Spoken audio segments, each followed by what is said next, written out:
Okay, I am here. Let's see. Get rid of this, that, and this, and put the coat on. And I made a hat. Truck hat. I made a hat that I want to put on. Let's see. Where is it? Here it is.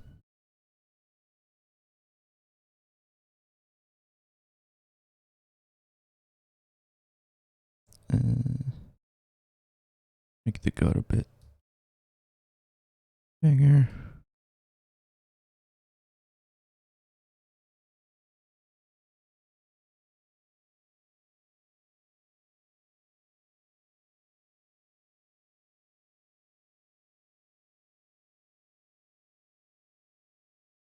There.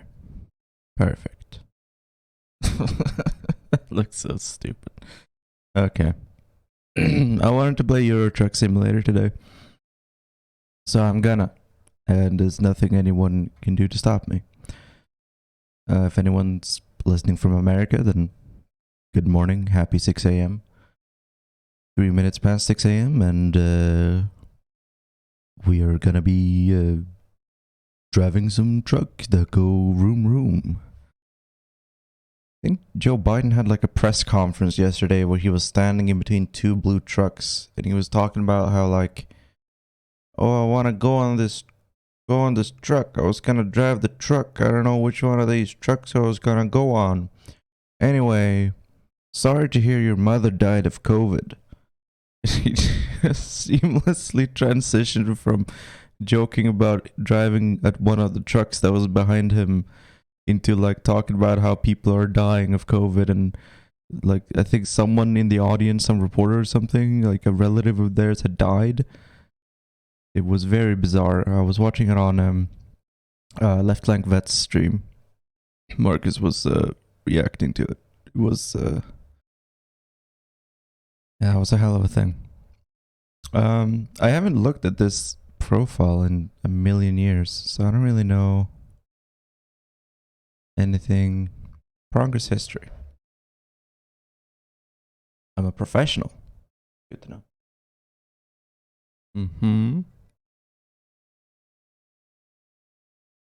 I've done 56 deliveries. Wow. Okay. Freight market. We are in Gothenburg right now, so let's see if there's anything here. Here's something. Lars Lines. Göteborg to Växjö. Fragile cargo, standard delivery, articulated trailer. That's probably fine.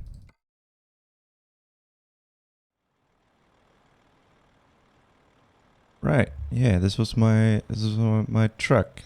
It's like the one of the Lunar New Year skins, I think. Year of the Dog, and then the flag of Vietnam and Cuba, and then it says Marx and Lenin in the front. Man, I wonder when I last played this. It might have been, I think it was after I had started streaming on Twitch, but I think it was like my first couple of streams on Twitch were Euro Truck Simulator. I don't think I played much of it since. Oh, it's very quiet.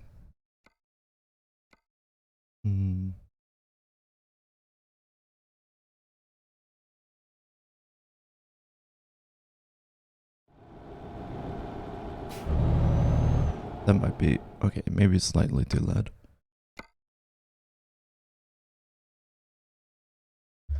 Okay.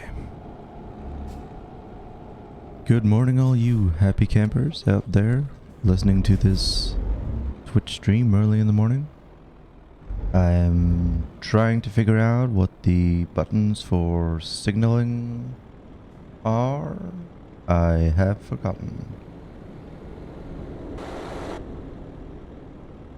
I have no idea.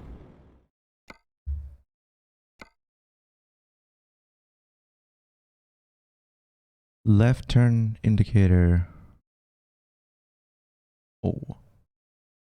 What?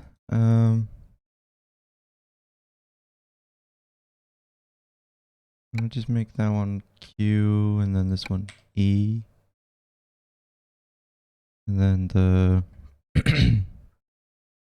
start stop engine, I guess R. And then was there something else that I lost access to? I don't know. Doesn't matter. Whatever Q did before doesn't do it anymore. It's fine.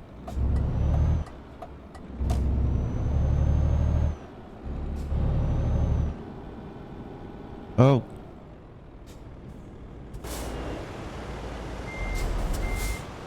That's fine. Don't worry about it. No, that's legal. So yeah, I stopped before the end of the crosswalk, so it's not it's okay actually. That's usually how trucks work. Oh, green.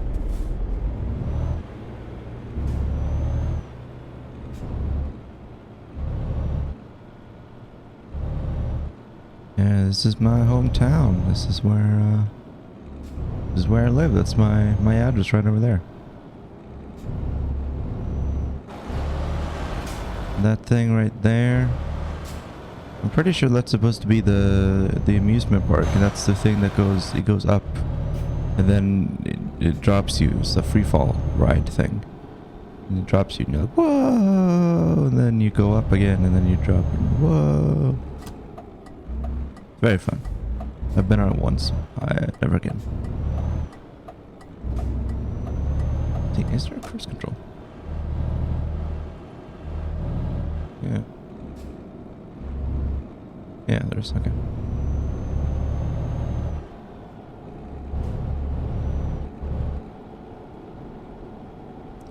Let's see.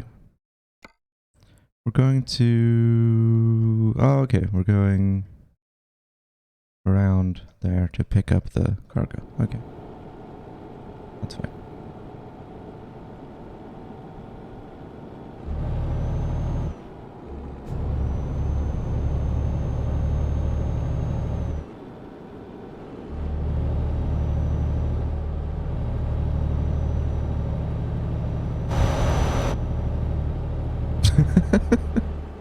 It's so startlingly loud when you look out the window.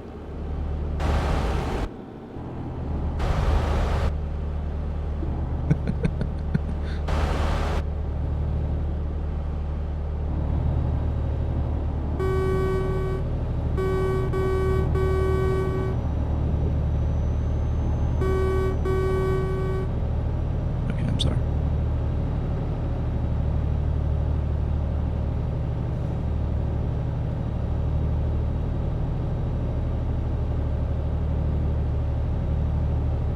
Oh, right.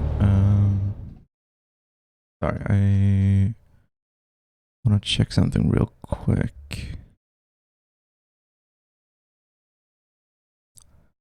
Da, da, da, da.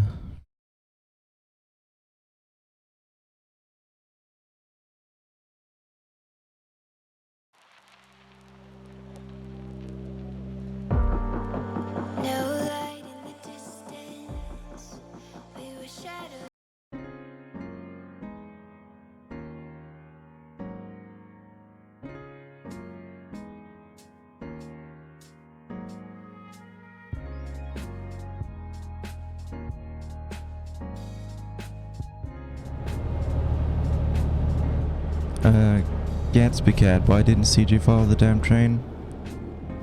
Well, because Big Smoke had a pea shooter instead of a real gun. And sometimes it's hard Sometimes it's hard to follow a train, okay? God damn it, that was not my fault. Clearly not my fault. I mean, I came from the left. So, you know, make of that what you will. Okay, we're gonna pick up this cargo, then we gotta refuel.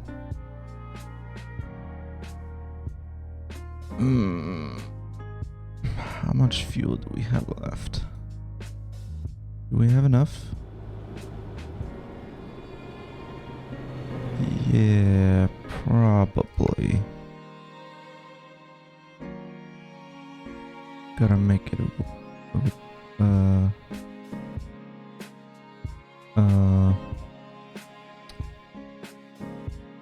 fine, whatever. Pick up the cargo first and then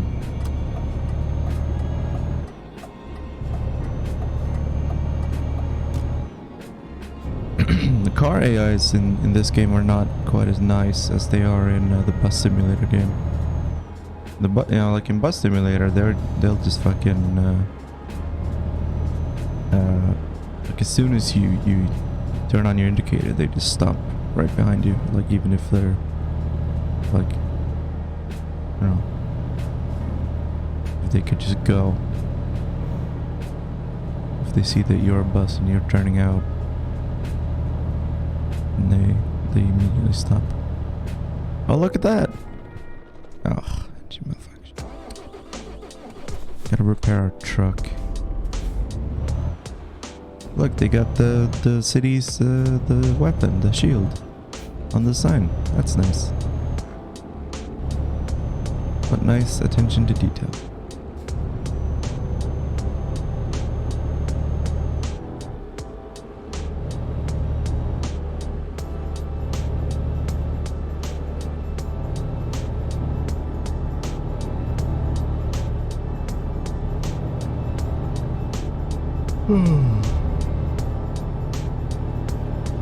When the decentralization reforms in Sweden came in, Gothenburg was split up into a bunch of smaller municipalities, and they had a hard time coordinating with each other to actually plan stuff for the city. So all the different municipalities came together, and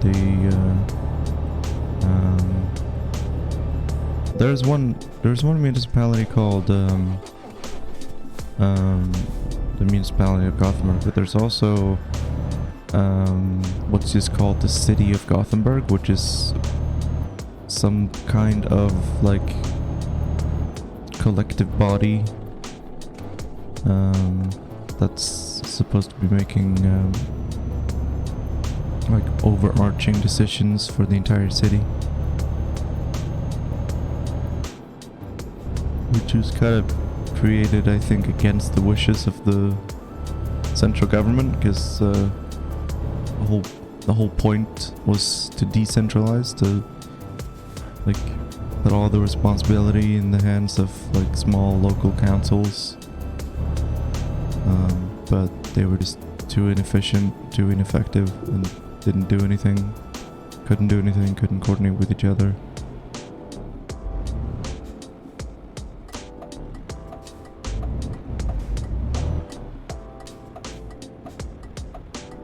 Decentralization is one of those things where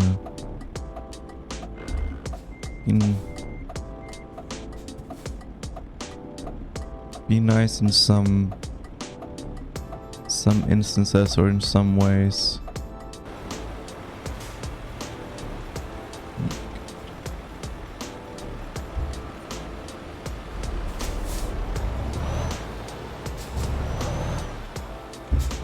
Then in practice it has unintended consequences. That if you don't decentralize in a good way, then you can end up with inequality and bickering and just ineffective governing in general,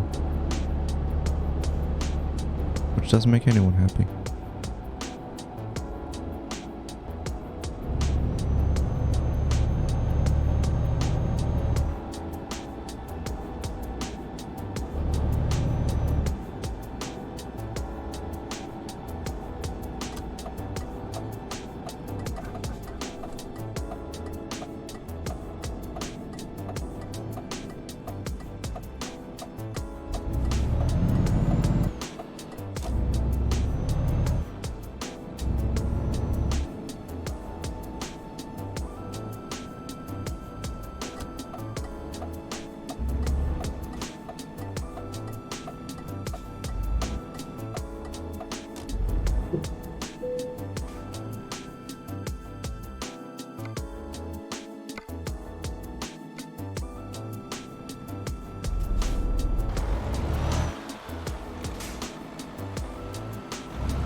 trying to do wide turns the way Master Grom taught me, or scolded me for not doing. Are our lights turned off? Oh no, there you go. Oh shit, right. We gotta...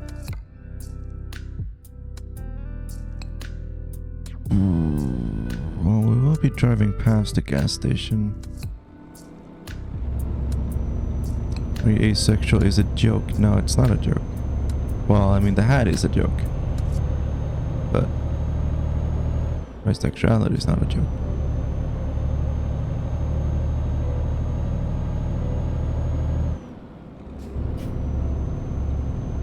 Oh, God. Okay.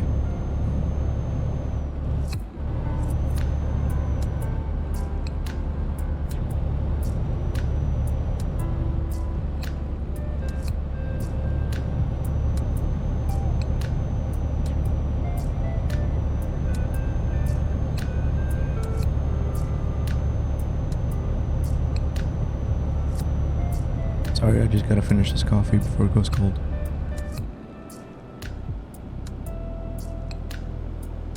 Okay. It was pretty chill.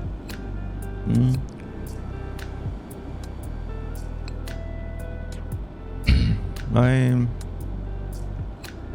don't know. Like, especially going through puberty and stuff, it can be a very distressing situation. Especially, you know, it's not like in like sexual education class anyone was taught about asexuality, or I don't think we talked about sexuality at all when I had sex ed in högstadiet, like late middle school before high school. Yeah, I don't think we didn't talk about gender or sexuality, didn't talk about anything like that. I think our... Oh, hang on, the music is a bit loud. Our,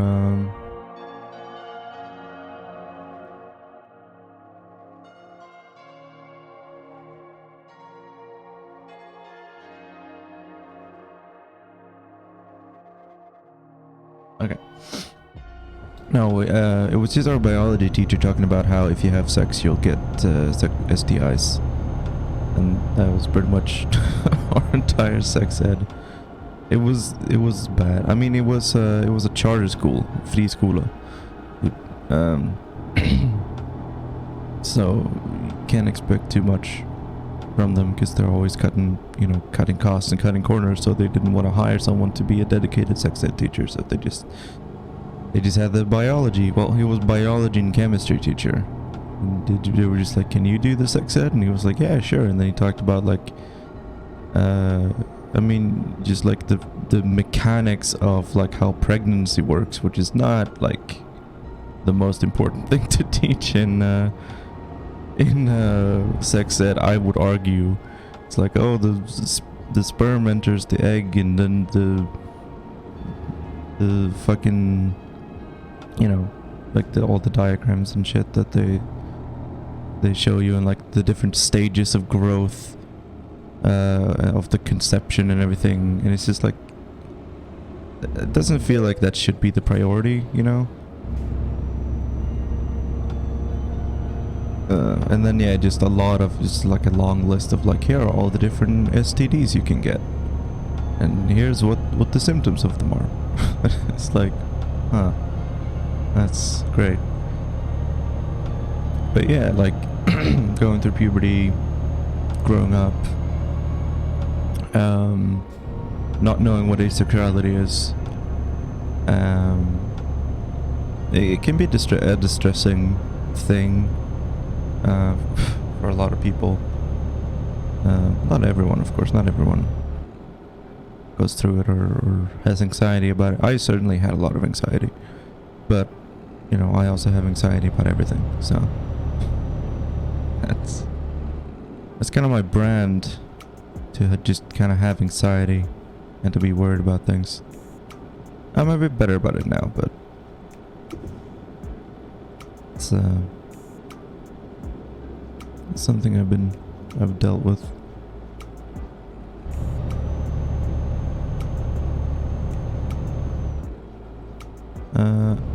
Have you seen Bald and Bankrupt's video about his vlog in Cuba?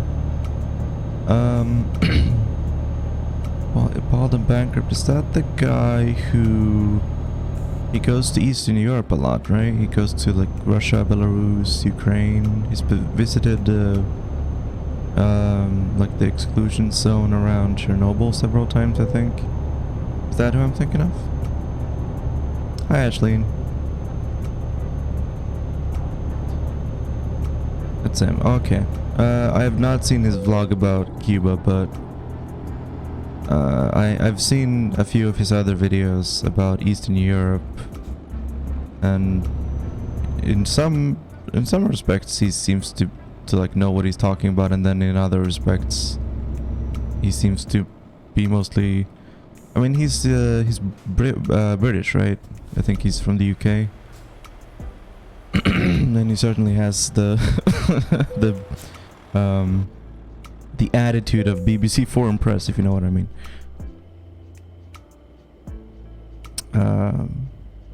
You know, it's just sometimes he just kind of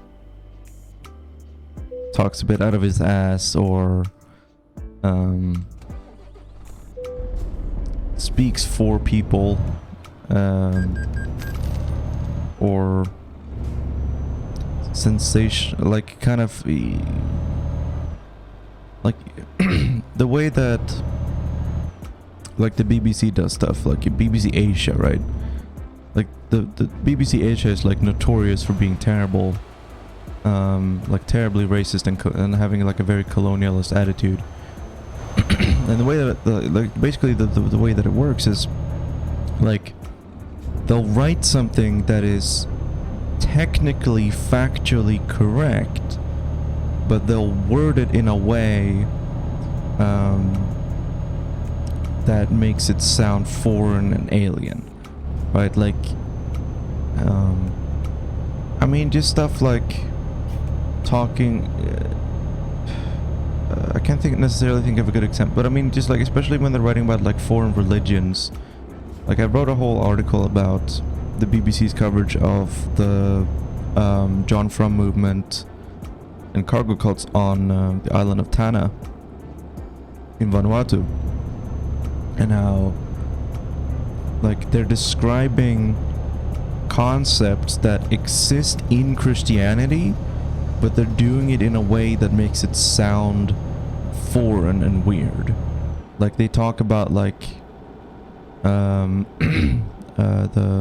the pale-faced tribesmen who in certain religions on Tanna Island are said to be a descendant or a descendant or a child or a manifestation of one of the gods on the island, the god of the volcano on the island, or the mountain on the island. I forget if it's a volcano or not. And just the way that the BBC talked about it just made it seem like, oh, having like a real person be the descendant of a god, like, isn't that crazy? Like, isn't that just this weird and absurd thing? Just completely ignorant to the fact that that's literally what Christianity is all about. And of course, when doing like covering politics, they'll easily, like, they'll switch words around, where they won't talk about police. Like, you know, like the UK has police, America has police, Europe has police, but in Asia they have death squads, or, you know, government goons, or whatever, you know, synonyms they can come up with. And in America they have prisons, and in Asia they have concentration camps. And yeah, you know, just that kind of thing. Like, oh, in America they have neighborhood watch, in Asia they have like what are even, like, Orwellian 1984 government loyalists spying on people, you know? Like, they're, you know, just describing concepts that exist in Western society, but using different words in order to make it sound like it's something unique to foreign cultures. It's something extremely notorious that especially like BBC Asia does, but I mean the BBC in general, Western press in general. It's just I feel like it became like super clear like Joe Biden and like or like his press secretary or whatever, she's the press secretary, I think, that one lady who's always doing the press things and speaking for the presidency. I forget her name and her position, but I feel like people know who I'm talking about. Like as like like Biden was or like the White House was announcing like increased sanctions on Cuba because of the, you know, the police brutality or whatever during the protest. And as they were announcing that, the police were literally committing like police brutality in New York City. I forget what the protest was about. It was about eviction, I think, like people being evicted, and there was like a protest against evictions, and then the police came in and just started fucking mauling on people and just completely brutalizing you know, peaceful protesters who did nothing wrong and who were only expressing their freedom of speech.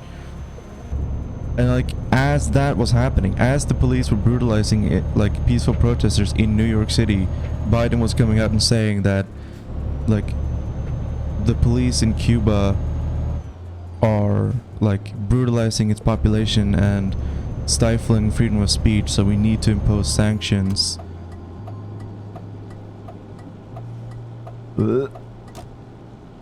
Because this is a crime against humanity, it's a crime against democracy and all these things. And like if you compare the videos, like if you put videos side by side of like the protests in Cuba and the Cuban police's responses to that versus the protest in New York City and the New York police's response against that, like like American police are way more brutal, a lot more heavy-handed. They send a lot more cops to protests. Like in Cuba, like during the protest, yeah, there were police there, but compared to a protest in America, like there were barely police there, you know, like it was like compared to America, it was a severely under-policed protest.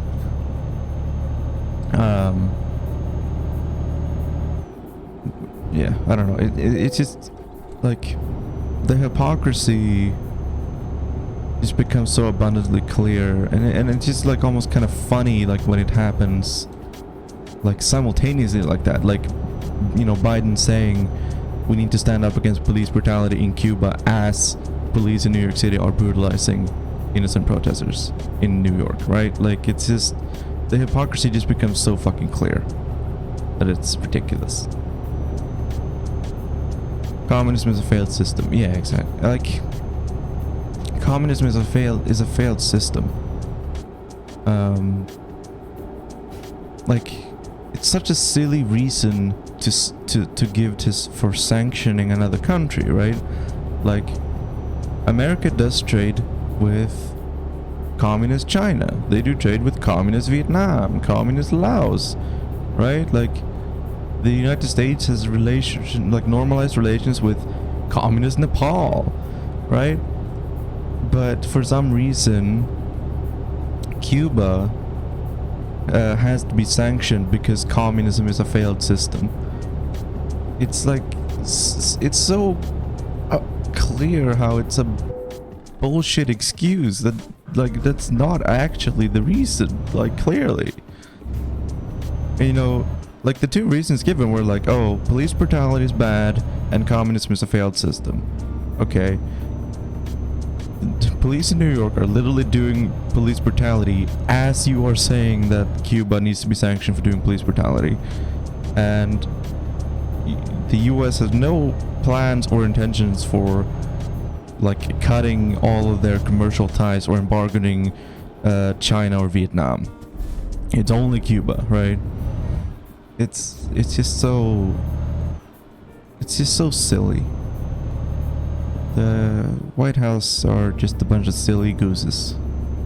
Silly geese. Are you feeling okay? Yeah, I'm feeling okay.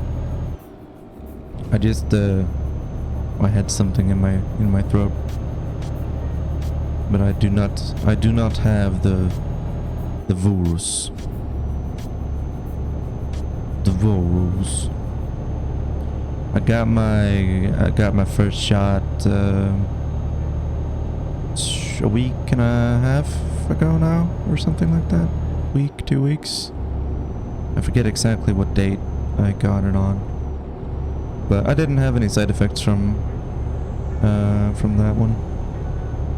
The second shot is supposedly the one that you get more side effects from, but I'm not feeling too worried about it. What? Wonder when change is coming? That's a big question. I mean, the answer is... I feel like I'm talking too much. No, you're not talking too much. Like, the answer is like... change doesn't come all at once. Change happens slowly, and it's only in hindsight that you realize, like, wow, everything changed really fast. Are we gonna know when is a good time for revolution? Yeah, I mean, again, it's not like a thing that just happens, right? Like, it's an accumulation. It's a long process. You know, just looking at something, a historical example like the American Revolution, like, there wasn't really a single point. Like, yeah, you can point to the Declaration of Independence, but obviously, you know, the American revolutionaries have been talking about fighting for their independence a long time before they actually wrote the Declaration of Independence.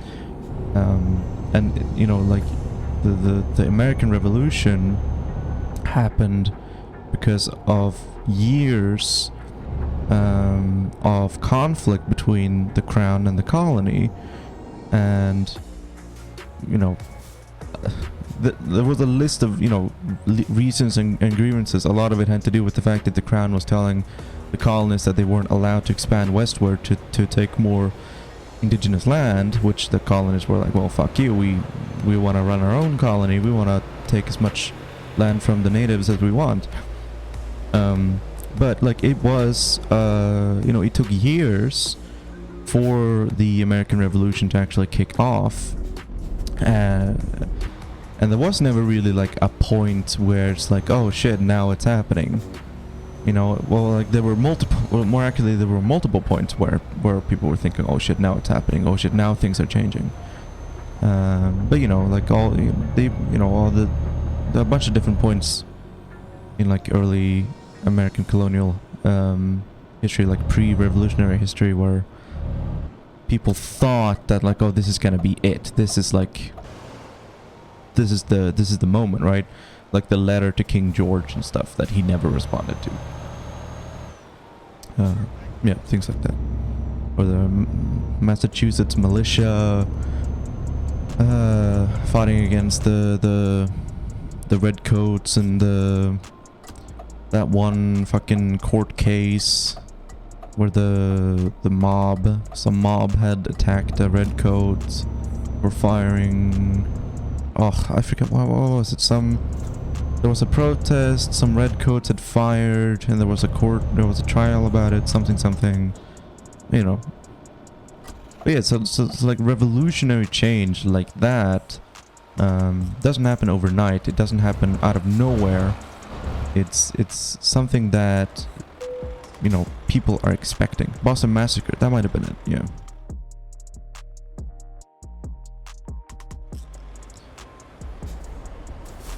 What happened to the Zapatistas in Mexico? Well, the Zapatistas are still there in the southern... I forget the name of the province. Chiapas? Chiapas? Oh, I'm sorry to everyone who speaks Spanish. Boston Massacre was like 2 people. Yeah, but it was it's like a moment in history where people felt like something was happening. It's all that meant. It was perceived as a very big deal at the time. Whether it actually was is a different discussion. But it was certainly something where the American revolutionaries felt like, oh, now something is happening. Now we're getting somewhere. Now change is coming.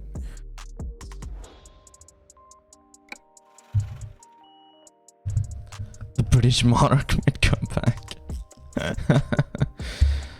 Well, Ashleen is from Canada, which is technically still...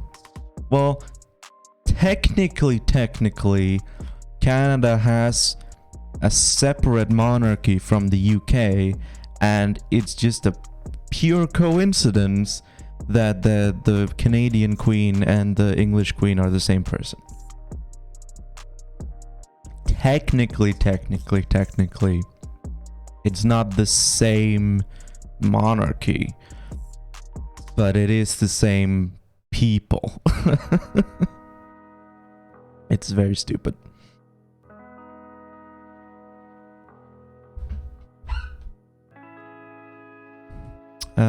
Right, we have to repair our truck. Oh, Ashleen, you're free to come on voice if you want, or if you have time. Unless you're well, I hope you're not driving to work. That would be unfortunate. Because you shouldn't be Twitch chatting and driving.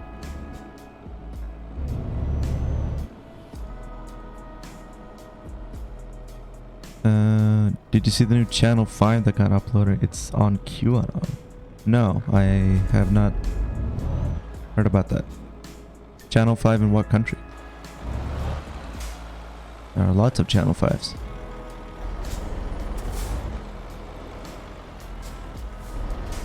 Oh hey, it's the CCB. News, Film, Sports. Hi Kronos. Oh, it's a YouTube channel, okay.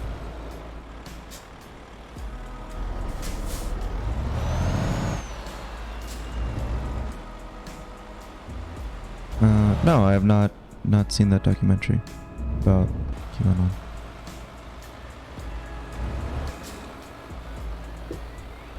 Yeah, thanks for the link, I might look at it. Oh yeah, I know that guy. His name is Alex, right?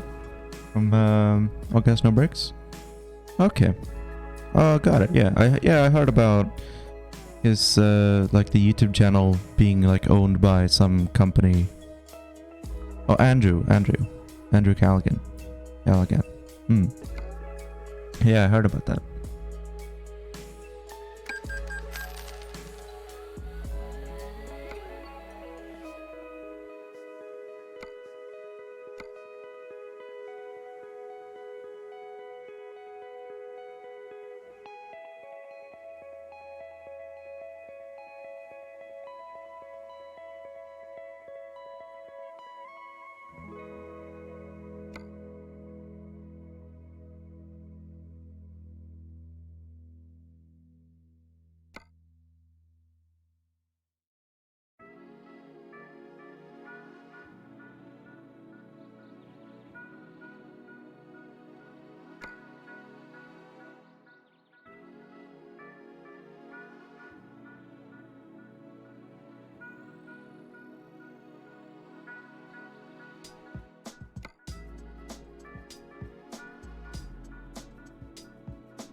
Oh yeah. Got a bunch of these paint jobs.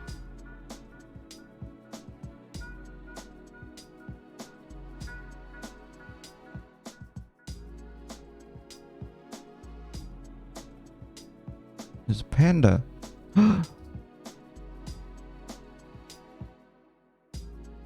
That mostly just looks like weed. Hey, Grom. Oh, hello. Hello. I thought it was Ashleen joining. So you know. Oh, okay, because Ashley's in chat. Yeah. I thought I sounded like Ashley. yeah. I thought you sounded like Ashley. Yeah. Does this political stuff weigh you down? I get frustrated and worn out when I get too deep into it. No, I don't really get too doomerist. I feel like I'm still, I don't know. I like fundamentally, I believe that like the world is moving forward, right? Like there is progress. It's usually just a question of how quickly that progress is happening. And like how many people have to die in the process, right? Like how many people have to die at the hands of the police before something is done. But fundamentally, I believe that progress is always happening and that the wheel of history is always moving forward. So I don't really get too doomer about like, oh, there's no, there's no hope or whatever. Hello, Mama. Hey.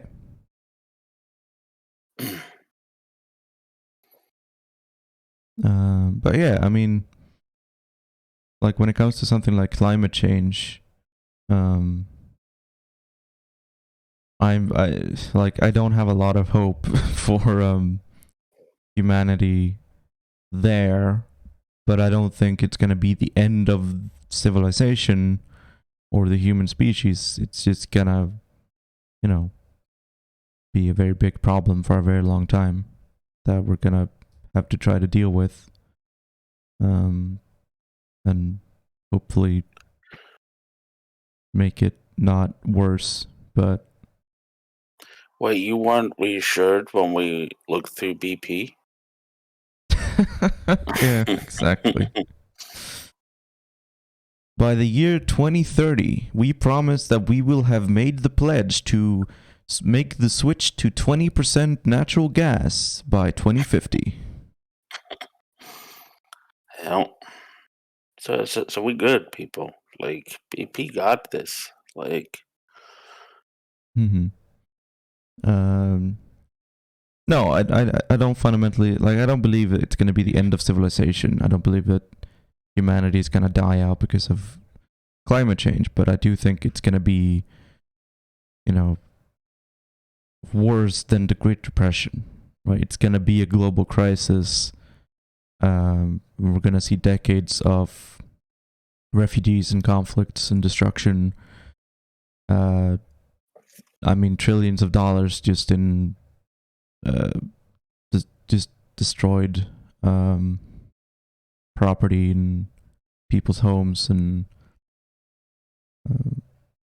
yeah, like it's gonna be the Syrian refugee crisis times 100 basically. But I don't think it will be the end of the human species.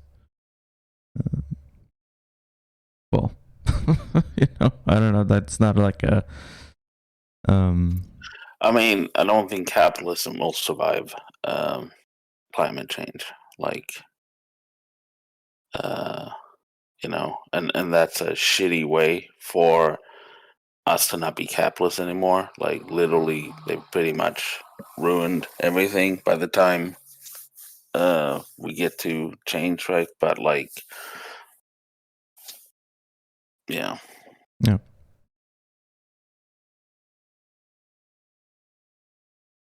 Ooh.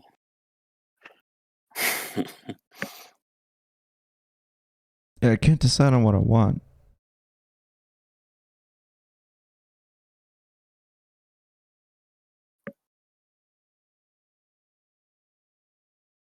Hmm.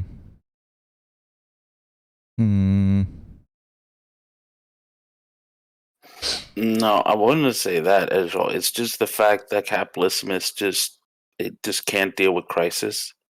Like like you see that just the pandemic, right?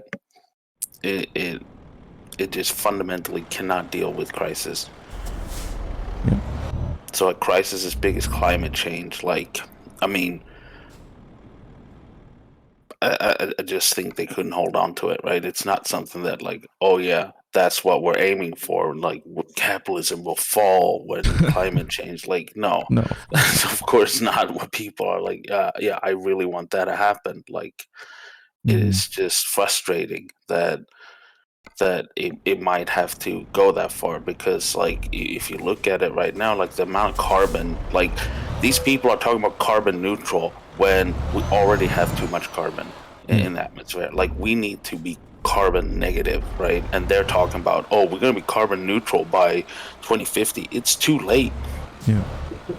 No, and like what they mean by carbon neutral isn't that like our business isn't gonna be producing carbon or putting carbon in the atmosphere. What they're saying is we're gonna do we're gonna do exactly what we're doing right now, but we're gonna plant a bunch of North American evergreens in Madagascar, True. Yeah. Exactly. and then plant enough trees to like offset our business. According to whatever fucking study about how much trees can like how much carbon trees can absorb from the atmosphere, which is like dubious, like at best to like put a concrete number on that. And we're just like, oh well, we'll just plant that many trees exactly, and then we're carbon neutral. Or Yeah. we'll plant a few extra trees, and then we're carbon negative. It's like, no, you're like a lot of the time these stupid like North American evergreens in Madagascar is like hyperbole, right? It's an example that I don't think that like literally that has ever happened. I don't think, but it's like a lot of these charities that, especially like Western charities, like American charities that do the thing where they're like, oh, we're gonna plant this and this many trees. They usually don't actually like work with people on the ground. Like there was one example of a charity where they literally just went to the Democratic Republic of Congo and planted a bunch of trees, but the government had no idea they were there, or what they were doing, and they were planting a species of tree that it couldn't survive in that climate. I don't know what species of tree it was, but it was probably some kind of like, boreal lumber. Whatever was cheapest for them to buy, I guess. So like it couldn't survive in that climate, and it was like taking like those trees as they were dying were taking a bunch of nutrients from the soil, and thus starving all the other trees in the area. So like that charity that people donated like millions of dollars to like plant a bunch of trees to like, oh, reforest like the Congo jungle or whatever, literally had like the result of that charity and those like, oh, we're gonna plant 1 million trees or whatever, like was a net loss in trees in Congo, because not only did all those trees fucking die, but a bunch of other trees that were already there also died because they starved, because all these million new trees that they planted without government permission or without advice from like local environmentalists fucking took up all the nutrients for themselves as they were dying. And so then like a bunch of the other trees starved as well. So now, and then, that charity, obviously, they were like, well, we've done our job, and then they fuck off. And then, like, the already, like, fucking extremely busy government of the DRC, which has already a lot of bullshit to deal with, ranging from like separatist conflicts and rebel groups and everything, and like illegal logging and illegal child labor and illegal mining. Now they also have to deal with the fact that their fucking jungles are being starved by these imported like cheap ass trees that some North American charity has set up. I don't remember the name of the charity. It was just some generic like we love the earth thing. I just remember it was run by some white guy that looked like he was straight out of Silicon Valley. Like, I don't know, he just looked like exactly the kind of person you would imagine, right? Like, he's this extremely white American who's just like, I'm gonna save Africa. with this ingenious plan of planting a bunch of trees in the Congo jungle. And then people were like, oh, yes, why has no one thought of this before? We can save the planet. And then he took all the money and he planted a bunch of trees. He did more damage than if he had done nothing, and then he fucked off and no one's heard from him since. I forget what his name, Christian something maybe? Probably. Probably. Right. Christian Jackson. Yeah. John Johnson. I'm just imagining fascism will emerge from climate change and induce mass immigration. Yeah, but like fascism isn't very stable, right? Like if fascism pops up, like yeah, most likely. But yeah, fascism. Well, ecofascism is still fascism, right? Like like you can call it ecofascism because, like, you know, I think one of Ben's best videos, in my opinion, is the one he did on like ecofascism.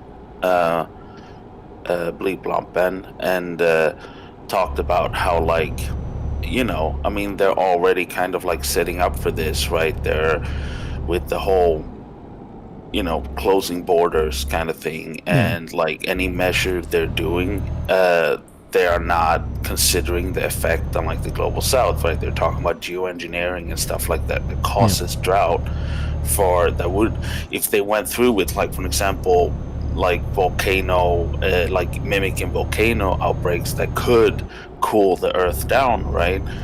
It would still cause droughts in global south countries that already suffer droughts for decades to come. I mean, that's just straight up ecofascism. So, but like the Syrian refugee crisis, that also caused fascism to pop up, right? Like migration in general, like it's just an opportunity for like it's just you know, it's an opportunity for opportunists to you know, blame all their problems on immigrants to create like a convenient scapegoat.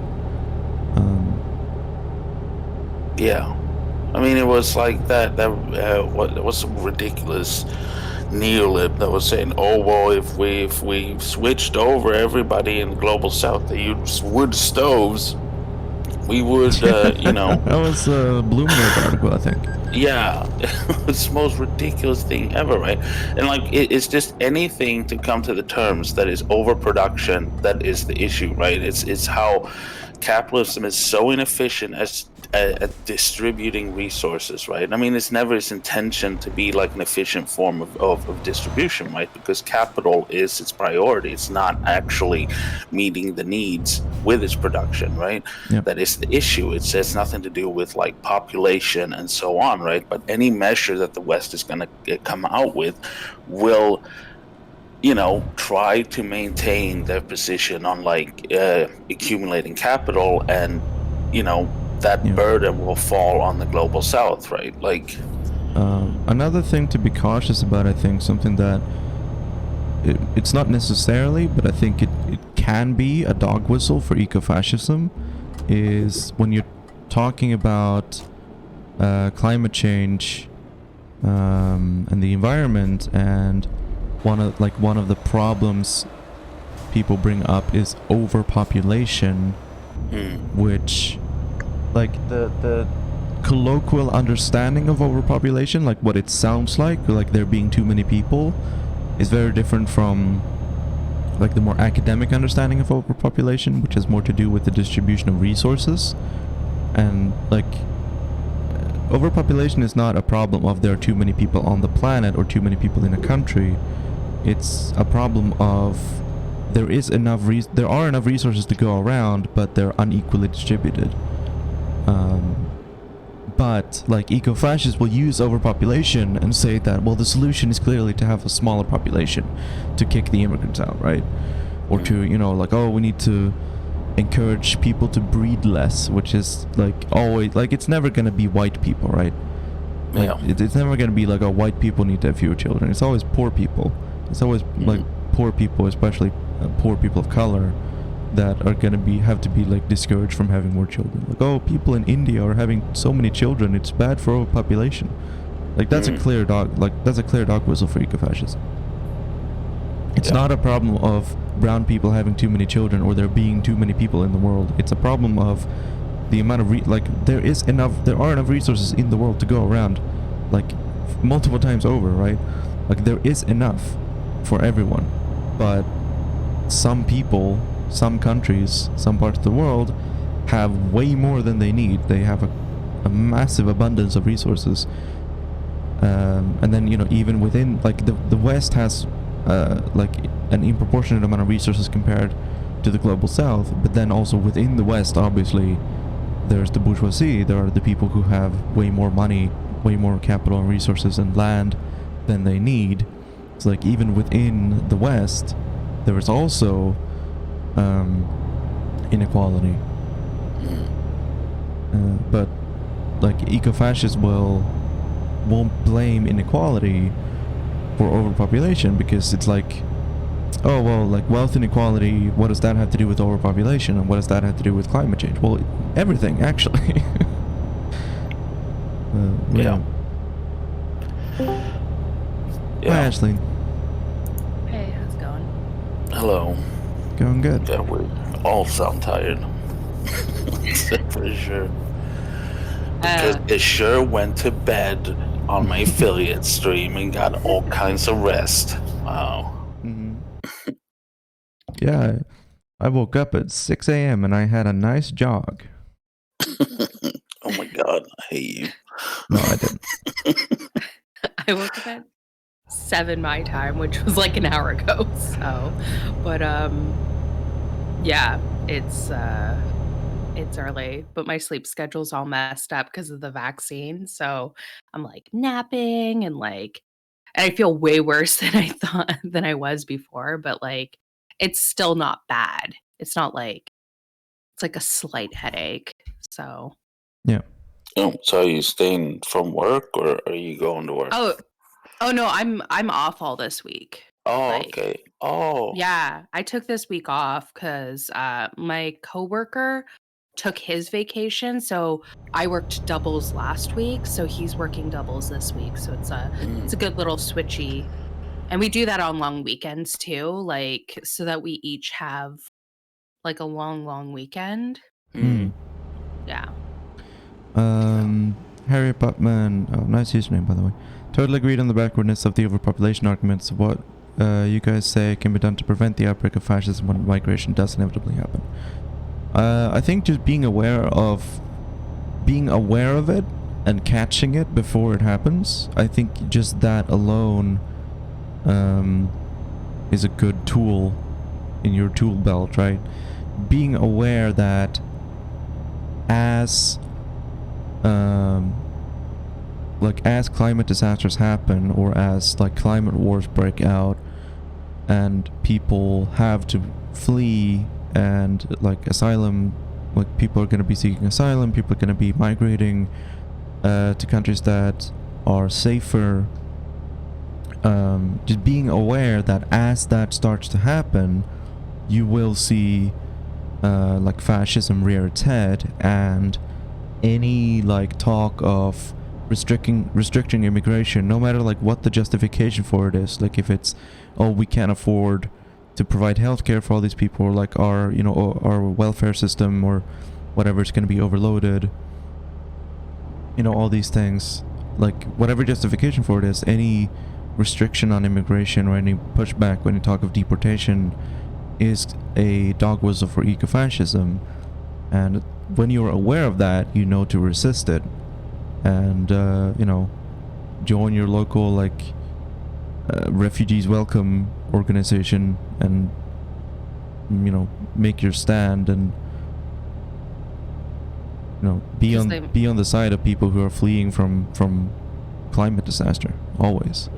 Yeah, I mean, it's a good way to kind of look at what's going on now. I mean, especially in Europe and in Sweden and stuff. We've had all these things where, like, it's not just like the clownishly fascist parties that are like following these lines, any kind of like justifications and stuff like that, or just even trying to work for policies that are meant to kind of like make people turn against the immigrant populations, right? Like, for an example, in Sweden, we have like this new thing of these gang wars that are happening, which is just straight up to scare, these middle class Swedish people that's never seen any, but they hear all about it on media, right? To just make them feel like Sweden has become more unsafe. And Yeah. that originated with like these clownishly fascist parties, right? But it's being picked up by like the more the social democrats and so on. So just be aware that like those are the tactics they will try to use in any way, right? To justify. And this is something that we've seen in Canada a lot, like especially after the 2016 election. A lot of people who were refugees in the US ended up coming up to Canada and crossing the border. And while like we welcomed them, a lot of the talk that was like on TV programs was like, oh well, we need to like send them back or whatever, right? And it's like, no, like why we're Canada's terrible. Like, let me get this. I've learned this over the course of the last year, but like, I mean, that sort of talk is absolutely like vile. And I mean, we've had the same situation when, like when we had Syrian refugees, which our government stopped a lot of that too. So like, a lot of Canadians don't talk about that, but we like, we only took a certain number of Syrian refugees, and then you still have liberals who are upholding like, there was one family that did very well in the world of business. They have a chocolate company that's in Antigonish, Nova Scotia, and it's very popular, grocery stores across Canada, right? But because he's like, that success story of like, you can come to Canada and, have like the American dream sort of thing, he's like, by libs, he's held up like on this pedestal. And it's like, that's not everybody's situation. And to put every single refugee on that pedestal is also pretty gross. Yeah. Like, talk about like any talk of like, oh, these people are only here temporarily, or these people, we have to send them back. Like, the implication is like, these people don't belong here. They belong in like, quote unquote, their countries, even if like, the next generation, like, they were born here, right? Like, the children of asylum seekers and refugees and immigrants, like, were born in this country, in Sweden, for example. But there are still people who say like, oh no, well, I mean, as soon as the conflict is over in Afghanistan, or as soon as the conflict is over in Syria, these people need to go, quote unquote, back to a country that they'd never visited in their entire life, because that's where they, quote unquote, belong. Which is like, and like, even if it's framed in a way that's like, oh, altruistic, like, oh no, we have to allow these people to go back to their homeland. It's like, well, maybe let them make that fucking decision. Yeah. And then we've seen that in Sweden, right? And the thing is, right, like, they would probably rather have stayed in their homeland, right? Especially with Syria. It was just bombed to shit, right? Like, that's what happened.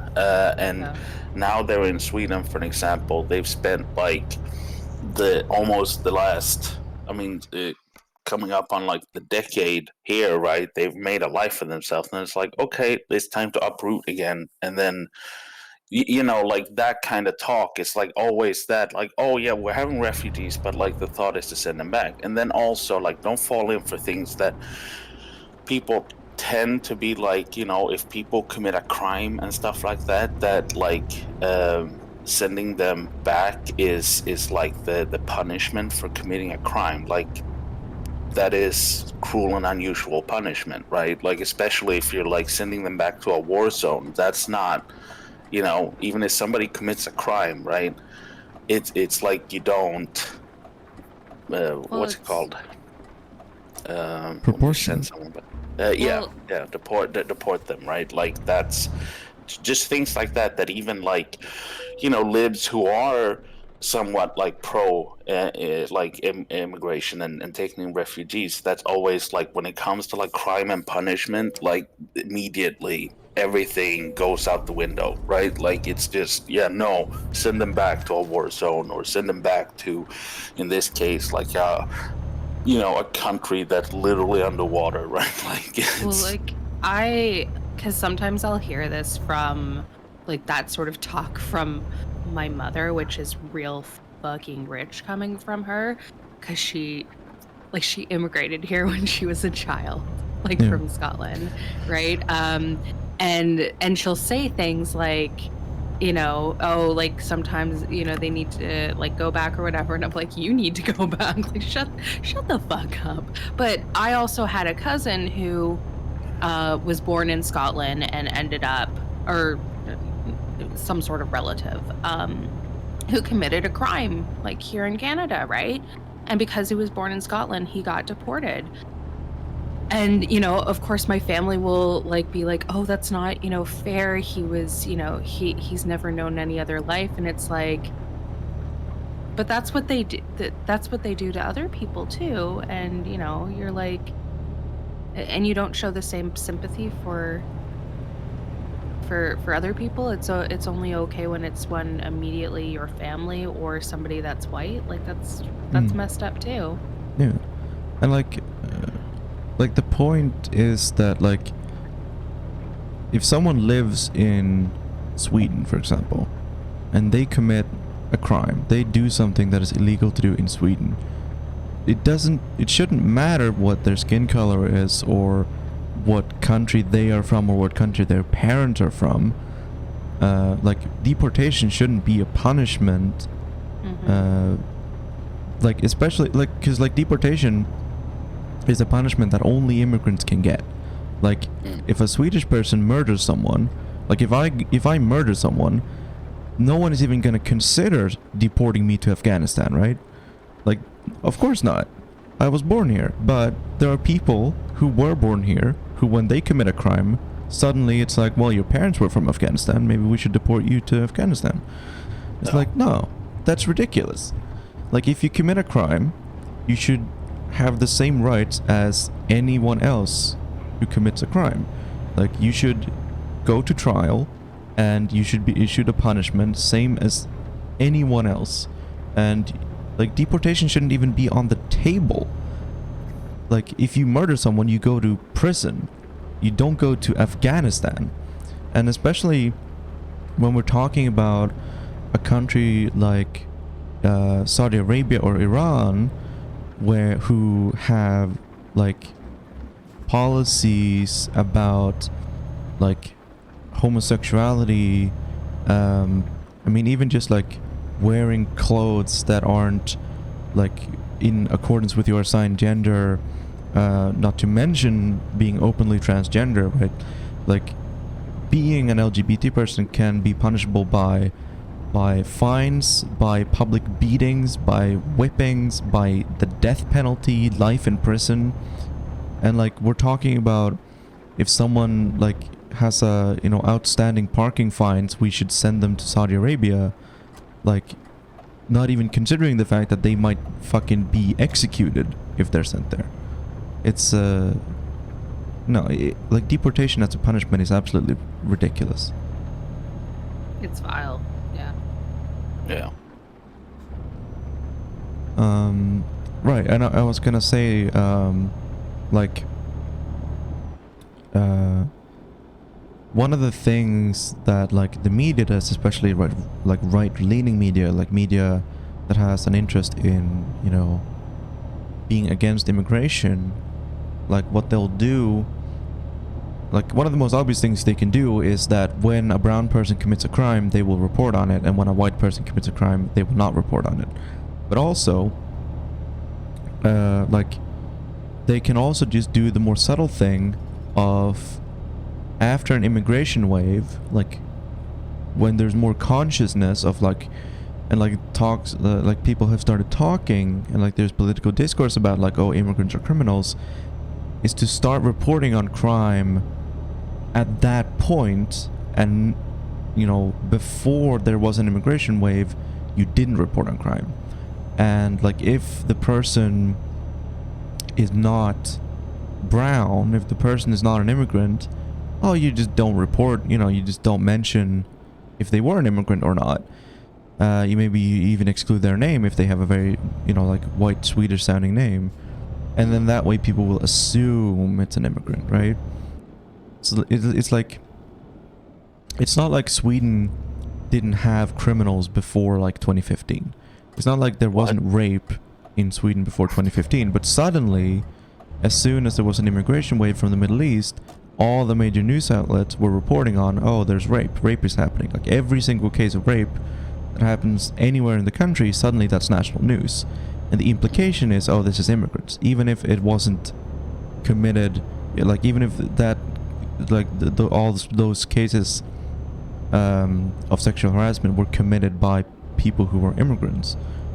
Like the implication is, because we're reporting on it now, and like it's in the cultural zeitgeist that immigration is like a thing and maybe it's contributing to crime, like the implication is, whenever a crime happens, it's probably immigrants. Yeah. And it's also a way I like how this is, like, for example,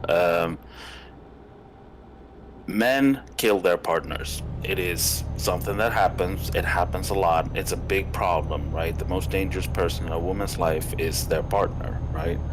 And, you know, Swedish men kill their partners, right? And that's like a big thing in the news. Like an immigrant kills their partner, then it's immediately, you know, it's like, oh, this honor culture. It's like, you know, it's like portrayed as something foreign, right?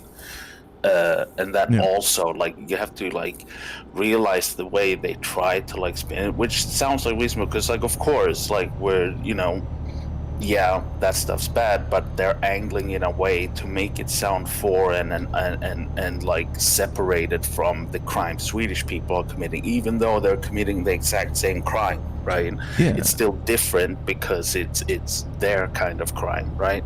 It's what I was talking about this earlier, about how like when the BBC reports on like non-white countries, they'll take things that the West has, like, you know, prisons or police, but they'll use different words, or they'll describe things in a way that makes it sound like this is dystopian, this is completely unheard of, even when it's just exactly the same stuff that the West is doing.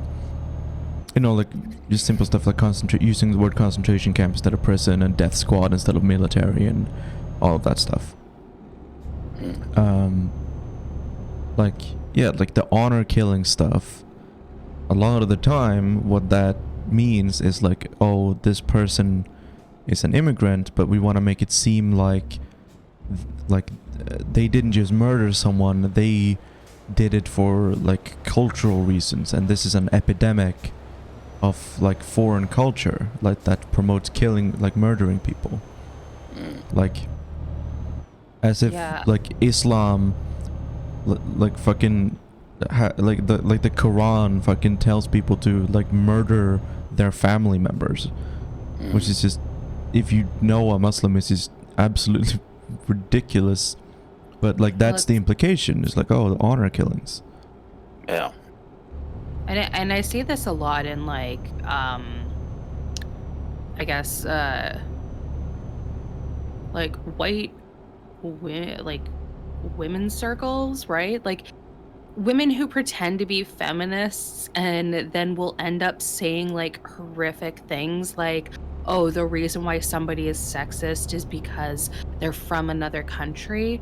And like the racism in white feminism in that sort of regard is like, yeah, oh, what are you even talking about? Because you are right. Like, most of these people have never read the Quran, or they have never like actually looked into somebody else's culture. They just, assume for whatever reason, and because of racism. Like, that's just, Mm. the part of it. But it's really gross. Like, I've heard friends of mine say shit like that, and I'm just like, do you realize what you're saying? Like, you're being racist. Yeah, I mean, that's like a big thing because obviously in Europe you had this push about like all this like anti-hijab thing, and a few countries Mhm. were actually just straight up saying like, oh, it's an anti-hijab thing, and tried to like mask it with other stuff, right? Uh, but like you have these feminists who are like say, oh, well, it's you know people having to wear hijab is like um you know feminism. We have to like, and not even like understanding kind of the relationship a lot of women have with these things, and like thinking that banning like the hijab and stuff like that in public places will somehow save these women from like this oppression that they think exists, right? Like, and Yeah. it's like, if you look at the real material effects, right, of like banning hijabs, what will that do? It will just essentially put women stuck in their homes, right? Yeah. Because at the end of the day, it's their choice. It's something, and they don't want to go outside without the hijab, right? So this whole saving just turns into like, okay, so I'm not allowed in public anymore. Okay, cool, thanks. Mm.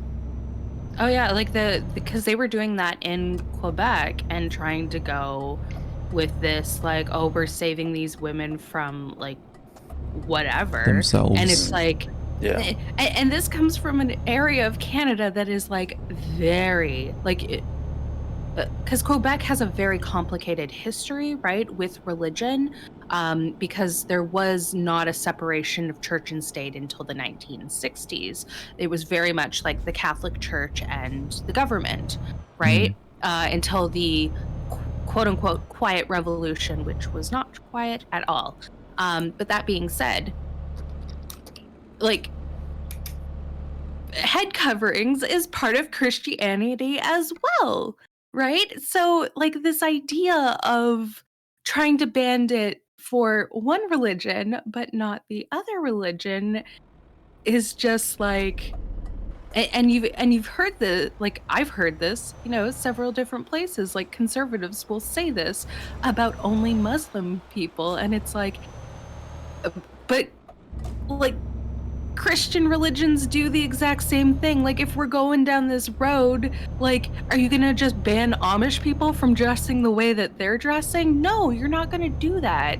Yeah. Or like Mennonites or whatever, right? Because they're Bonnets. Bonnets are a religious head covering, and those wide Mhm. brim hats that like Southern Christian women wear. They're a religious head covering, and like obviously in Judaism, like kippas, Yep. are a head covering, and like there are Christian women, especially in in the Middle East. In Assyria, you have sects of Christianity where women still wear head coverings, which is prescribed like in the Christian Bible, right? Like, it literally, the Yeah. New Testament literally says that women should wear head coverings. And it's just like because of like Christianity like spreading to the Roman Empire, that eventually that part was just kind of like ignored. It's like, well, it's not really like that important, but like it is technically a part of the Christian faith. Mhm. It's just that Christians decided to ignore it, and like in Islam, or in certain cultures, certain Islamic cultures, that they haven't Well, decided. That would be really also like there's Muslim countries where women do not wear hijab. Also, well, like, a lot of Christians need to realize that like, Islam is not a monolith. Like, it is yeah, not just there. It's very much like Christianity, right? Where, like, not completely obviously, but like, I mean, there's a vast difference from, the Westboro Baptist Church and, the United Church, or like one of the ones that allows like gay marriage or whatever, right? Like, these are two different sections of Christianity, and surprisingly enough, people that are Islam also are not exactly like, everybody's not the same. And trying to explain that to people, it's like, oh, you're just, if you don't see that, you're just racist. Like, you have Mm. like listened to this narrative that we've been fed for the last 20, 30 years of like, Islam bad. Yeah. I mean, like most of the New Testament is like, or I shouldn't say most, but like a lot of the New Testament says some like pretty whack stuff about prescribing like different rules. Like I think most people know about like the Tanakh and like the Hebrew Bible and the Old Testament, and like how they've got like the touching pigskin and shellfish and wearing mixed fabrics and that kind of stuff. But like I feel like a lot of Christians assume that like, oh, all the weird rules are in the Tanakh, in the Old Testament, and the New Testament, that's all just like be good to your neighbor and stuff. Like that's all the rational things that we know. But like the New Testament has tons of crazy stuff in it. Like women have to wear head coverings is one thing, but also in the New Testament, women are not allowed to speak in church. Like they have to be quiet if they're attending a sermon, or like if they're in a church at all, women have to be quiet, and men, because That was St. Paul, right? That was St. Paul, right? That might have been St. Paul, yeah. Yeah, he's a real jerk. Yeah, and like pretty much the entirety of the book of Matthew is completely deranged.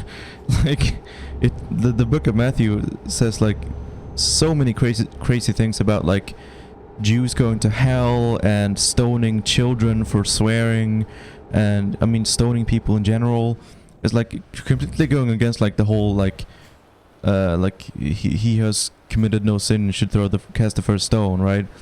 Like the book of Matthew just like fucking does like a heel turn. It's like, no, actually some people should be stoned.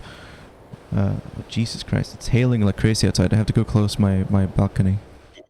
I'll be back in a second. Yeah. But yeah, it's Well, Carmen, it's like, it's the thing is, right? The right wing are pushing. I mean, first of all, to assume that Muslims would vote aligned with like the religious faith, right? And that uh, also like if one side is just actively pushing them away and villainizing them, it's like understandable for them to go towards the other side. But of course, like faith isn't like, no matter what people want to believe, right? It's not the thing that people are like all like, oh, I have to vote according with my religious belief and stuff like that, because people, there is things that's like fulfilling your actual material needs. What will best help me get healthcare? What will best help me get housing? What will best make me get like food and so on, right? Like and those interests are also there. Like what allows me to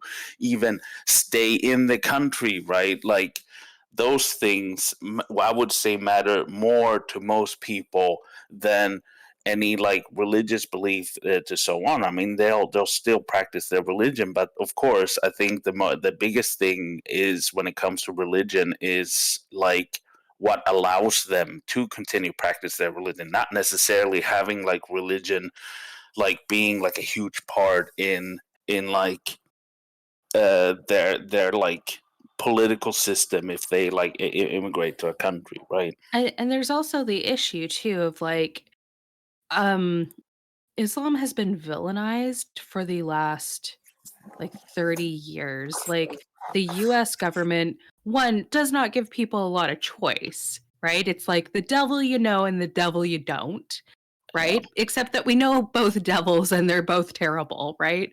Mm. So, and then there's like the issue of, the US government going into different countries in the Middle East and killing their citizens to a point like that.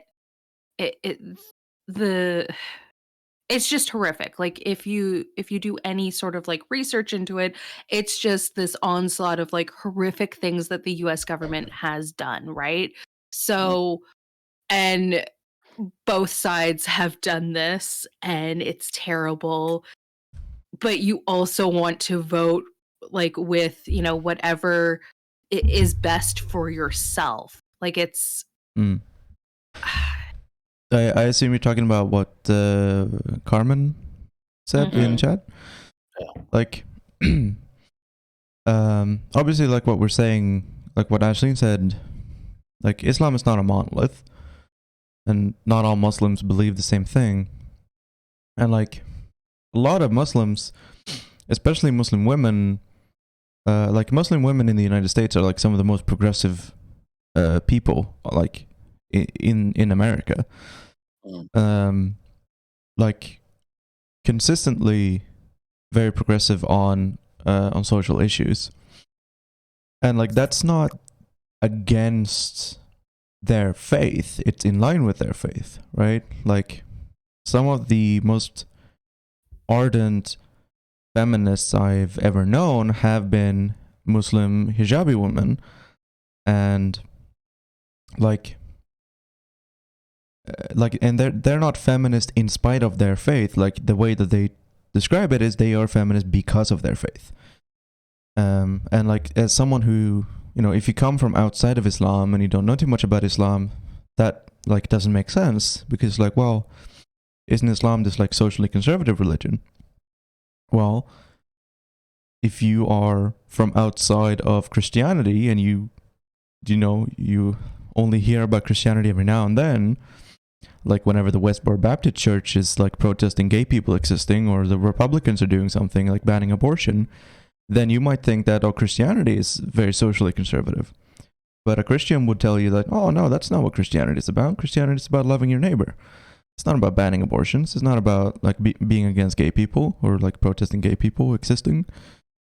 And like it's the exact same thing with Islam. It's like, yeah, there are some people who are crazy and who have very bad takes and are very socially conservative and use Islam as justification for holding those positions. But it's certainly not the majority of Muslims, because like I don't know if you can get the majority of Muslims to agree on anything, right? Much like you can't really get the majority of Christians to agree on anything. Like there are tons of sects in Islam and cultural differences between Islamic countries, and even within those cultures, like there are progressive Muslims, there are conservative Muslims, and they're all Muslims. Like none of them are more Muslims. Like conservatives aren't more Christian, right? Like Republicans aren't better Christians just because they're using the Bible as justification for doing horrible things. And in that same way, like conservative Muslims aren't more Muslim or better Muslims just because they're using Islam or using the Quran as justification for like outlawing homosexuality, right? It's just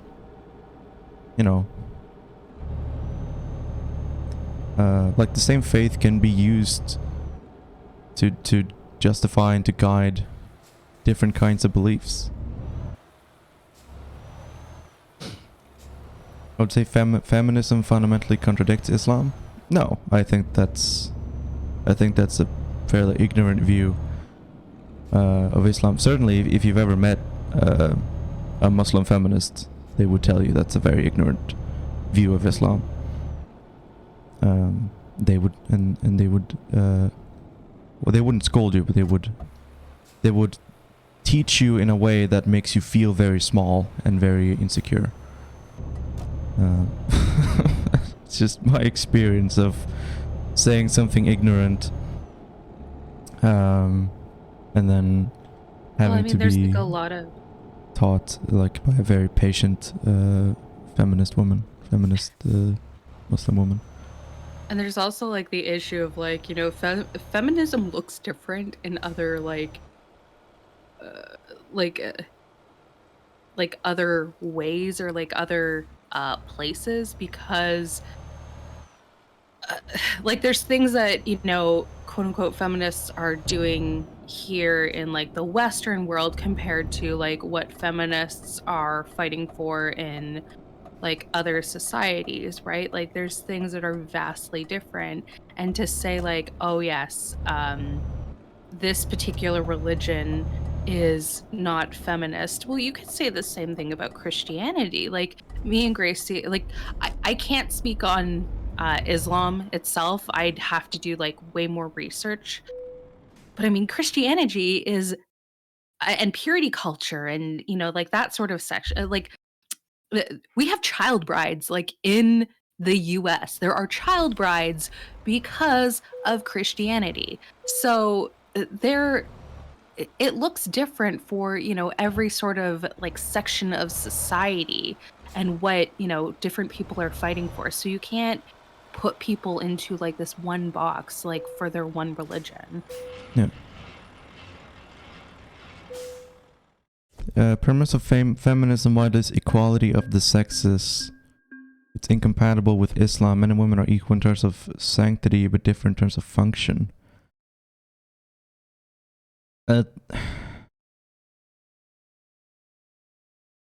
Mm, sort of, and sort of not. Like, it depends on your faith and your interpretation. I really wish Gracie was here, but I know she's working because she knows like so much more about this than I Yeah. do. But yeah, like there are those who say that Islam prescribes gender roles, and there are those who say that Islam is about practicing in the way that is right for yourself, and not just following cultural tradition, but deciding for yourself what the best way to practice Islam and to praise Allah is, according to mainstream Islamic consensus. Again, like I wouldn't say that there is really such a thing as mainstream Islamic consensus, especially when you consider that like Muslim like what is the consensus between Muslims in Morocco, Muslims in Saudi Arabia, and Muslims in Indonesia, right? Like what is the consensus between those three groups? Is there anything that they can agree on except like theoretically, yeah, they follow the Quran, but like how the faith actually looks like and different interpretations of Islam, like they're different from each other. Like there isn't a mainstream Islamic consensus, just like there isn't a mainstream Christian consensus. Like what's the mainstream Christian consensus of anything? Like Jesus was either a man or a spirit and he either died or didn't. It's just like there is no consensus in Christianity.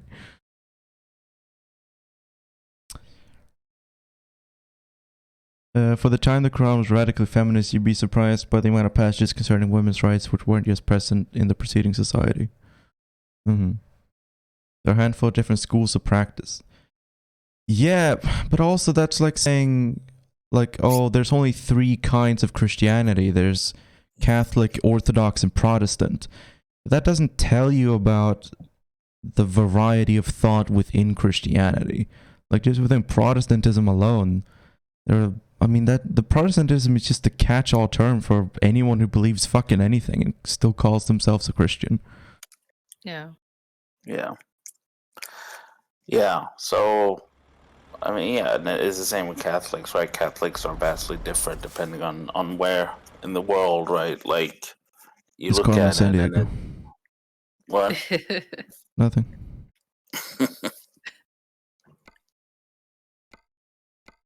Yeah, I mean, like with and in itself, like we've because there's even like different, Catholicism, right? Where we've got, Yeah. like Orthodox or like the main Roman Catholicism, and like I don't know all of the different sects, but I just know that like it's all very different. Yeah. I mean, just I was like, raised Catholic, but like I mean, hmm, what I believe compared to what like other Catholics believe, very different. I mean, hmm, there's Christians who believe straight up in the death penalty, and then they're also like okay, and they're not okay with abortion, right? Like, if you ever get a chance, watch the series by Grace Baldridge, South of Grace. Fantastic. It's about religion. Um, she is a gay woman in the South that's also Christian, and it's like talking about, different issues that come with that territory, right? hmm. Very fascinating. Like, But it also shows that it's not a monolith. yeah, like like basically what we're trying to say is that, um, like just how there are tons of different kinds of beliefs within Christianity, there are also tons of different kinds of beliefs within Islam, and it feels very ignorant to say that Islam and feminism aren't compatible with each other. Like, because you can't really say that about Christianity, right? Like, you can't say that, oh, Christianity and feminism aren't compatible. Like, yeah, there are tons of Christians who are sexists and who use the Bible and who use Christianity to justify sexism. That doesn't mean that a feminist can't also be a Christian. It doesn't mean that they are incompatible with each other. Like, oh yeah, if you follow a literal interpretation of the Bible, then yeah, it's a very sexist book, and you can interpret the Quran to be the same way. But most people, like most Christians, don't follow a literal interpretation of the Bible, like word for word. Like, I mean, no one does, because the Bible literally contradicts itself all the time. Yeah, I mean, religion is kind of like a personal thing, right? Like you have your own personal relationship, even within kind of a religious group, right? Let's say you're Catholic and you're in Sweden and you're in your congregation and stuff like that. You are still you yourself gonna have your personal kind of like interpretation of that religion, right? Like it's the same as like, when you have comrades, leftists and stuff like that who are Christians, you don't like, oh, so you're against like gay people and stuff like that. No, of course not, right? Like, you know what I mean? It's Yeah. just you have to realize that no matter what, like religion is like you have your own personal relationship to religion, right? And like, yeah, to go to like a Muslim feminist, right, and say, oh yeah, Islam is incompatible with feminism, yeah, you would probably get like a stink eye, right? Like, and they would consider you to just be ignorant, right? Yeah. Because their relationship with Islam is something that, as a Muslim feminist, would be a part that's empowering their feminism, right? To say that their relationship with Islam goes against feminism, right, is just ridiculous. Yeah. Yeah. Like, yeah. I mean, absolutely. Like, it's super ridiculous. Like, it's like just the fact that there exists like so many progressive and feminist Muslims, like, just shows that no, Islam is not incompatible with progressivism or feminism. But then, like, the argument that you're making essentially boils down to, well, they're not real Muslims. They're not really following Islam, which is like a very shitty thing to tell someone who has faith. They're like, oh no, you're not following your faith correctly.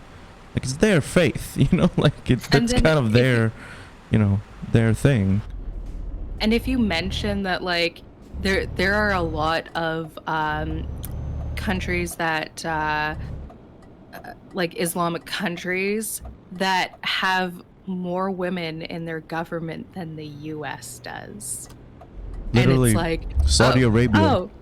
Saudi Arabia and it's like, if has a higher percentage of women in its legislative assembly than there are women in Congress.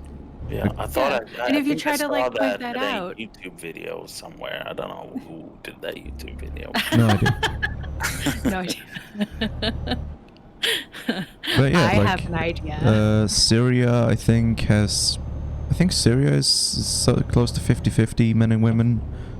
And yeah, stuff like that. Afghanistan, like these are all places that, you know, if we're going down this road where we think that like, oh, they don't treat their women the same, then how are they in government? If they're not allowed, if they don't treat the women the same, how are women in government? Because like it sounds like maybe, just maybe, the US is a little bit more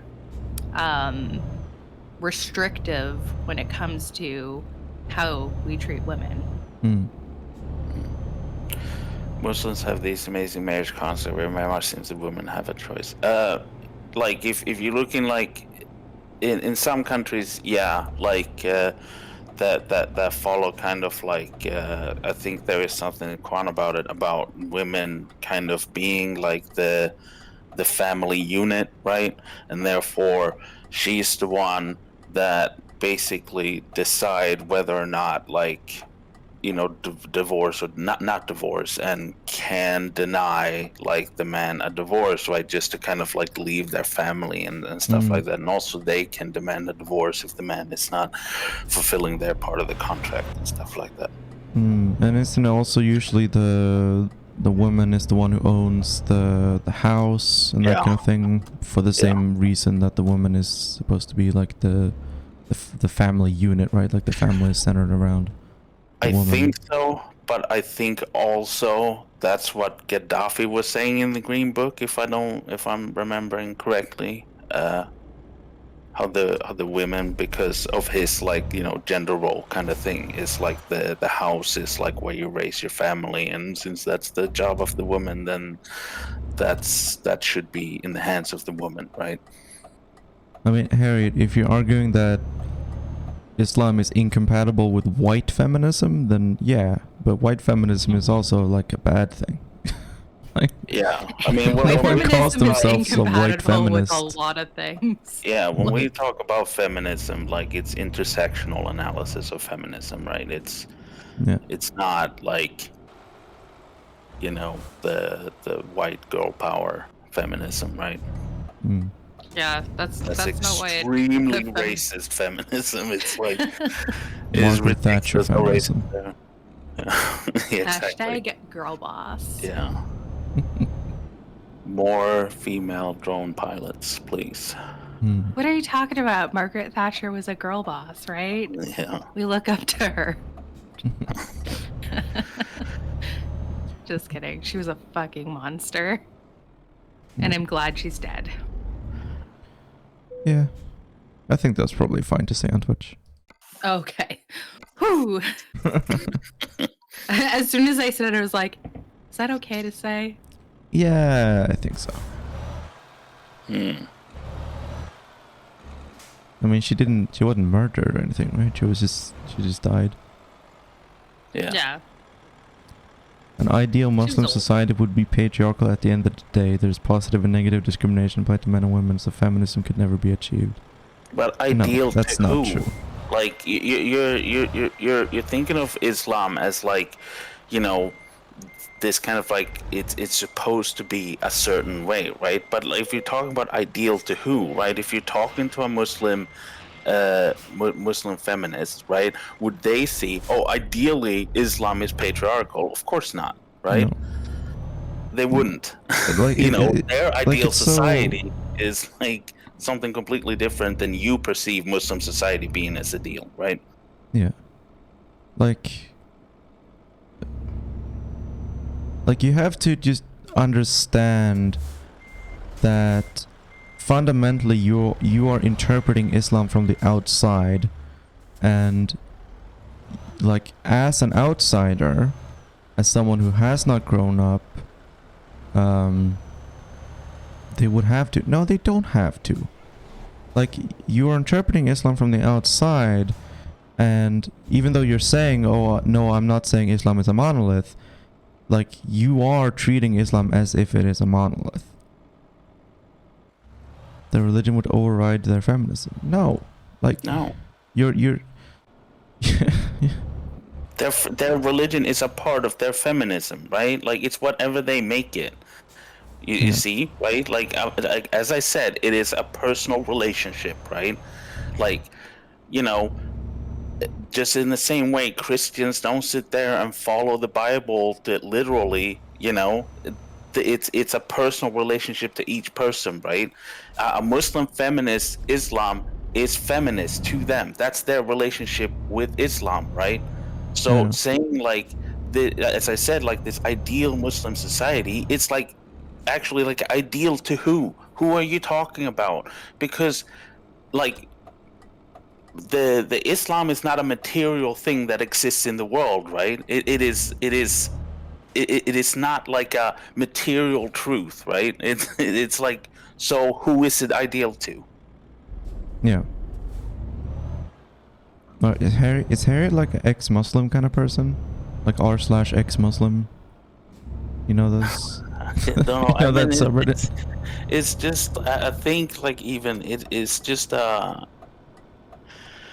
even in the left, like religion just becomes this really weird subject where like people do not apply the same kind of analysis to and like to make an exception out of everything, and it's like I've seen it a lot, right, with like how with the new atheist and stuff like that, like it just failed. Like any other analysis you have on other things is just all goes out the window as soon as you start talking about religion, right? Like Yeah. because And like a lot of us have I've been in that situation, right? Like as, you know, ex-Catholic, but also queer.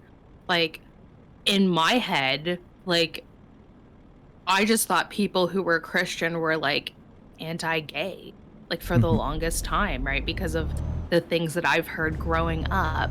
And it took a long time and, you know, talking to different people, because surprisingly, talking to different people about like their experiences and how they feel really helps, you know, you grow. And that was something that I had to like relearn, that like, hey, if somebody says that they're Christian, it does not automatically mean that they are anti-LGBT, you know? Like I have one friend who is very Catholic, is not anti uh against LGBTQ plus, is just against the idea of like you have to be married before you have sex. Like but she doesn't care like who's married. So I'm like, you know what? That's fair, I guess. Like if that's where you're at, that's cool. But she also is not very judgmental on those who have sex outside of marriage. So she minds her own business. Good on her. yeah, Like I think, like the point that we're trying to get across, like I think it's just that, like, it doesn't matter what like the scholarly consensus in Islam is. Like, just like it doesn't matter what the Catholic Church or the Pope says. Like, that's not. It's still wrong. Like, it's still a very rude thing to say to someone that their faith is incompatible with feminism, because it's their faith. And ultimately, they are the ones who decide what it's compatible or incompatible with. Like, it's not up to you. It's not up to what you perceive to be the consensus in Islam. It's not up to Islamic scholars to decide what's compatible or incompatible with Islam. Like, it's up to the individual Muslims to decide for themselves what Islam means to them.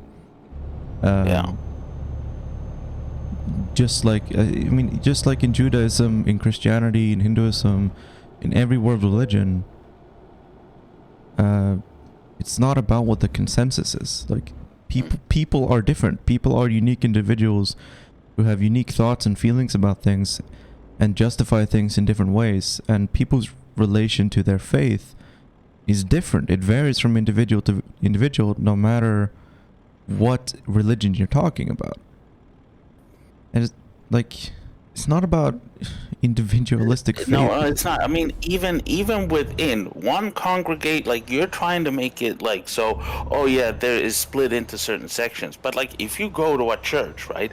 Even within that church, people are going to have various kind of like relationships to their religion. They're going to follow certain things that other people don't follow within just a congregation, right? They're not all just straight up like, oh, the priest said this, I'm going to do exactly this, right? And it's like this thought of like, okay, so Christianity is not compatible with capitalism. I mean, Jesus did say that rich people literally cannot go to heaven, and like interest, like collecting interest, is literally a sin. And like, do you understand, right? Like, it is a personal relationship. It doesn't matter what people will say Islam is, right? Because as said, Islam isn't a material fact, right? It's not like a, you know, just become what, because someone said this is what Islam is. That's their interpretation of Islam, right? And if other people listen to their interpretation of Islam, that's another thing, right? But even if they do listen to that interpretation to Islam, their relationship with religion will still be unique from another person, right? That's just a fact. Like, that's just how it works. Like, that's, you know, it's not about individualism, right? But I mean, yeah, and if Islam really was this like collectivist thing where like there are no thoughts outside of what these few religious scholars have said is an acceptable beliefs to hold, then there would be no Muslim feminists. But there are tons of them.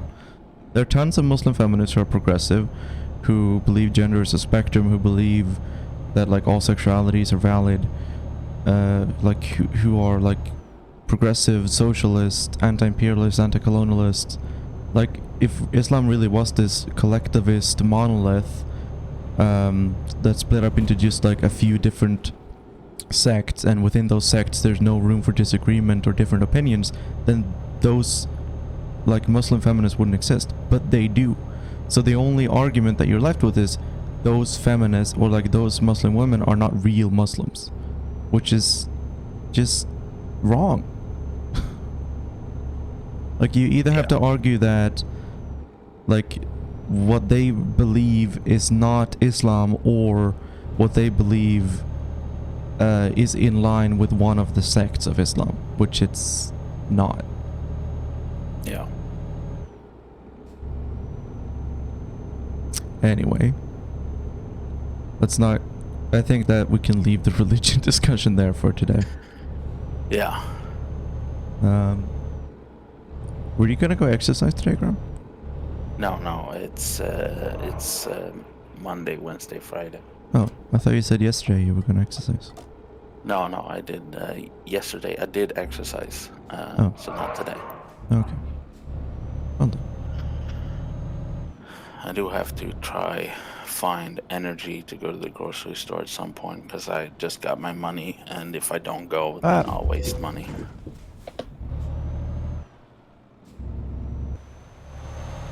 That's how I feel about tomorrow. I'm gonna finally get paid.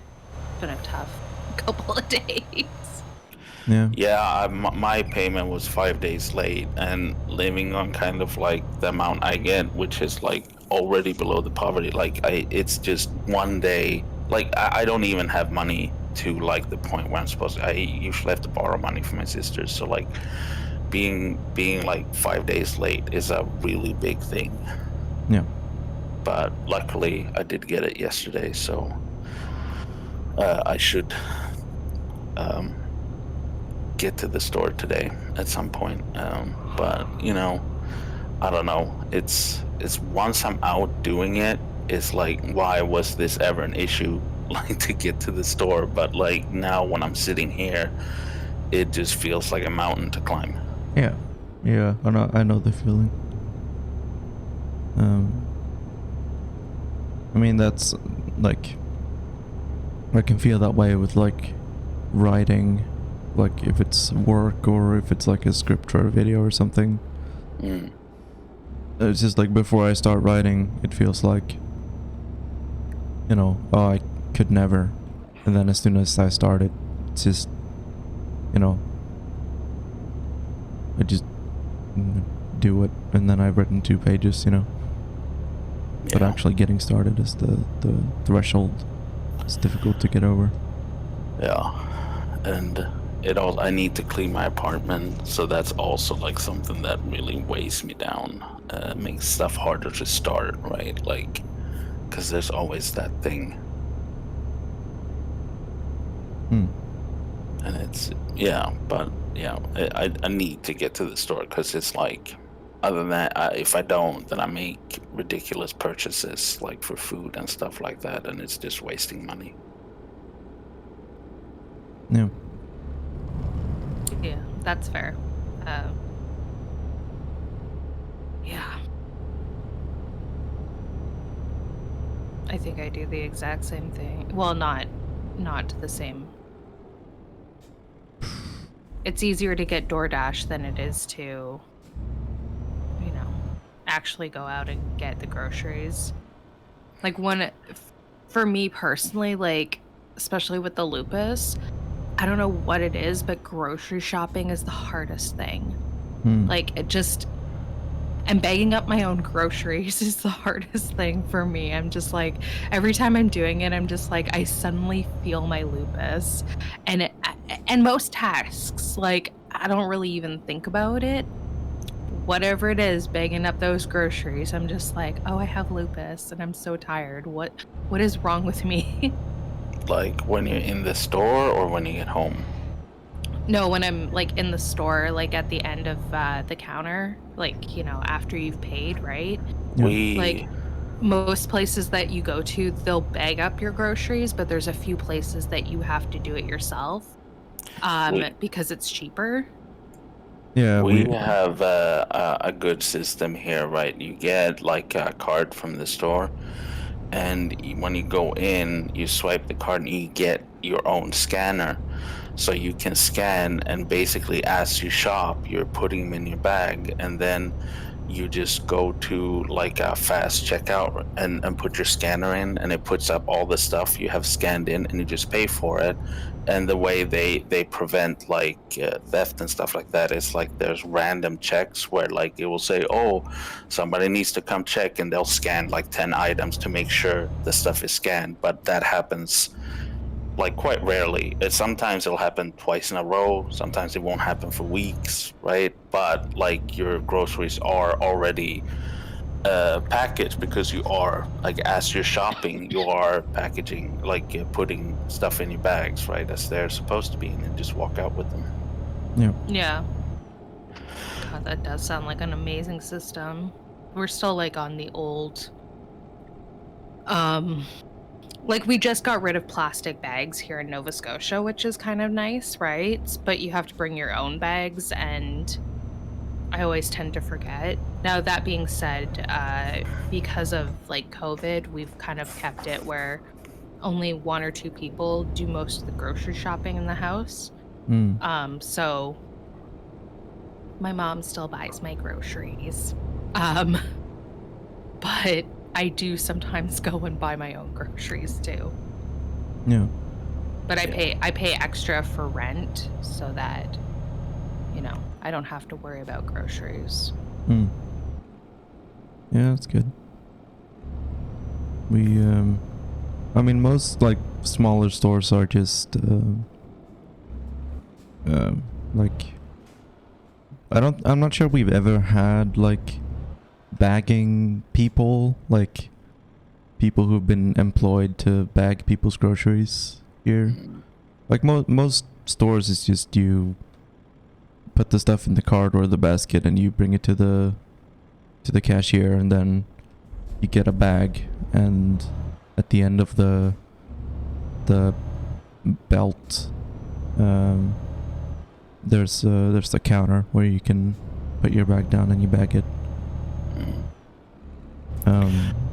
But we didn't get rid of plastic bags, but there was a tax. They put a tax on plastic bags, so now the plastic bags are more expensive than the paper bags. They're like $1 for a plastic bag. Yeah, which is like good. Like literally, it's made me stop getting plastic bags. Oh, I never got I always got the paper bags.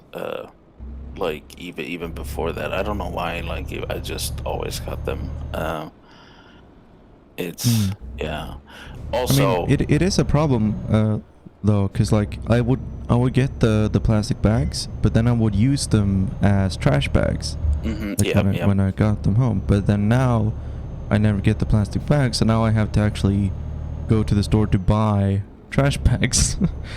So I have to buy like a roll of plastic bags to use, which I don't know if that's better or worse than what I was doing before. like I those usually plastic put my garbage bags. in the paper bag, though. Yeah, but Yeah, paper bags can like leak, like if you Well, there's Oh, I something don't wrong. put wet garbage into no, there. we Dry. don't need that. But our wet garbage goes into paper bags too. Like we're given these paper bags you're supposed to put food waste into. Yeah, but like I put a plastic bag down in the trash can and then put the paper bag into that, and then when I empty it into like the compost bin thing, I just open up the plastic bag, dump the paper bag into the compost, and then I put the plastic bag either in the plastic recycling bin if there is one, or in the garbage. Our recycling center doesn't have a thing for soft plastics, only hard plastic containers. Yeah. So like most like plastic cups and like plastic containers for food, if you're getting takeout and that kind of stuff, most of that you can't recycle. Yeah. Which is, you know, a shame, but also like it's to do with like the economics of the recycling business, because recycling has to be profitable, and recycling soft plastic just isn't profitable. Or if it is, it's like cents. Like you can make a few cents of profit if you like run stuff very efficiently and you recycle a lot of plastic, which is like basically why only like China does it, because they could like, you know, their government could just like churn out the money required to set it all up, and then, you know, over time they would make a tiny bit of profit from it.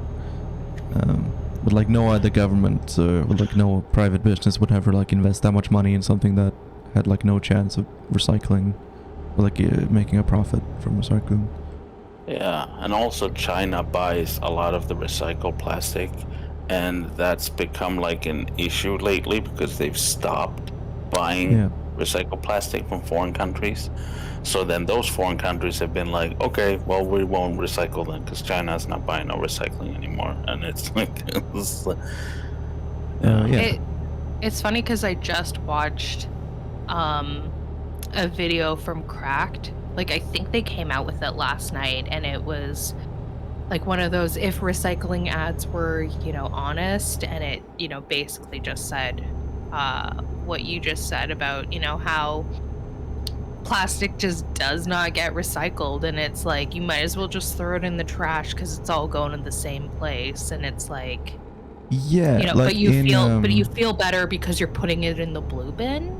Yeah, like in Sweden, it might genuinely be better for the environment if you don't recycle plastic, unless it's hard plastic, which is easier to recycle and is profitable.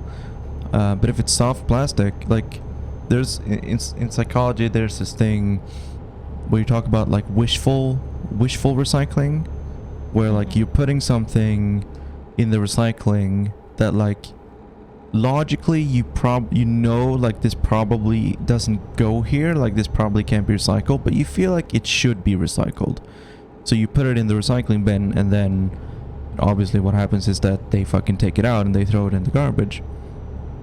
But like soft plastic, like if you try, it might generally be better for the environment if you put soft plastic in the garbage in Sweden rather than putting it in the recycling. Like if there is a container for soft plastics anywhere in like at a recycle center in Sweden, it's not going to be recycled in Sweden. It's going to be shipped off somewhere and then probably end up in a landfill in Indonesia. Like you know, it's gonna, you know, they're gonna try to sell it somewhere, like, hey, can you recycle this? And then they're gonna say no, and then they're gonna be like, well, we tried, and then it's gonna go in, like, yeah, Well, or Canada Malaysia, had exactly. well, Canada had this issue a couple of years, or no, just it was somewhat recent, like within the last couple of years, right? But we tried to ship like containers of garbage to the Philippines, and the Philippines was like, no, get fucked. Like, no, we're not taking your garbage. Yeah. Right? Because we do ship a lot of our garbage to, you know, the global south, right? And this was like from a couple of years ago. And they shipped back they shipped those containers back as a way of like, you know, we're not taking your dumb garbage. So here's like 8-year-old garbage in like these containers, but like good on them, Yeah. you know? And it was like somewhat of an international incident because, you know, this country was not taking Canada's garbage, and it's like we should not be shipping our garbage to the global south.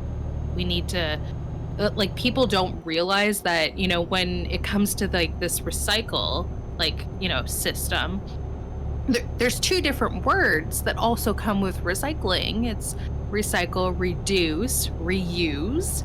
And we don't do the two last ones ever. We are like, we're good people, we're going to recycle. And it's like, well, if you reduce and reuse like containers and stuff, then like that's also part of it. Like maybe start doing that part. Like, because sometimes you see like old margarine tubs in people's like, you know, like do that. It's not hard. Yeah. I use like we have if I like buy ice cream, I use those containers for like making like salads in, and I save them too. Yeah. Yeah, we save most of our plastic stuff as well. But then eventually it's just like It gets too much. Full. Yeah. You can't save everything, but at least you know, there's a few that I can find use for, right? Like yeah, I mean, it's useful to have like, you know, plastic tubs or like what are they called? Those things that are like a multi-level marketing scheme, but the product is actually useful. Tupperware. Yeah, exactly. Yeah, stuff like that. But like old ice cream tubs and stuff. Man, isn't that like the original like MLM? I don't know. It maybe that and like Herbalife and. Speaking in the 90s, is Tupperware still around? Oh yeah, you can go. Yeah. Like you can go now. Tupperware has like gotten to a point where you can go and to like Walmart and buy like some form of Tupperware, right? I think with like Tupperware, it's like a harder plastic where like they've got like different forms that are like those softer plastics, like Rubbermaid or. But you know, you put those in the microwave once with spaghetti and they're ruined. I buy these because I cook food. I cook a lot of food at a time and then freeze it because that's like the cheapest way to do it when you live alone. So I buy these. They're quite cheap, like, and I can just put like one portion or one meal in one, and they're microwave safe, and then I just can heat that up and then boil some rice or spaghetti and pour it over, right?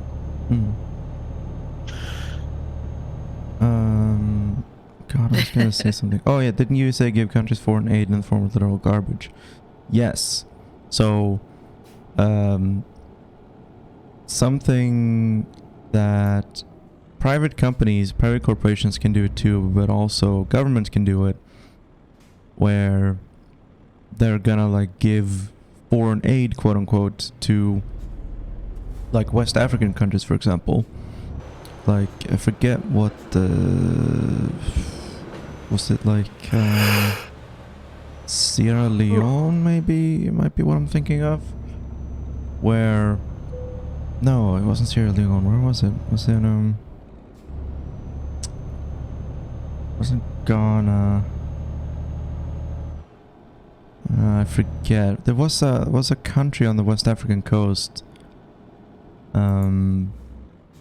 that the US just, they did like we're gonna send you foreign aid for like in the form of like electronics, which is like, oh cool, like laptops for our schools. Ivory Coast, maybe was that it? But then like when it turned out that like, oh no, these are just old electronics, like literally just electronic waste, like garbage. And so it shows up in a big container. It's like, hey, here's our foreign aid, fucking idiots. And then it's like, oh well, we can't like not take this because it's, you know, it's US aid. Like it's, you can't turn it back, and you know it's here now. So I guess just put it in a landfill. And so then the US can like, they can say that they've donated like this and this much money's worth of aid to the Ivory Coast. And then you know, they also get rid of like electronic waste that they can't recycle or do anything with.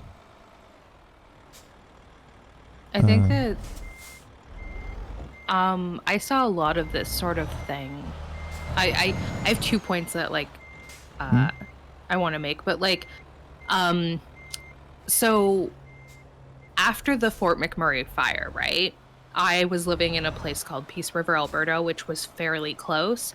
So as a result, you know, the radio station I was at decided to, you know, work with a trucking company to collect things for, you know, the victims of like the Fort McMurray fire. It's a city of like 88,000 people that had to leave their homes, and they were out of their homes for an entire month, right? So there was a lot of stuff that was needed. The problem that I saw was that there were so many people that wanted to donate. Like, there were people who were donating like new items, which is completely fine, you know, like uh things like diapers or, you know, sanitary products or like food or whatever, right?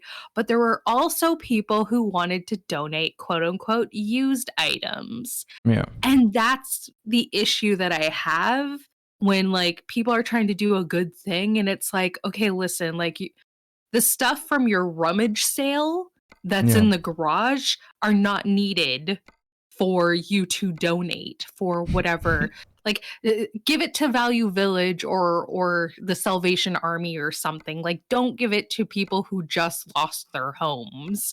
Yeah. Like cuz then there's workers that have to go through those items to and instead of like actually doing something that's needed, they're going through like your old lamp from 1964. Like don't do that. Yeah. The other thing is the waste that we are seeing with fast fashion, right? Like Yeah. Shein, Fashion Nova, these are all cheaply made clothes. And don't get me wrong, sometimes you have like, especially because we're all poor, like sometimes you buy those clothes because you cannot afford anything else. That's fine, right? The issue is that LuLaRoe, that's like a clothing MLM, right? yeah, that was a clothing MLM. Yeah. But I'm talking about like Shein or Fashion Nova, which are like the ones online that are very cheaply made. They're very LuLaRoe is also extremely cheap. Like cheaply made. Not cheap to buy, but cheap not to cheap make. to buy, but cheap to make. Yeah. Exactly. But this sort of like fast fashion where people will buy, you know, $500 worth of clothes, right? They'll only wear like these pieces of clothing once or twice, and then they'll like donate it or they'll do something with it or whatever, like try to get rid of it. And sometimes they'll just throw it out. So now we have like this overwhelming amount of like clothing that is going nowhere or going into the trash or going to, you know, donation bins for like the global south where it's being made. Because here's the other thing people don't realize with like these fast fashion brands, they are hiring child labor. Yep. So it's it's one of those that, like, I've personally stopped buying from those, but I also don't want to shame people for like buying from those because sometimes that's the only option. And under I mean- capitalism, there is no ethical consumption.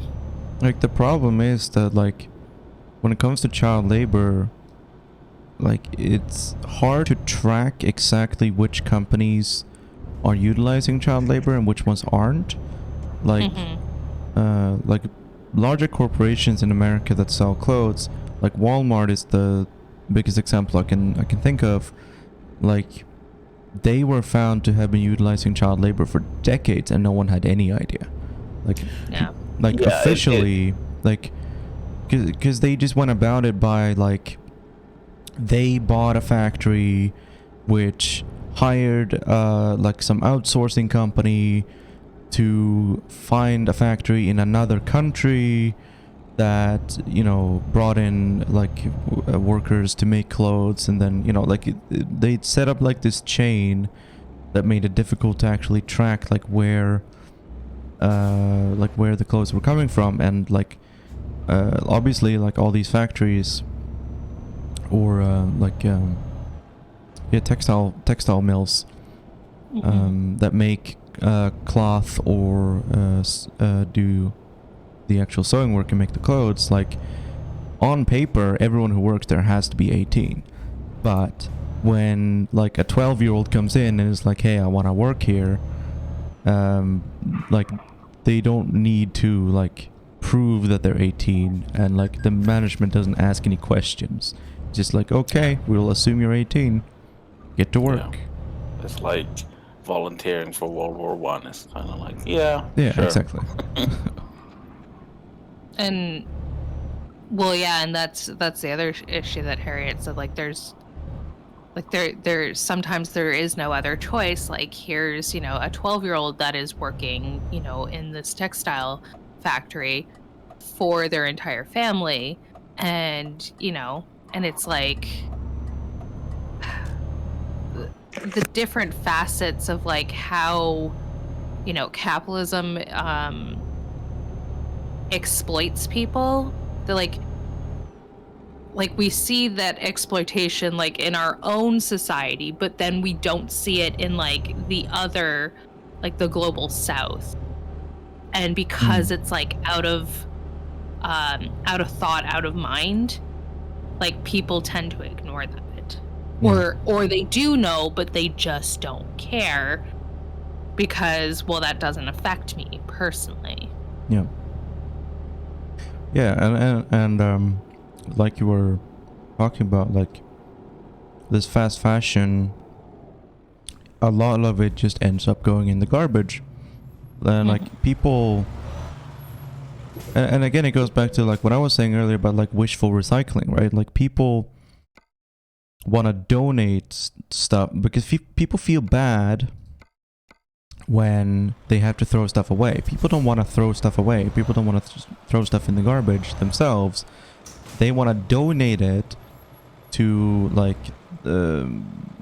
what's it called, the army thing? Salvation Army, yeah, and like Goodwill and these other places. When it comes to like clothes, or like when it comes to food, people want to donate food to, you know, soup kitchens and homeless shelters and stuff. But like a lot of these I forget what they're called, like these, you know, food collection thingies. Food banks. Food banks, yeah, exactly. Like, if you actually ask them, like, hey, what do you guys need? They'll pretty much tell you anything but canned food. Like, we're good on canned food. We've got enough, alright? Like, it's the only thing people donate to food banks.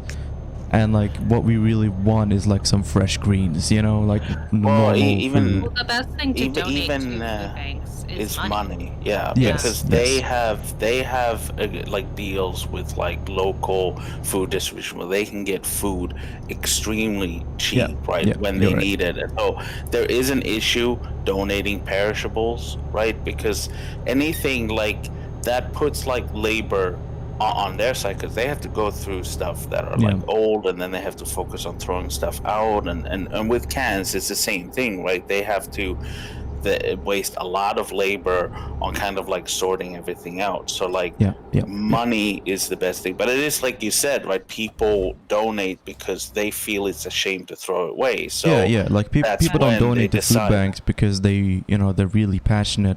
Yeah, Like they really want to help people. They donate to food bank because it's like, oh well, I have about like these this canned food that's expired or is about to expire, and like I'm not gonna eat it. So like, what do I do with it? Well, I don't want to throw it in the garbage, because then I would feel bad. So I'm gonna donate it to a food bank, and then they can throw it in the garbage. yeah, and then Well- it's also the mentality people have like around this.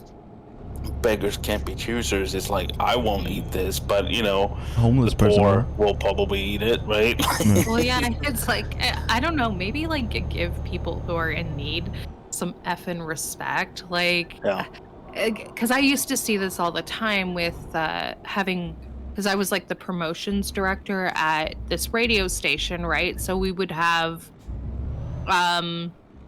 especially at like certain times of year, like people don't donate to the food bank in the middle of the summer. They're donating around Christmas, right? Hmm. So like around the middle of the summer is when food banks tend to like need the most aid. So if you're going to donate, do it in the summer, because or like, not around Christmas. Like Yeah. think of Christmas in July, and help the food bank. Hmm. But that being said, like if you're going to donate, money is like the best, situation. But I was trying to like convey this like on the radio and be like, hey, this is what they need. And then it was things like, peanut butter or, etc. Right? Like, don't just donate your crappy can of, expired mushrooms, because they're just gonna have to throw that out. Yeah. But trying to say that in the nicest way possible and be like, hey, they need help.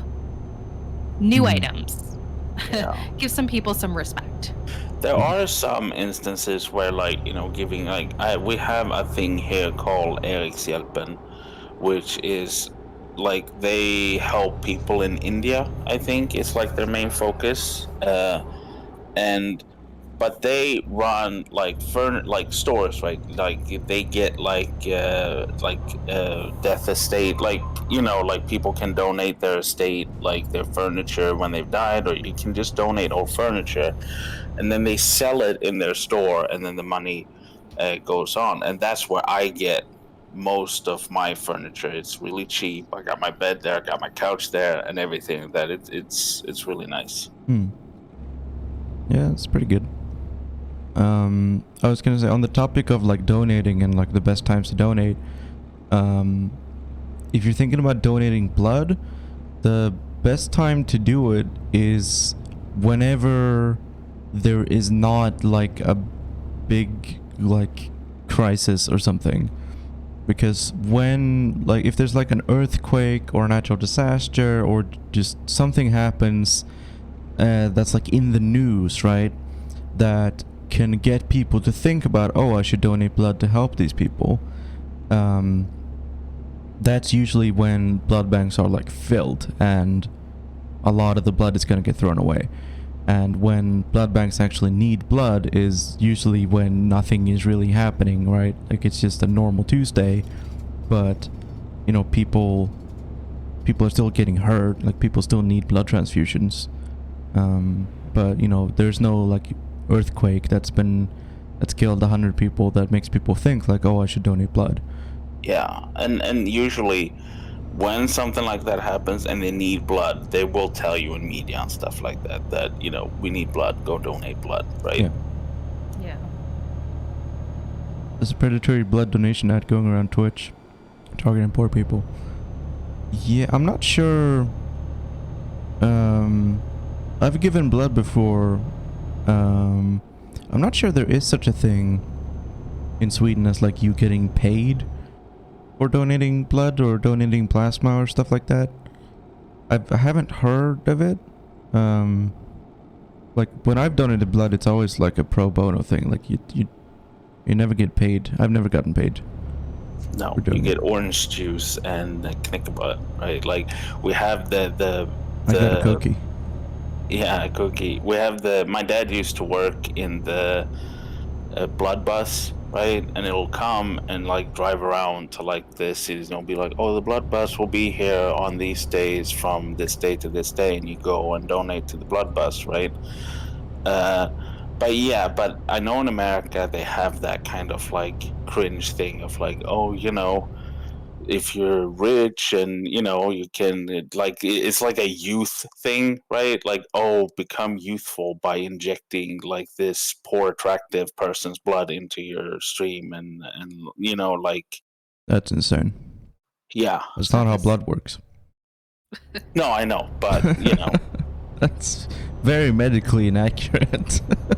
yeah, exactly. But it's a thing in America, right? Like they're literally just kind of like farming poor people's blood at this point, right? What are you Yeah. talking about? You guys, you don't want to do the Elizabeth Bathory, Well, how do they get the Cleanse? blood? Can you just buy blood? Oh God. Like, how No, do they it's get their like hands on the blood? it's a company, right? You go and donate blood to them. They pay you for the blood, and then they turn around Oh, and I see. supply their rich client with the blood. I see. Oh, that's so gross. Okay, I see. I thought it was like you go to like donate blood to like a normal clinic, and then it somehow ends up like in rich people's. No. Like It they is like you it just is go to like a blood corporate. It is clinic and it's like, hey, I know you're gonna give this blood to like a hospital, but can I have it instead? I'll give you $20. yeah, exactly. No, it's yeah. It is. Like, It what are is you gonna do with predatory. this blood? Oh, stuff. Can I have some, like a Bathed in it. couple bags, like 20 bags? Yeah, can I have about, I don't know, a tub full? I need about a person's worth of blood. Yeah. Oh my God. Sorry. Like if you have just a person, right? You can just give me the person, and yeah. How much blood you need to make a person? To, Oh my God. if I find out had that- hypothetically, if I had a body that had no blood in it, well, how much Oh my blood do God. I need to fill up, make a person living? We're just gonna find out that rich people are actually vampires, and that's why they keep, buying like bags of blood. Like it's that's just the end result. Oh my God, there's probably like some sort of story written about this all over the internet, and I hate it. Oh wait, isn't that like you could essentially do the exact same thing with like essentially just like 50 Shades of Grey, but like vampires. Ugh, I hate it. Oh my god. 50 Shades of Grey was a fan fiction of Twilight, That's true. so it was Oh, originally God. about vampires. Oh no. How much blood do I need for a full oil change? Oh my God, it's so gross. No. Yeah, it's like, so if I get a person, right, how long will that supply last, and how much can I take for it before my blood mule becomes useless? It's like, Oh yeah, Corona. There was an Onion article. It was like, nice charitable man donates a bag of 20 kidneys to a local hospital. yeah. Very kind. And I think it's something like, he said, oh, I forget. It was, I think it was something like there was like a ransom note, like written in like cutout, like cutout newspaper, like letters, like that kind of ransom note, and it said like, I'll be back with more kidneys or something like that. And all the doctors are like, wow, that's so considerate. Like we really needed these kidneys. It's been a hard time. Yeah. Nice that some people still care. Human body has 10 pints of blood around 8%. Yeah, I didn't actually, I wasn't planning on getting a blood supply from a human. Onion used to be funny and satirical, now I see its headlines, just assume they're real. Yeah, I think some people who've written for the Onion have said that it's like getting more difficult to write Onion articles just because, like, especially during like the Trump era, It's like you can't write a satirical article about Trump because like no matter how ridiculous you make it, it's like people are gonna assume it's real. Like it's just not too far. It's never gonna be too far from reality. I think the creator of Black Mirror said the same thing. Basically, like it's hard to write like dystopian sci-fi right now because like we're living in a dystopian sci-fi, like with like AI that's, you know, becoming better and better at like imitating like human speech and passing the Turing test. And I mean, why mass don't they surveillance and make a Black Mirror episode about how it's hard to write dystopian things anymore, right? exactly. Yeah, get on it. Oh, Ashley says she'll be right back. Yeah, like it's just like a guy. It's just an episode about a guy, and he's like in his apartment, and he's got like you know, like shriveled up like pieces of paper like all strewn around his room, like discarded like scripts, and he's just trying to write an episode of Black Mirror. And he's just like, what if there were like remote controlled drones that could kill people from afar, and the people controlling them didn't even know who they were killing? And then like the looks over at the television, and it's like a news thing about like drones in Afghanistan or whatever, and he's like, damn it, and then he shrivels up the paper and throws it across the room like, it's gotta be something that hasn't happened yet. Mass surveillance, no. Artificial intelligence, no, it's real things. Well, what if your phone could spy on you? No, it's also real. Ah, damn it. Robot dogs, no, it's real as well. Carmen, that is from a meme, right? It's like laughing really hard. It's a video from this. It's a Spanish guy who's on this like talk show or whatever. Mexican, and I think. No, I think he's Spanish.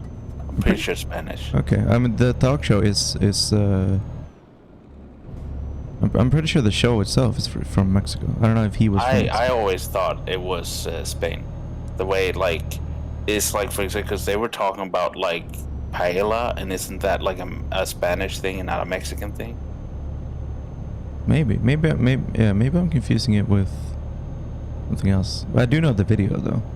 Yeah, and he's telling this story. Like, there's a few different ones, but like his laugh, he just about anything, right? Like the way he tells the story and the way he laughs is just the best thing on the internet.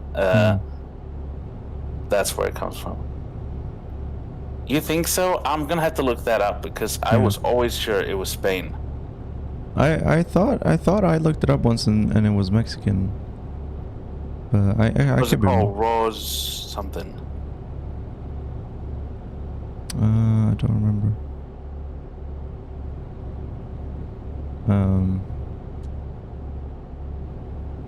The Spanish comedian, Spanish actor.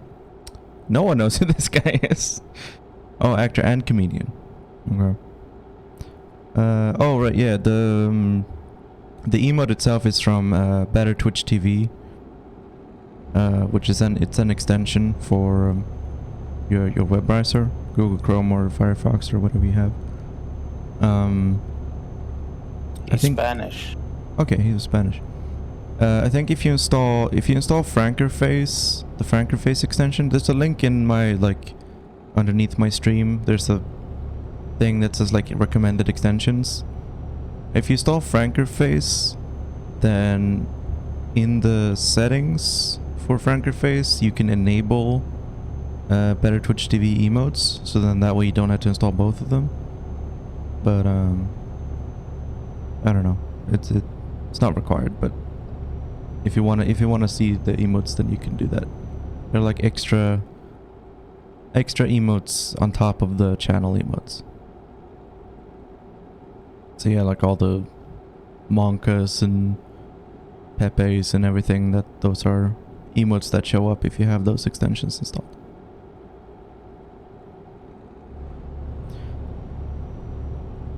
Yeah, he died recently, apparently. He died in April. That's a shame. Look at us making new words to describe emotions when we can't show it physically. I mean, visually, you are showing an emote of a sad frog that represents how you feel. That's, you know, language. That's hieroglyphics or logograms. That's, you know, I don't know what I'm trying to say. I've been watching a documentary. Oh yeah, new emote. I've been watching a documentary about ancient Egypt recently. But the presenter is this very English person. I don't know, it irks me a little bit sometimes.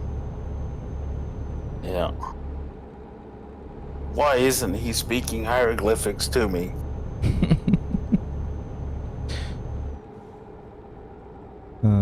Oh, there was this one scene that was so painful. I almost want to show it on stream. Oh god. Do you do the emotes yourself? Yes, I did the emotes myself. Do you trace like the image that like you had before? Yeah, I traced the outline and then I made a mask, which I then added a stroke to in Photoshop. Okay. But yeah, it was an image of a goat that was making that face, and I traced the outline of it, and then well, most of it after that was freehand. Okay, it's called Immortal Egypt. I'm gonna see if I can pop it on stream for a second. I'm getting an ad in Spanish. Yeah, we said Spain too many times in the last 10 minutes. Oh god, I have no idea where. Hang on.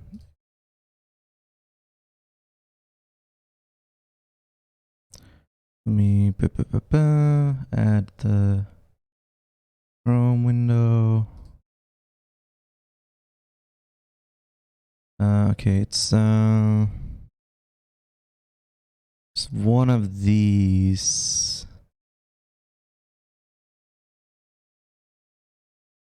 Let's see if I can find it. Oh yeah, here it is. I'll I don't know how to show it to you as well.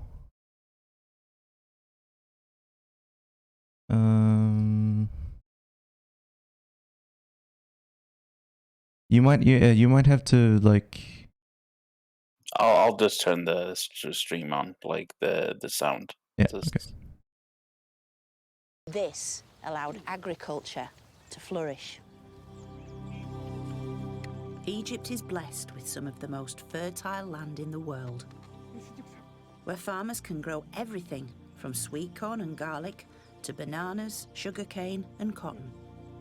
Just gonna interview a farmer, and just the conversation is so awkward. Badawi, it's quite intensive farming, isn't it? The land gives the people a lot, doesn't it? Yes, but we need to give the land also rest.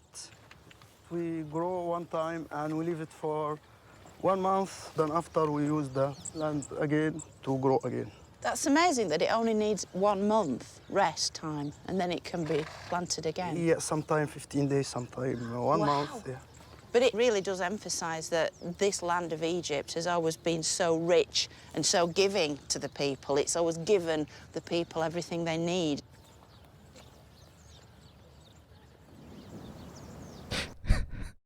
It's so painful.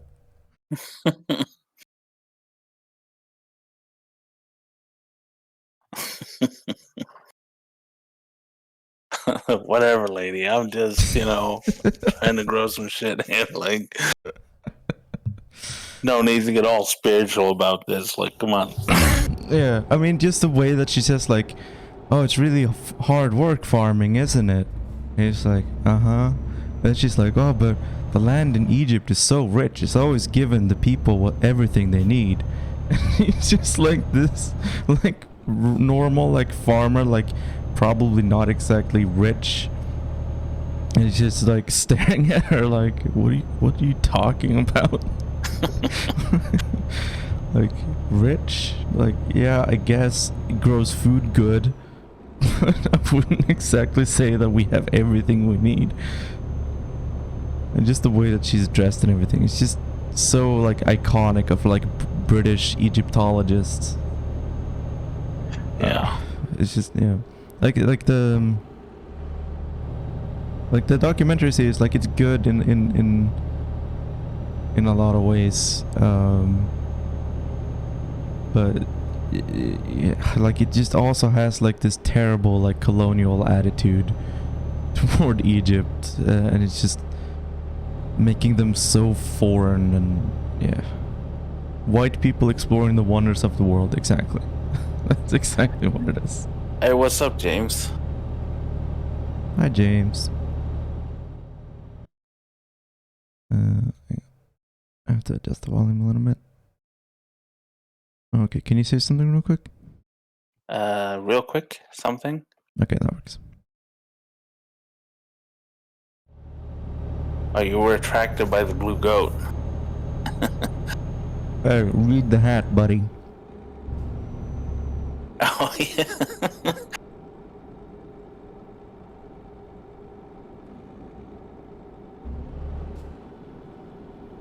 The blue goat.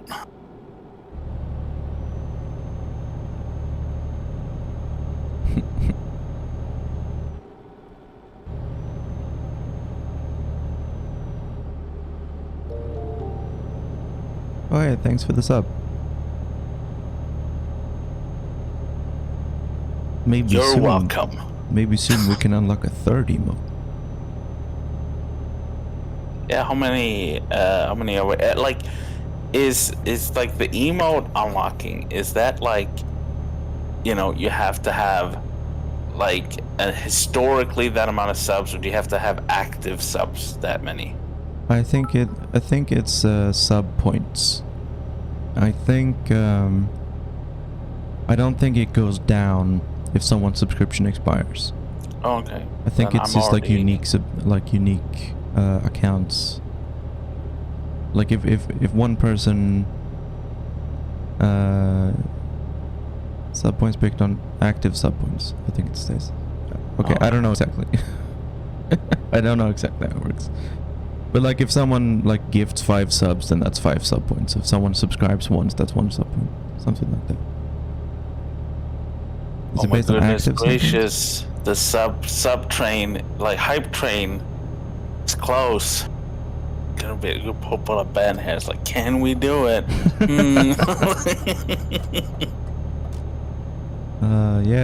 Yeah, the hype train or whatever. I got a hype train immediately when I started my first affiliate stream. Oh, that's awesome. Yeah. Everybody was like, just like, give me my founder's badge. Yeah, that elusive founder's badge. Yeah. And Sebs and Ben were both like trying to be the very first sub, and Ben beat Sebs because when Sebs tried to do it, it asked him for his information and stuff like that, and Sebs like, God damn it. Hey, we got a hype train. Oh snap. Oh snap! Was so it's blah blah blah blah. I'm not good at the Twitch thing. Rest assured, good people, that all of the money that you are donating to me will go to a good cause. That is Train Simulator DLC. It's true. Also, I'm back. Hi. Hi, Ashleen. Mr. Hansen is the OG Azure founder. Yeah, I think Mr. Hansen was my first sub.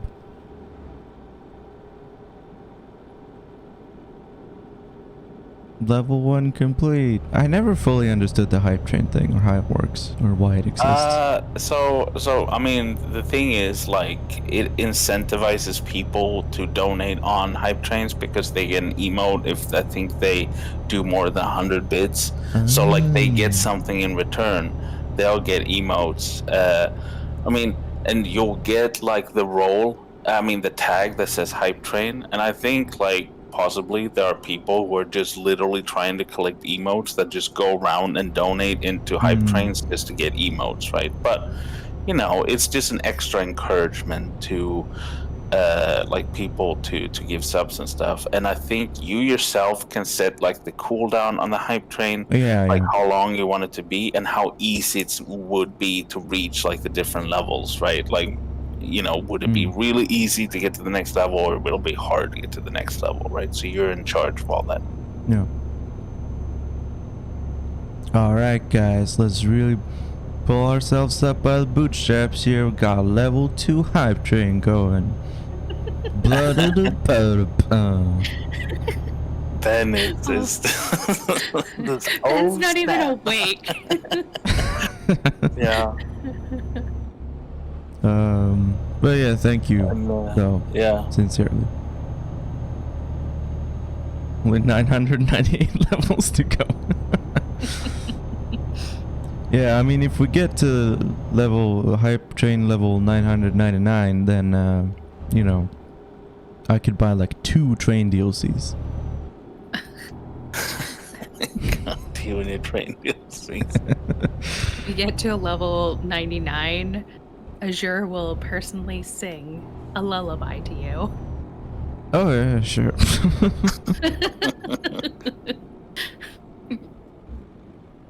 I like the music Ben plays when the hype train is going. Okay, fine, I'll play music. I'll play music. I can play oh,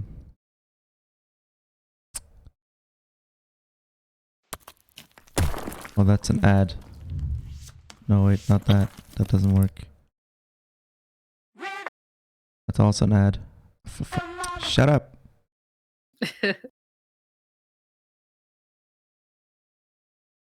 Ой, ти, батьку молоденький, чом ти, батьку, не прийдеш у лиху годину, та й на Україну.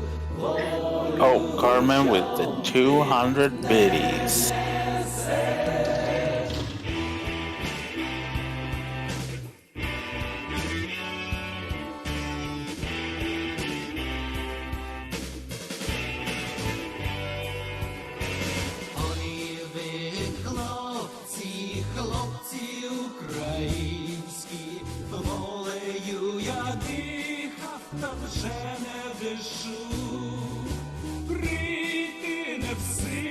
There.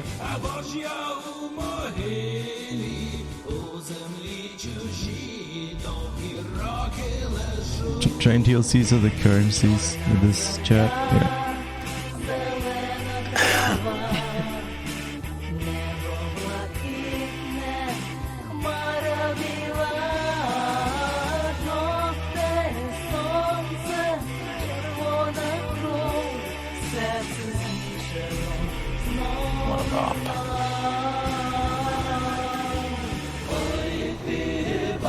I've never heard this song before. Really? It's a good song. What do you mean?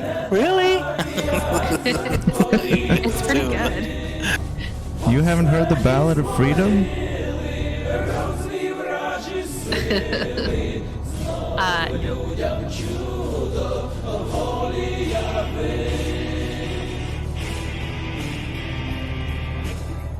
Oh yeah, I made Funny Man my... What the heck?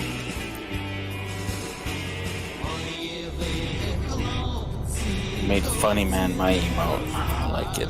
Yeah, that's a good emote.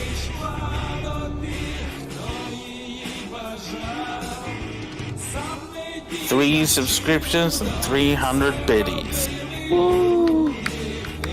I got an emote for that. Yeah. When there's a hype train, you get an emote. I noticed that too because I got an emote from the hype train that was starting in my channel.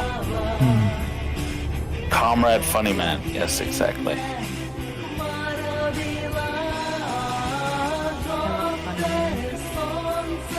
Funny Man's cute. I like dressing him up when I like play video games to fit the video games. Like when I did the Battlefield 1, he had like one of those British World War I helmets and a shovel. Yeah, I saw that because it's really adorable when you do that, and then also like right now with Azure having the trucker hat on, I just love it. Every time I'm just like, oh, it's a new costume. I love it.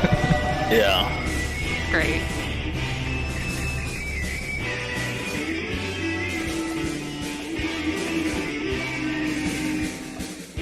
Also, sure. Where the hell am I? God.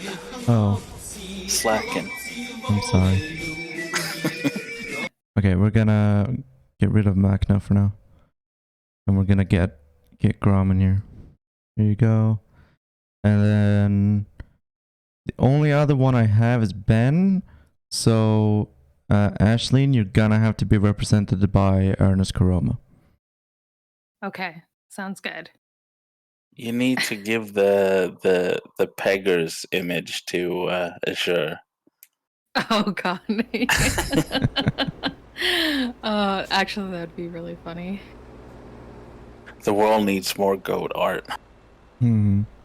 Well, if I get enough sub points, then I'll have to make a third emote, won't I? And then there's gonna be another goat one.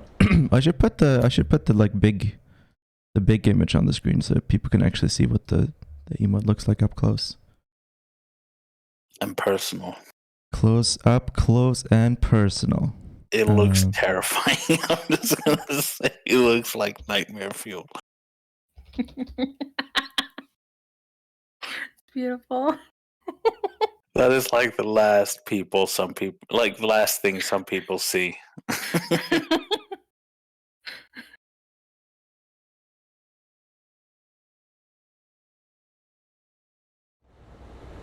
All right.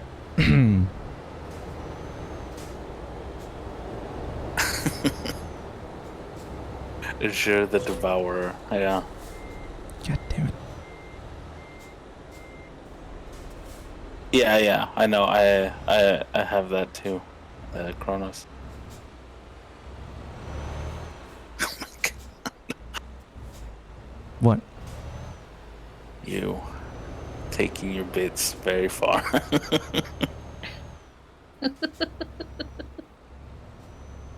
What?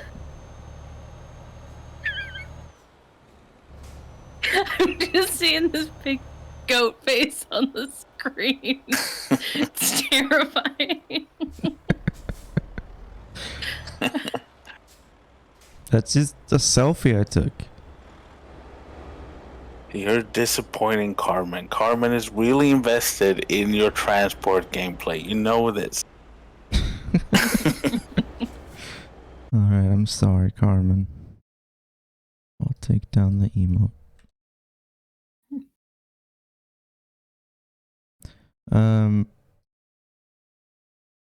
I made a leather jacket for my goat soda as well, but I don't know where I have it. There's an image of it somewhere that I could put on. New costumes are always fun. Yeah. But that's something you can't do with your webcam, Ashleen. Put on new clothes. No, that's actually I can't at all. Yeah. You're stuck I looking actually the way just- you are. But I can do whatever. I actually just wear the same clothes every stream. Yeah. I haven't changed my clothes in weeks. Yeah. Have you ever thought about like doing a stream in drag? Yeah. Yeah, I did a couple weeks ago. Oh, okay. I did my makeup. It was terrible though, because the lighting was real off. And that's because I decided to use Ben Nye concealer, which is mostly for the stage only. So it just looked very caked on. So now if I ever do my drag makeup again, I will be using like another concealer because yeah, I did not look cute. Like it was bad. I am actually in full drag every time I do my stream. You just can't see it. I bet you look quote unquote sickening. Wow. That's good. Yeah, James, you really like goats, dude, don't you? I like goats. Goats are cool. I like all barnyard animals, really. I grew up with some. I was gonna say something, but I forget. What?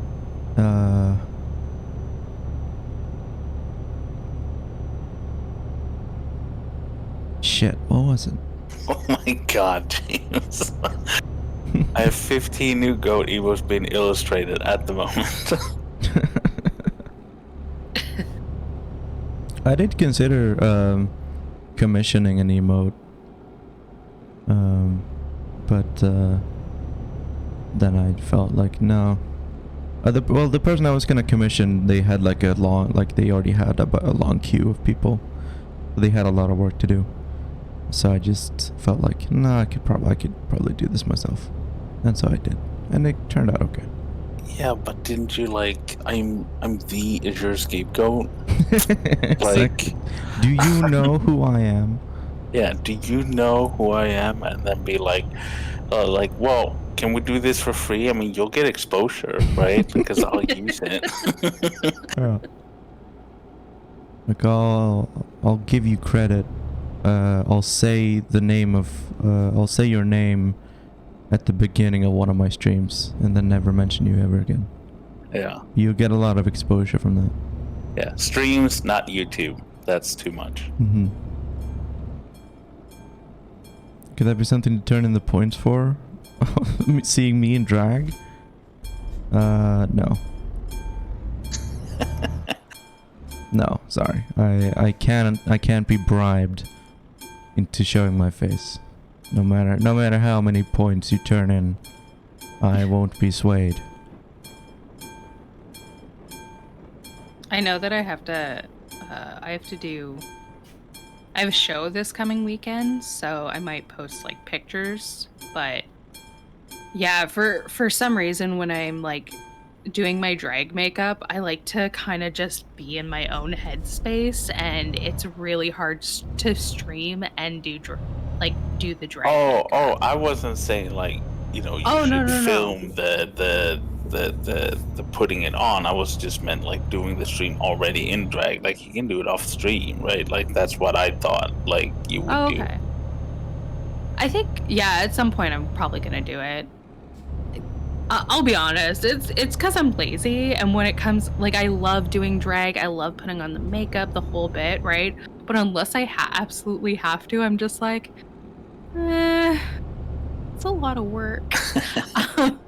And it's because of laziness, where I'm just like, I don't know, maybe I'll eventually do it. I'll get it in my mind, or like come on for a second during like I've done that before where it's been after a show and I'll come on stream with Gracie and I'll be like in full, and then I'll take it off while I'm on stream with Gracie.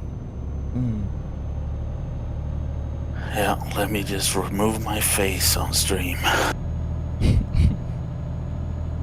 Yeah, no, I mean, it's very nice to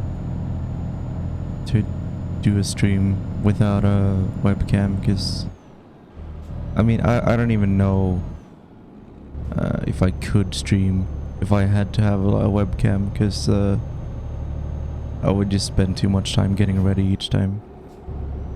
Like more or less, like, and don't tell the listeners this, but most days I wake up at like 11:30 and I basically roll out of bed and start the stream. Wow. Honestly, it's a lot easier. Coming on Grom's stream last night and then this one this morning, like, I don't have to do my makeup. I don't have to. Yeah, it's I mean, great. technically, I don't have to anyways. Wow, right? some But feminist you or have to have No. makeup on. listen, I like to look pretty. Okay, I just want everybody to tell me how pretty I am.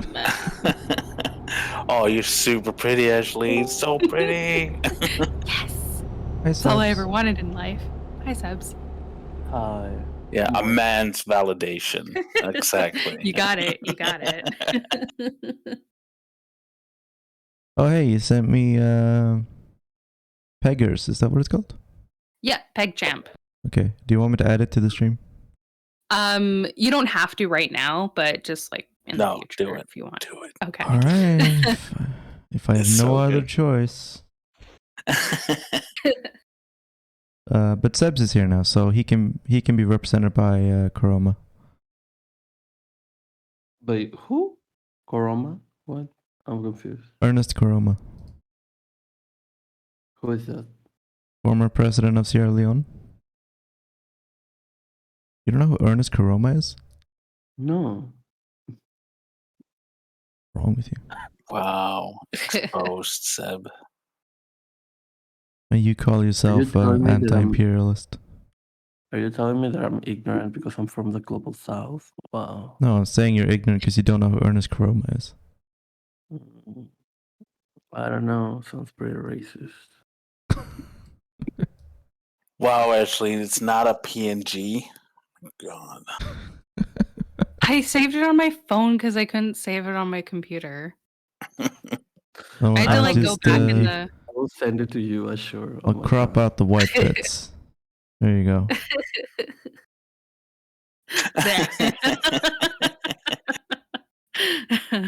Sebs does have the original. Yeah. Oh my god. Oh my god. If you're gonna crop out the white bits, then you just might as well crop out the whole face. My God. Oh, I hate myself for that joke. Ooh, I have the animated version also. No. Wow, Azure, you're not driving Swedish? What? You're honestly gonna say you're driving French right now and not Swedish? Driving French? What? Yeah, your machinery. Your machinery is Renault, not Volvo? Volvo. Yeah. Volvo is fucking Chinese. Like You know. the car part bit of Volvo is owned by a Chinese company. And the Doesn't cars are matter. made in China. It's still Swedish in my heart, okay? Well, the rest of the Volvo corporation is Swedish, but only the bits of Volvo that don't make the cars. Which I don't know what they do, the rest of Volvo.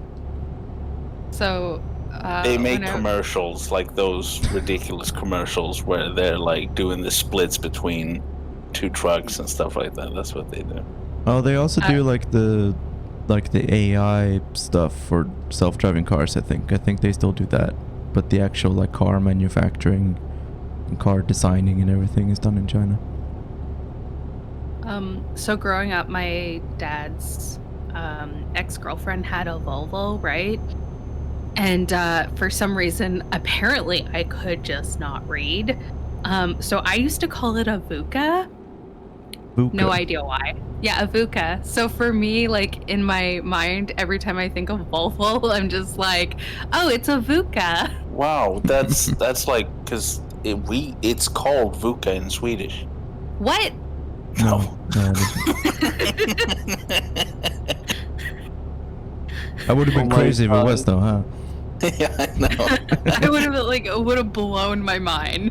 Like, what? Are you You were like, kidding oh, me? was I Swedish in a different life? Yeah, my basic white girl ass would absolutely think that. Yeah. Yeah, we are actually indigenous technically. Swedish people are. Oh my god. You know, because like Grom and I are descendants of the indigenous Viking population of Scandinavia. Yeah, my great grandfather is Harold Bluetooth. Hmm. Yeah, mine as well, actually. Yeah. That's the, that's the only Viking I know the name of. Well, there's Ragnar Lothbrok, right? And then, like, Exactly. I know like one Viking dude. well, it's his son is real too. Like, I just know the ones from like Vikings, but like Ragnar Lothbrok and Björn Lothbrok are real Vikings, right? Or we think they are, because we don't really know No. because of the way, like, they could just be fairy tales or they could be real people. Yeah, it's the same way. It's the same thing with Asatru, the pre-Christian religion of the Nordic countries. There's no real way to know what was myth and legend and what was religion. Like the evidence is very scant, and all the writing that's done about the Nordic pagan religion was done by Christians, not by the actual practitioners of the faith.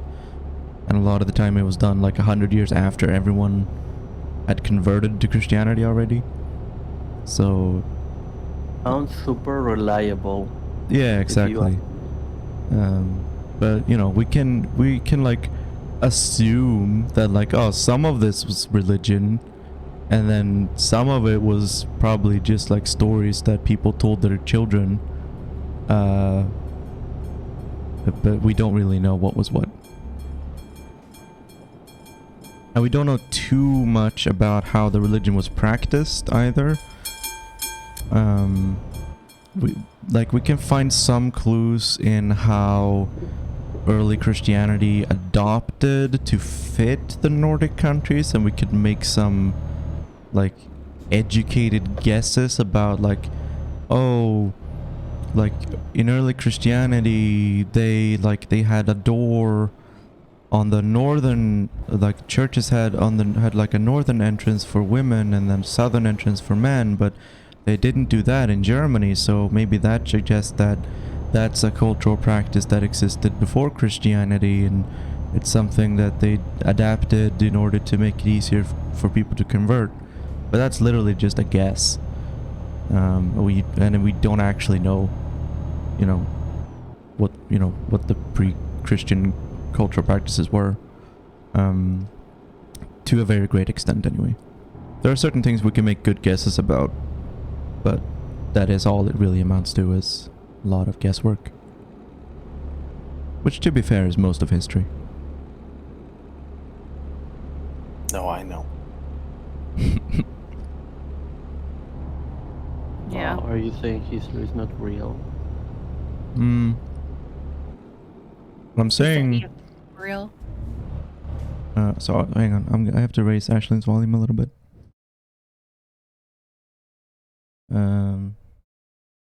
Oh, thank you for the images subs. Yeah. But yeah, like, I mean, history is a summary of the evidence we've found so far. And then, like, a lot of the archaeological evidence that we find, especially anything that's done in writing, it's a lot of guesswork about, like, when was this written? Who was it written by? Why did they write it? Was the intention behind the writing literal? Or was this like a parody or a joke or satire or irony or post-irony or post-irony? Like, what if whoever wrote this text was on like 12 layers of irony and it was all just a big joke? We don't know, because we don't know the actual context of it. We just have to guess. Because, yeah, like the actual background for a lot of archaeological and historical evidence is lost. Actually, Azure we know that everything in history was written to confuse the future generations, so everything is a lie, actually. Yeah, sure. I mean, like, there isn't much in history we can say is true or certain. Like, I mean, and just by the nature of how evidence degrades over time, like the further back in history you go, the less reliable the evidence becomes, or the less evidence there is, and thus the less reliable the guesswork is, or the more guesswork you have to do because there isn't any objective evidence.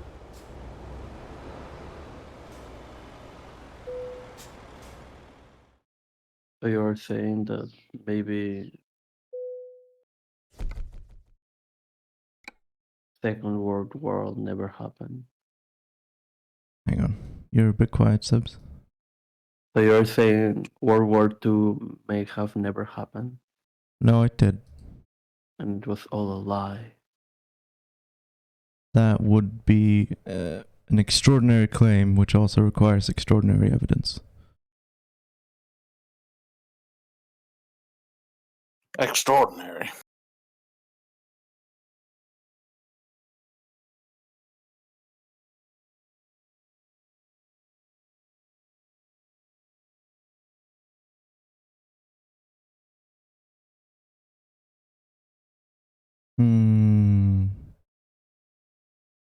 Toxic and infectious substances. That sounds good. I want to transport some toxic and infectious substances. Like a big jar of COVID. Oh my god. Is COVID toxic? It's infectious. Yeah, but can you label it toxic? No, I said toxic and infectious. No, I'm asking, not because it must be. No. It's not toxic. It's an infectious disease. It's a virus. It's not Like, toxic. what is toxic? The people who are anti-vaccine. True.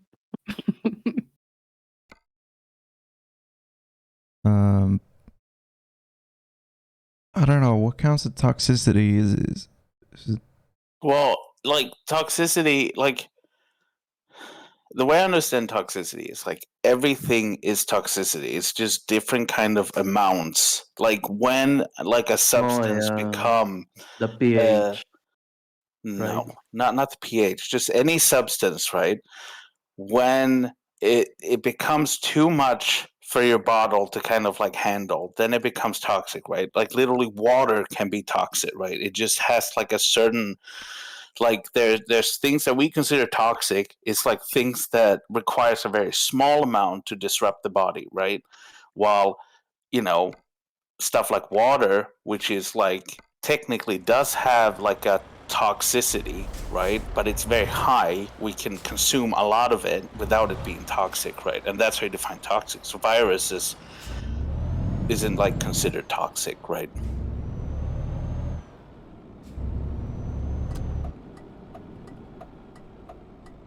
chemistry. Booyah. Yeah, I suck at chemistry, but that's my limited understanding of how toxicity works. Yeah. How late is it where you are, by the way, Subs? Late? It's 8 a.m. Oh, okay. I'm sorry. That's pretty late. Have you slept? Yes. Okay. I just woke up. All right. Well, you never know. You could have stayed up all night. At 8 a.m. Was it true? Okay, so you're in like quote unquote central time. Yeah. Because I'm in the Atlantic time here in Canada, which doesn't exist in the US. So, and Gracie's Isn't 1 it- hour behind me. Isn't Atlantic just Eastern time? No, because No. Eastern time is an hour behind. me. It's to the east of east. Yeah. Because how it works with the US is Eastern time is like just anything east in the US is Eastern time. But in Canada, we have Eastern time, but with the border of Quebec and New Brunswick, that's when it does the switch over to Atlantic time. Oh, yeah. Yeah, so I've we've seen got the map. New Brunswick, PEI, and Nova Scotia are all in Atlantic time. And then we also have a fun little time period in Newfoundland, right? They're a half hour like ahead. So at all times they're like a half hour, if that makes sense. Yeah. Like It doesn't to the me, like mountain time in the US. well no, but like instead of being like an hour ahead, they're just like they're like a half hour ahead. So like right now it's I think it's Nepal. It's either Nepal or Afghanistan. I know they both have like weird time zones. I forget, but one of them has, I think it's Nepal, has a time zone that's ahead by like something hours and 15 minutes. oh damn. Yeah. Which is Yeah. So I think like right now in Newfoundland it's 10:49 instead of 10:19 it is here. Yep. It's Newfoundland, okay? No, it's Newfoundland, okay? Don't even start Newfoundland? with me because I used to call it Newfoundland and I got made fun of. It's Newfoundland. The newly found land. Oh my god.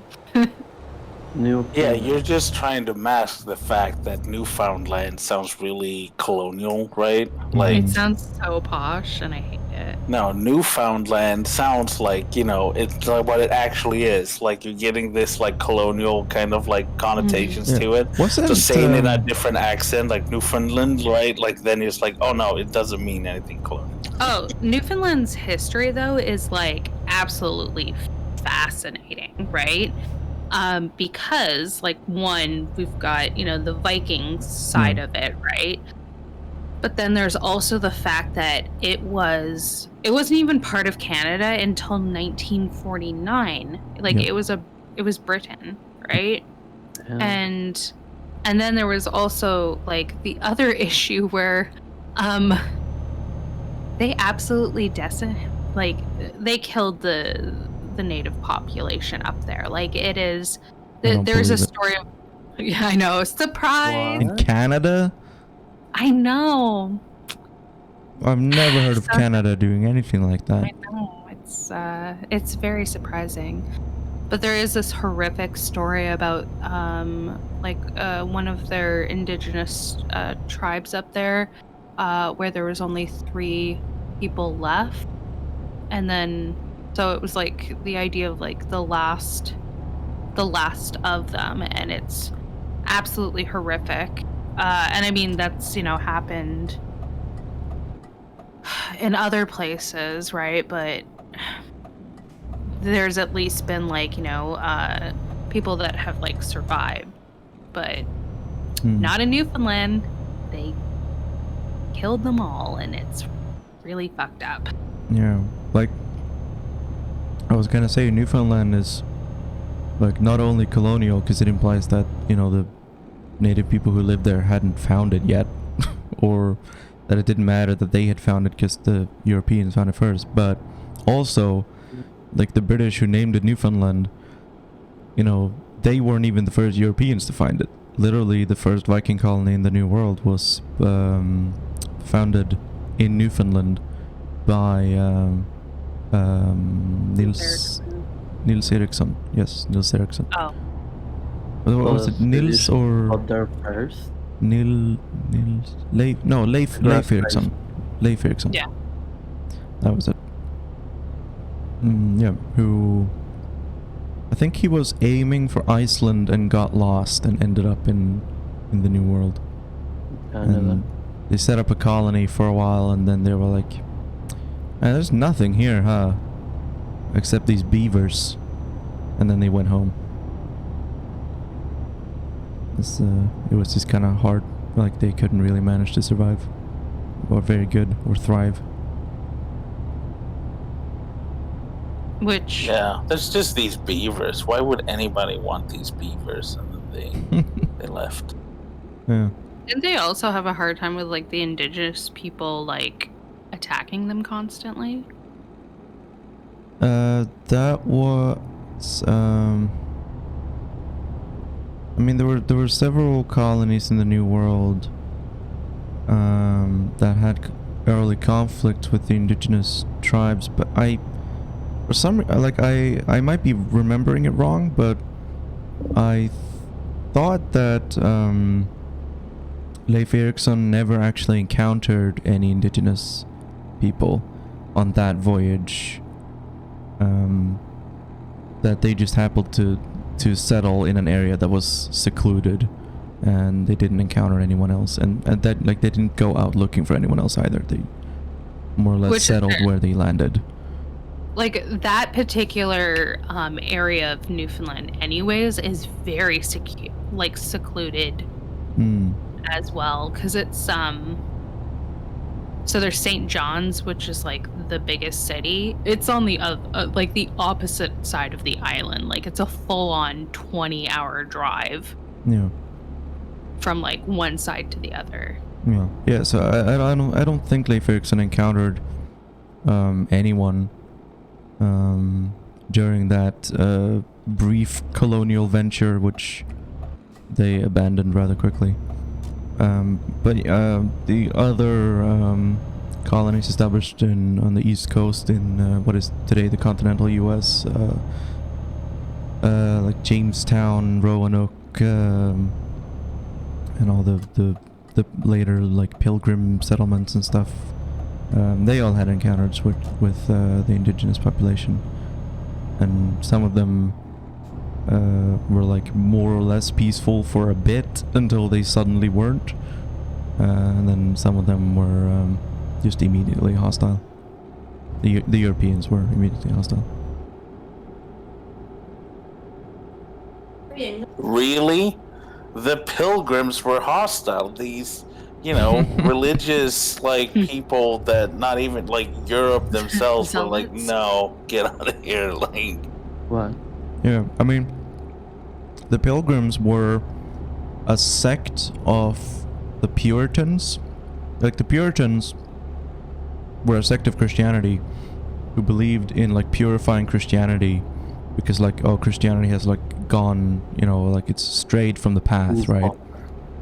And the Pilgrims were a sect of the sect, right, who thought that the Puritans didn't go far enough, that the Puritans weren't pure enough. The Pilgrims were like the Orthodox of the Orthodox. yeah, like they were like, yeah, there were some Puritans that were smiling, and I'm just not cool with that. So Yeah. Well, yeah, so the Pilgrims were kicked out of England, and nowhere in Europe wanted to take them except the Netherlands. But then they fucked off from the Netherlands. Like the only country in Europe that would accept them was the Netherlands, and they were like, I don't want to live here. I don't want to live in the Netherlands. Let's sail for the New World. it's too decadent. Yeah. But the Pilgrims were not the first. For some reason, like, some Americans either are taught or they are just aren't taught anything different. But like the Pilgrims were not the first Europeans or the first like English people to land in the Americas. Like, there was Jamestown before that, and the colony of Roanoke before that. Or Roanoke was after Jamestown, I think. Yeah, the Pilgrims were like kind of late to the party. Like, other people had settled from Europe before that, and Well, that's the thing. It's like that narrative of like, oh, they were escaping religious prosecution, so they came over and then they had a nice feast with the indigenous people and everything was all right until it wasn't. And it's like, It's the Avatar. yep.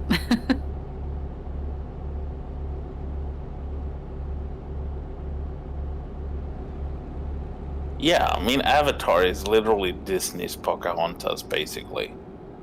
Right? Am I like it's Oh, just 100%.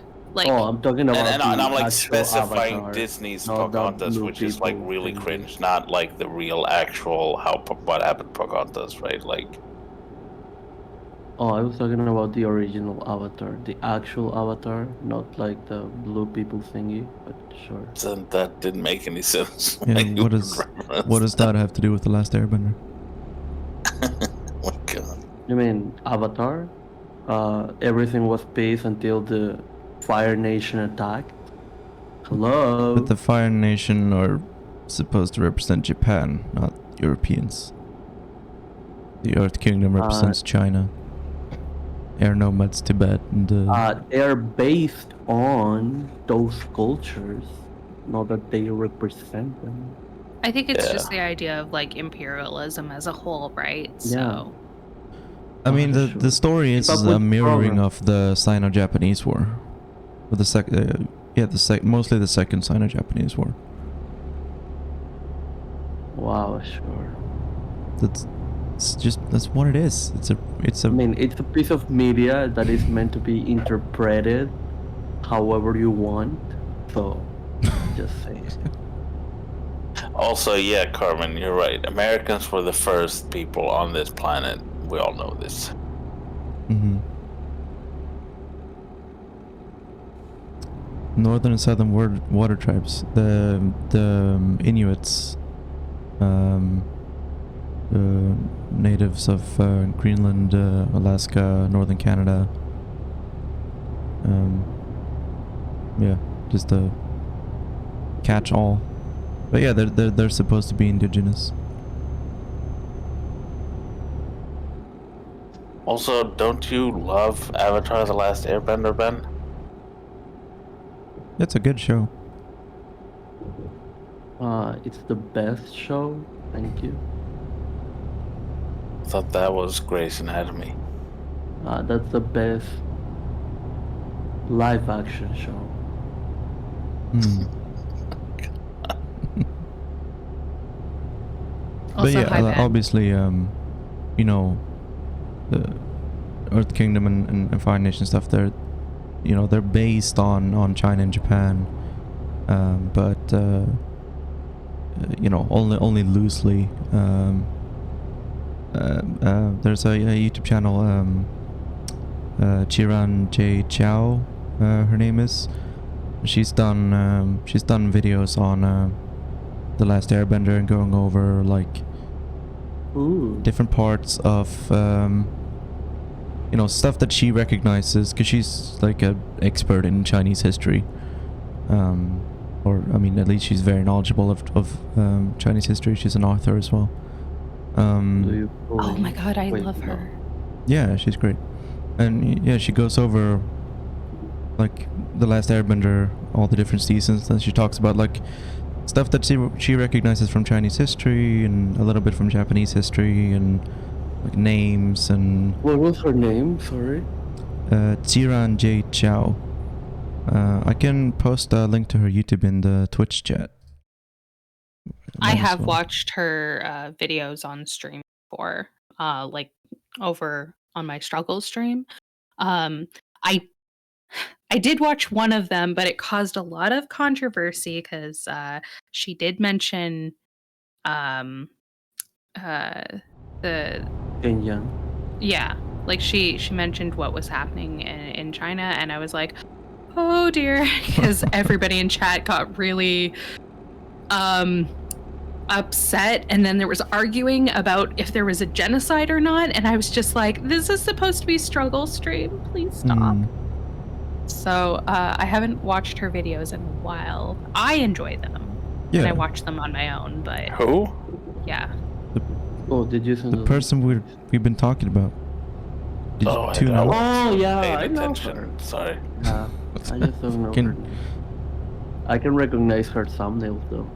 Yeah, no, And I'm she pretty sure they go by they them, really.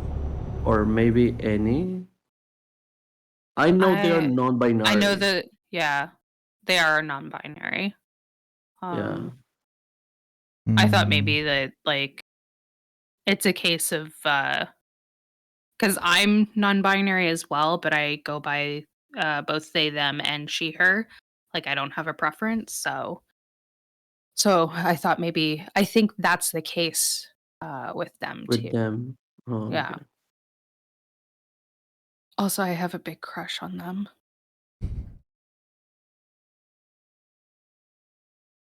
I don't see.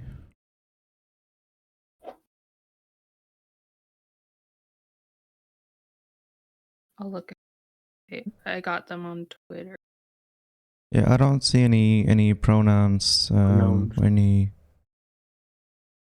like that on Twitter. No, but yeah, in one of their videos, they mentioned how they are like non-binary, and even though they present like femme percentage in their videos, like it's still not, you know. Okay. But, yeah. I'm a 20-something meme-loving weeb from Vancouver, Canada. That's actually in. I'm not from Vancouver, but Well, Vancouver, Mm. whatever Oh, yeah. other part of Canada exists, same thing. Yeah, Canada's actually just like one monolith. Like, it doesn't matter where. Yeah, like It's Islam. all Canada. Yeah. Like So, every other global south country, right? Hmm. Yeah, Mexico. I actually know them personally because Yeah. we are both Canadian. So, Yeah. that's just how it is. Everyone Like I knows that know PewDiePie Latin and the America Swedish King. is Mexico. Hmm. Yeah. That's unfortunate. Tacos are literally Peruvian culture, right? I mean, if you make salsa from tomatoes, tomatoes originate from Peru. So, kinda. You could probably lay claim to tacos, or at least salsa. Tomatoes are. I'm pretty sure that's not true. Or was it only potatoes? I mean, not only potatoes. Like, there's a lot of things that originate here, like I quinoa. thought both tomatoes and potatoes came from Peru. Was it I'm only? pretty sure I'm pretty sure potatoes, yes, but I've never heard in my life tomatoes. Maybe I have just never learned that. Oh no, sorry, it is tomatoes are from Mexico. Sorry. Yeah, I was like, am I being gaslighted? I'm sorry. They just Am I have just such similar not learned names. it? I thought they were from the same country. But yeah, potatoes are Potatoes from Peru. Potatoes and tomatoes are just the same vegetable because their names are the same, right? Well, I thought they both came from the American hemisphere, and they have similar sounding names, so maybe they came from the same place. I'm sorry. It's okay, I was just teasing. How dare you? I will not be teased. The goat has spoken. So, like, has anything been originated in Sweden? What? Has any natural resource been originated in Sweden? Sugar beets? Maybe? No, I don't think so. I don't know what they are. They're Garlic? they're a beet that you make sugar from. It's like the main way to make refined sugar without using sugar canes. Oh, really? Yeah, there's probably some kind of fish that's unique to Sweden or Swedish lakes or something. But yeah, no, Sweden is not exactly an ideal country for agriculture, like especially like pre-modern agriculture. It's certainly not Egypt or Mesopotamia. It's cold You as have fuck. cornflower. Biodiversity is quite shit here. People just ate rotten fish. Yeah. I mean, like Scandinavia, like if I was religious, and I believed in like intelligent creation of the earth and stuff, like I would genuinely believe that Scandinavia was not created with humans in mind. Like Allah did not create Scandinavia in order for people to live there, because like there's so little sunlight that the earliest inhabitants of Scandinavia could not survive. Like they would not get enough vitamin D from the sun alone. Like they had to eat oily fish like salmons and other kinds of fish that had vitamin D in them, so that we could survive and not die from just a complete lack of vitamin D. Yeah. Just like penguins, right, Ben? Oh my god.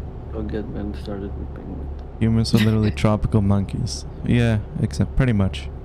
Although I hate the heat, so I do like living in Scandinavia. But that's, I mean, just because I was born here, that's what I'm used to. But you know. I hate the heat too. Like, I don't like the extreme cold because I've lived in Alberta and it's the worst. But I also don't like the extreme heat either, because at least with the cold, I can put on like more clothes. With heat, there's only so much you can do, and you're just still hot and sweaty and gross. Yeah. Yeah. Essol, do people in Sweden unironically go to IKEA just for lunch? I've never met anyone who does that, or at least does that regularly.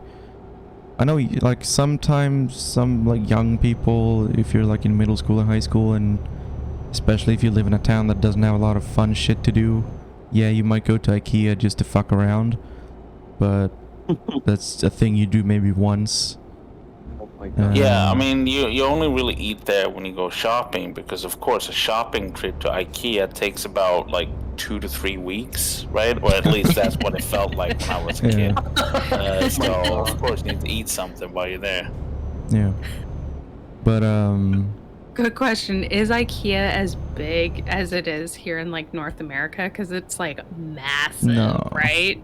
like, I Are mean, they like, like smaller stores? The physical store locations are big, but like the phenomenon of like I know Americans who do the thing of just going to IKEA for fun, and like they do it like semi regularly, and like people go to IKEA to eat. Like that's not a thing here. Like here it really is just a furniture store.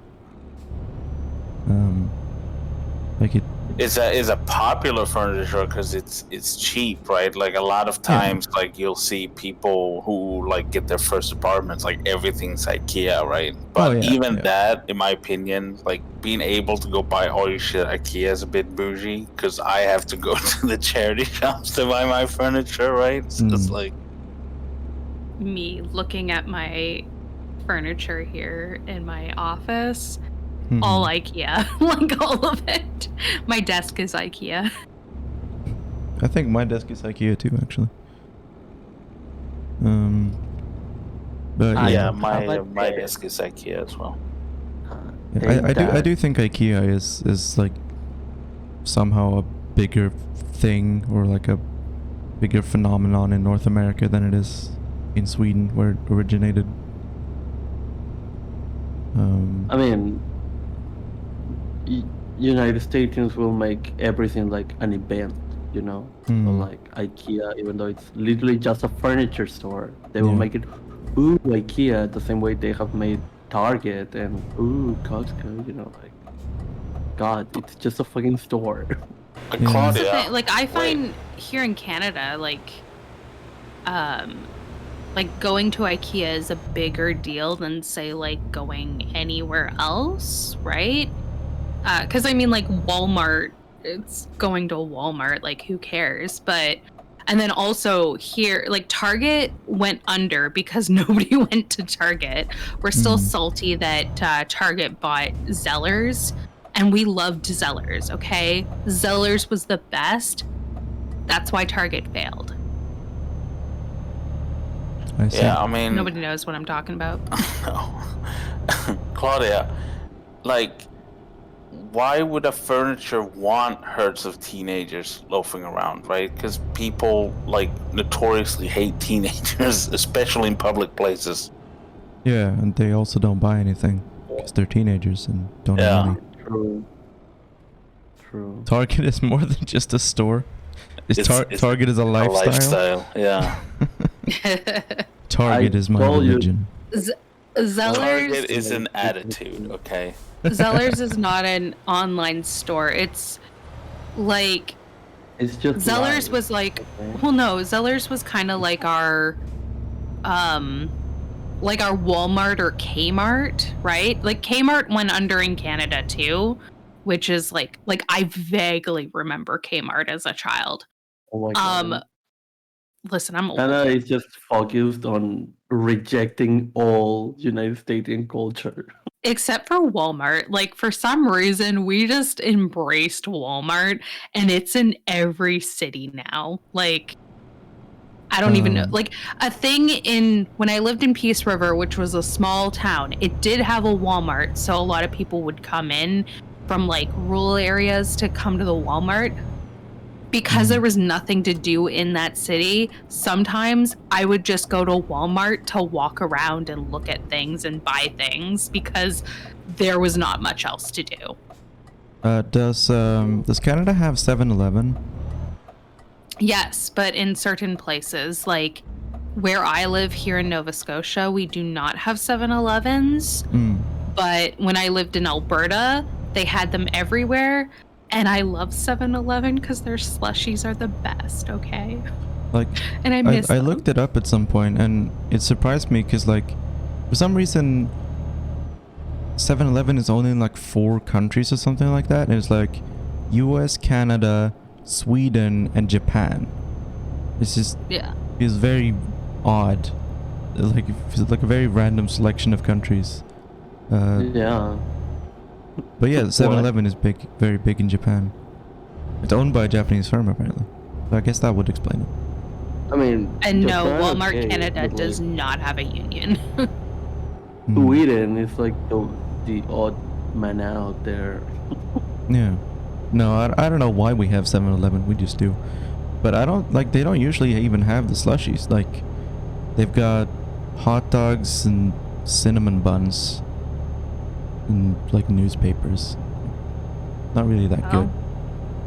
I never really go there. Extremely overpriced as well. Yeah. Like, the thing that I know is going international-ish is Tim Hortons, because I know that it's in the UK.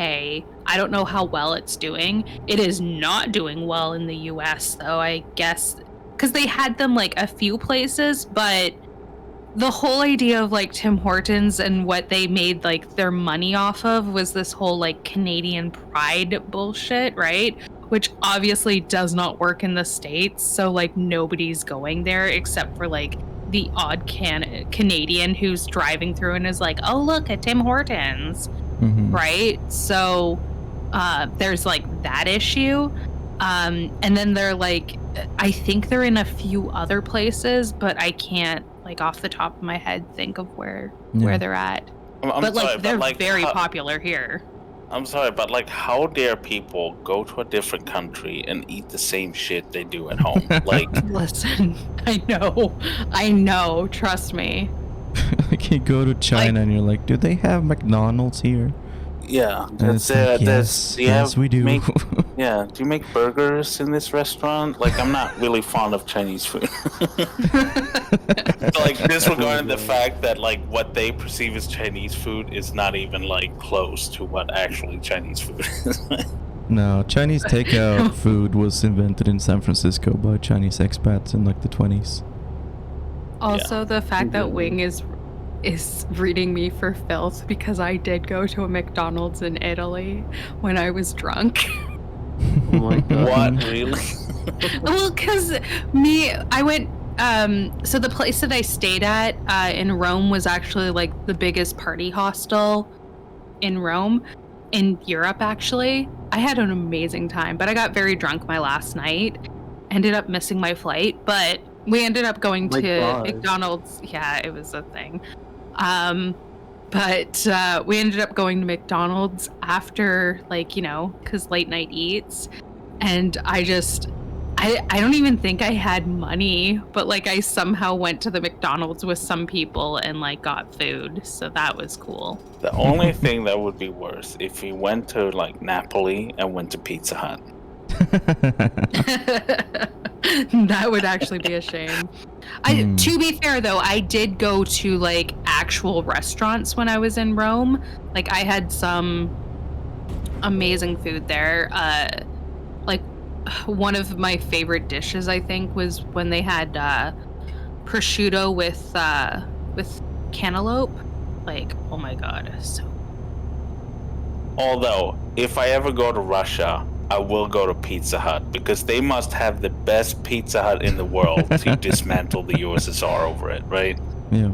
Like that Pizza Hut must just be on another level. I mean, why like, else would the they pizza do it? in Russian Wait, Pizza what? Hut is worth giving up healthcare and all your welfare benefits for, Exactly. and Right. going So it into must a be. massive economic recession and destroying your entire economy. What's that the what idea that happened? the USSR?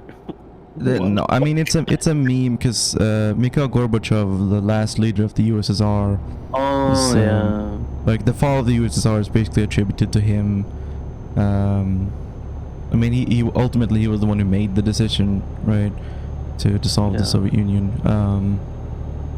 But like he did the whole like opening up, like privatization and market reforms and stuff, and he starred in a Pizza Hut commercial where Oh my like god. he was eating in a pizza restaurant with like some random child that it just looked kind of creepy, and then people in the restaurant like recognized him and they were like, hey, that's Gorbachev, he's given us, thanks to him we have peace and opportunity and markets and everything is great. And then he was like, oh, that's okay, I made you all say this because you're in my commercial. And then everyone's like cheering and applauding him, and then it's like Pizza Hut, where the pizza is a family, or whatever Yeah. their slogan is. Pizza Hut is democracy. Yes. So yeah, it's Wait. become a meme that the Soviet Union gave up socialism for Pizza Hut. So yeah, it's if you're ever in Russia, try the Pizza Hut because it literally must be the best food on the planet. Yeah. Trump also did a Pizza Hut commercial, apparently. Oh my god, Pizza Hut is friggin' plague apparently. Yeah. Their pizza isn't even that good, okay? No, not really. Their pizza is gross. That and Papa John's. I'm like, I mean, I kind of like Pizza Hut, but I haven't had pizza. Even when in America, I never had Pizza Hut. And I remember in Sweden, like there's only like a few places that's Pizza Hut. And the way like Swedish people make pizza is different to the American style of pizza, where you have like the pan pizza, essentially the thicker, right? Our pizza are like the thin crust stuff. Italian style. Yeah, so when I was a kid, like Pizza Hut was like a luxury. It was like there's this step above like pizza because I was used to a different pizza. Yeah, the bread is okay, but the sauce is bad, and like there's almost no cheese on Pizza Hut pizza. Like there's just like this very thin layer of cheese on top of like this massive chunk of bread. It's canned cheese. I feel like I've never like paid too much attention to the difference between like Pizza Hut and Papa John's, which are like the main, and Domino's, I guess. Yeah, I just like John's. pizza. I just enjoy it. there is a difference, right? But the pizza of these like fast pizza places that I enjoyed the most in the United States was Little Caesars. Their pizza was just hands down the best. But yeah, like the difference between like Pizza Hut and Domino's is not that significant. But like what we were comparing it to is like the traditional, like Italian style, I mean, or like, I don't know, like the what do you even call it? Like the Well, yeah, the like thin it's crusts. the Napoli style pizza, right? Yeah. With thin. like the traditional kebab pizza, right? That no other I like- fucking country has. Like here I in know. Canada, we've got a place called Boston Pizza, and fun fact, it's not from Boston at all. It's a Western. It's like it got started in like Western Canada, but their pizza, like they had like different kinds, and they had one that was like a little bit more quote unquote authentic-ish. And that stuff was probably like the best pizza I've ever had, because when I went to Italy I had the best pizza ever, but it was like the closest that was like decent. Also, I agree with Grom. Little Caesars is the like best if you need something that's like affordable. It's good too. Like I know, like Yeah. when I lived there, they only basically offered cheese or pepperoni pizza, right? Mhm. But like it was just all in all, it was the tastiest pizza, like with all the components and stuff like that, and it was cheap. Like you got a big, like the one that was it medium pizza for like $5, right? Yeah. Well, like when we get pizza, we get it as like a family. I personally love pepperoni pizza, but we always have to get a Hawaiian pizza as well because that's my mom's favorite. And yes, pineapple does belong on pizza. It does. It's true. Yeah. I've seen it. And so those are like the two pizzas that we always get in my family. That might be the most controversial statement ever made on this Twitch channel. But it shouldn't be. Like sweet and savory is good, right? Like anybody who says different, right, Is wrong. Like even if it didn't go well together, quote unquote, let people have whatever they want. Like Also, Hawaiian pizza was invented here in Canada by a Greek guy. I'm not kidding. Oh my god. Yeah, I'm pretty sure I knew that. Hawaiian pizza is Canadian. Yeah. I don't know why it's called Hawaiian. Because pineapple. Yeah, pineapple. No. But also, have you guys tried like you eating like salty popcorns and then eating milk chocolates like on the side? It's so good. Oh no. Try There's a kind of popcorn that is like absolutely delicious, and it's Chicago popcorn, and it's like not white cheddar. It's like a cheddar popcorn. Like cheddar popcorn and like caramel. Yeah, it's white food. But it's so good. It's like so good. Oh, we're sorry about reminding you of an unpleasant memory, Carmen. Yeah. What happened? I'm sorry. Yeah, we're sorry, but pineapple is from South America. Well, I don't know where. Where is pineapple from? Isn't it one of those things? No, I think I'm thinking of coconuts, but like coconuts I think originated in like Malaysia, and then they've like drifted across the Pacific Ocean, and that's why they're like, you can find them in a bunch of Pacific Island and also like in South America and stuff. The pineapple is indigenous to South America, where it has been cultivated for many centuries. Yeah, but I think it was the Dole Fruit Company that brought it to Hawaii to grow there. Yeah. So that's why like a lot of it is grown like in Hawaii. Like if you actually find out the history of like how pineapples came to Hawaii, it's horrifying, I'm sure. But yeah. Look up coconuts. Just Google coconuts. Yeah, like in the 20th century, Hawaii was the dominant producer of pineapples, especially for the US. However, in 2016, Costa Rica, Brazil, and the Philippines accounted for nearly 1/3 of the world's production of pineapples. Damn. Production of coconuts come from Indonesia, Philippines, India, and Sri Lanka.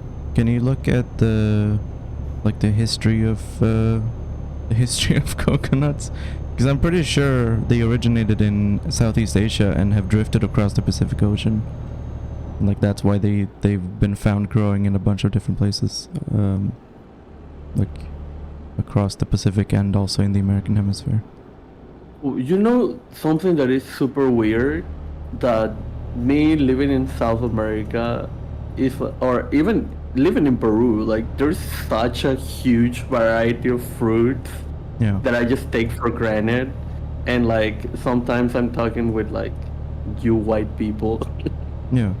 I mean, like, and because we live like so not far as north, nearly- Yeah. like nothing grows here.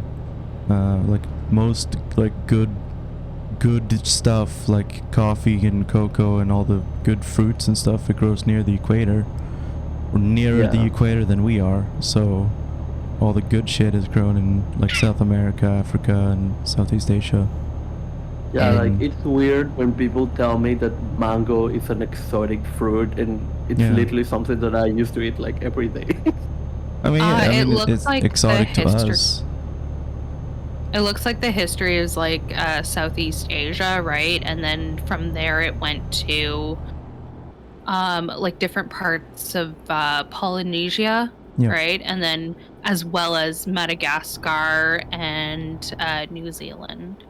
Oh damn! It even Yeah, so went it's- westward, Madagascar. Hawaii as well, and they don't have like any information about, but it also made its way to South America.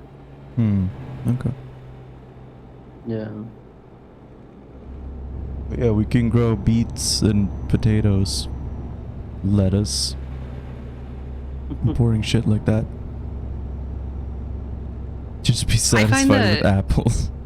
I find the history of Potatoes like are dope, apples okay. and how they've like come up with different varieties Mm. of apples and like growing them together and the whole bit. Right. Like if you like they've essentially invented different apples because of, you know, like crossbreeding and stuff, right? Like Yeah. for example, I think Pink Lady came from Australia, and it's like two different apples like bred together, and then they just somehow created like this delicious apple that is now sold, you know, across the world, right? I mean, I would say apples are literal United States in culture. Like they have so many different varieties of apples that it's like. Well, I mean, why a do lot you of need these. to- Yeah, go ahead. Sorry. No, listen. Why do you need that many? Yeah, I mean, it's kind of fascinating to see like all the things that, like, for example, cucumbers used to have like big ass seeds and shit. I'd say with bananas and stuff like that. Yeah. Yeah. Like Bananas we've, were like, mostly changed them. seed and had almost no flesh. Yeah, yeah. What Wing is saying, like the story of Johnny Appleseed, which is like semi-historical, about like the whole thing of like going through America and with a bunch of apple seeds and planting them like across, you know, just like across America and stuff. Like when you plant apple trees from the seeds, the apples are gonna taste terrible, even if the apple you got the seeds from were good. Those new apple trees aren't gonna produce good tasting apples, and that, like, the people who were left with those apple trees that sprouted from the you know, Johnny Appleseed and whatever, like, they couldn't eat the apples. You could maybe make apple pie with them if you were lucky. But what a lot of people did was they made booze, like ciders, because it's like, can't eat them because they taste like garbage. So the way that you get apple trees that actually have good tasting apples is you take splittings of other apple trees. So like you take a stick from an apple tree that has good apples and you plant that stick, and then that grows into what is technically the same tree, and it will produce the same kind of apples. The whole apple seed thing, wasn't that like he was just going around claiming land, right? Because he had to like work the land. If you used, like, basically if you used land for something, you could claim it. Yeah. It's more or less the whole thing.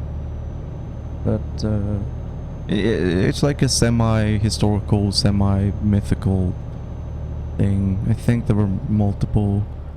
It was more of a phenomenon of people doing it more than just a single guy. But it might have been based on a person who was a historical figure. Like Paul Bunyan as well, right? Like If you split a starfish in half, they will both heal themselves as one starfish or two. Yeah, that's metaphysics. It's a philosophical question. It's like the ship of Theseus. There isn't really an answer to it. I mean, like a human can survive using only half of their brain. So theoretically, it's possible to do a transplantation where you cut someone's brain in half and you take half of their brain and you put it in someone else's body, and then now there is one brain split in half controlling two bodies. Is that two different people or is it the same person? Like, probably for the sake of, like, we would probably end up calling them different people. And they would be something like twins, maybe. But you know, it's a philosophical question. Like, what does it mean to be a person? What makes you you? How much of your brain could you remove before you're no longer you, right? Would you have the same thoughts if like your brain was transplanted into somebody else? No. Oh, okay. No, because the brain house would no longer be connected. So there would be no coordination between them. But they would be structured in the same way. But, you know, if that would actually translate to like having a similar personality or anything like that, maybe, who knows? Like, it's all like brain transplants and head transplants are maybe. Well, what happened to that? There was like a lot of talk about there was a doctor that was going to attempt doing a head transplant. I don't think he got the permission to do it. From like he had a volunteer and everything. Yeah, but whenever you're doing an experimental medical procedure like that, you have to go through like an ethics review council and like the medical board and whatever it's called in whatever country you're operating in. Basically, whenever you're gonna try an experimental procedure like that, you have to like present an argument as for why it's both necessary and ethical to do it. And I think ultimately they decided that the chances of success were so small, and you could end up traumatizing the patient or just causing a lot of pain and hardship. Even if it succeeded or if it was a half success, you wouldn't improve the quality of life, and at best you would only extend the person's life for a little bit. So I don't think permission was ever granted for him to attempt to do a surgery like that, at least not in the way that he wanted to do it. Like head transplants and brain transplants is kind of this, you know, they're part of like this medical thing where like it's all very theoretically possible, but the technicality of actually doing it successfully is kind of beyond our technology right now, because the brain and the rest of the nervous system, like your brain and your brain stem and your spine, like there's not like a clear line where like your central nervous system around your spine ends and your brain begins. Like, it's all really part of one system, and you could say that like it's all the brain, like your entire nervous system is your brain, and like the thing that's in your head is just one part of it. So in order to do a successful brain transplant, you would have to transplant the entire central nervous system, or at least a big chunk of it. But yeah, I mean, it's all very hypothetical, very theoretical stuff. That it's uncharted territory, and no one really wants to be like, you know, the first to attempt it. You know, except that one guy. But you know,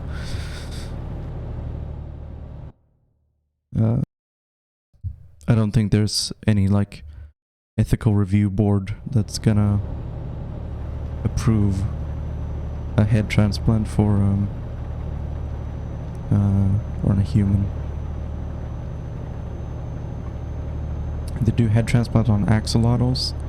Maybe they tried doing it on, I think, chimpanzees, and it technically worked, but they died almost instantly.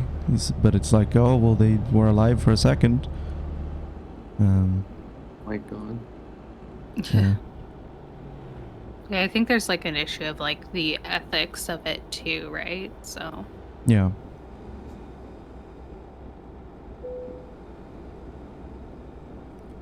Like, was there a legit reason in the first place? You know?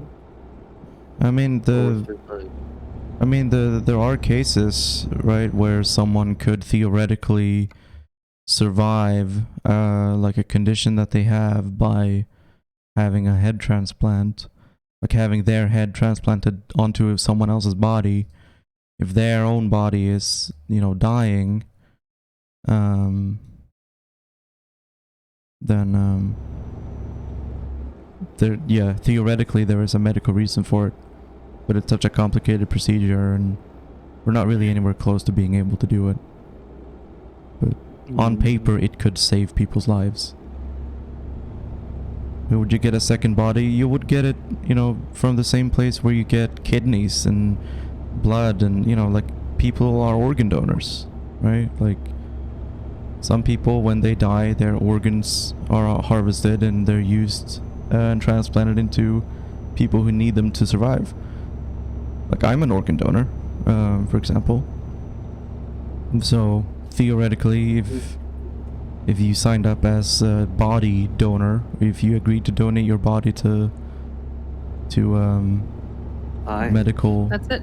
hospitals, then So here in Nova Scotia, we actually did something kind of interesting, and we have since changed the law, or essentially anybody is a donor now. yeah, Oh. Yeah, you're a opt donor by out. default. Yeah, opt out And instead of you- opt in. Yeah. So that's kind of where we changed that kind of recently. I personally think it's a good idea, but a lot of people were not too happy about it in some cases. I mean, those are the kind of people who could opt out. Yeah, that's If that's they're not what- happy about it. Exactly. Exactly. I You mean, know, it's kind of the whole like- point. yeah, like you can just use the little check mark and just, you know, Yeah. boop. Then you're opt out. A whole body, I thought to do that they had to put you on ice immediately to start losing central organs over time. Several organs over time. I mean, yeah, basically.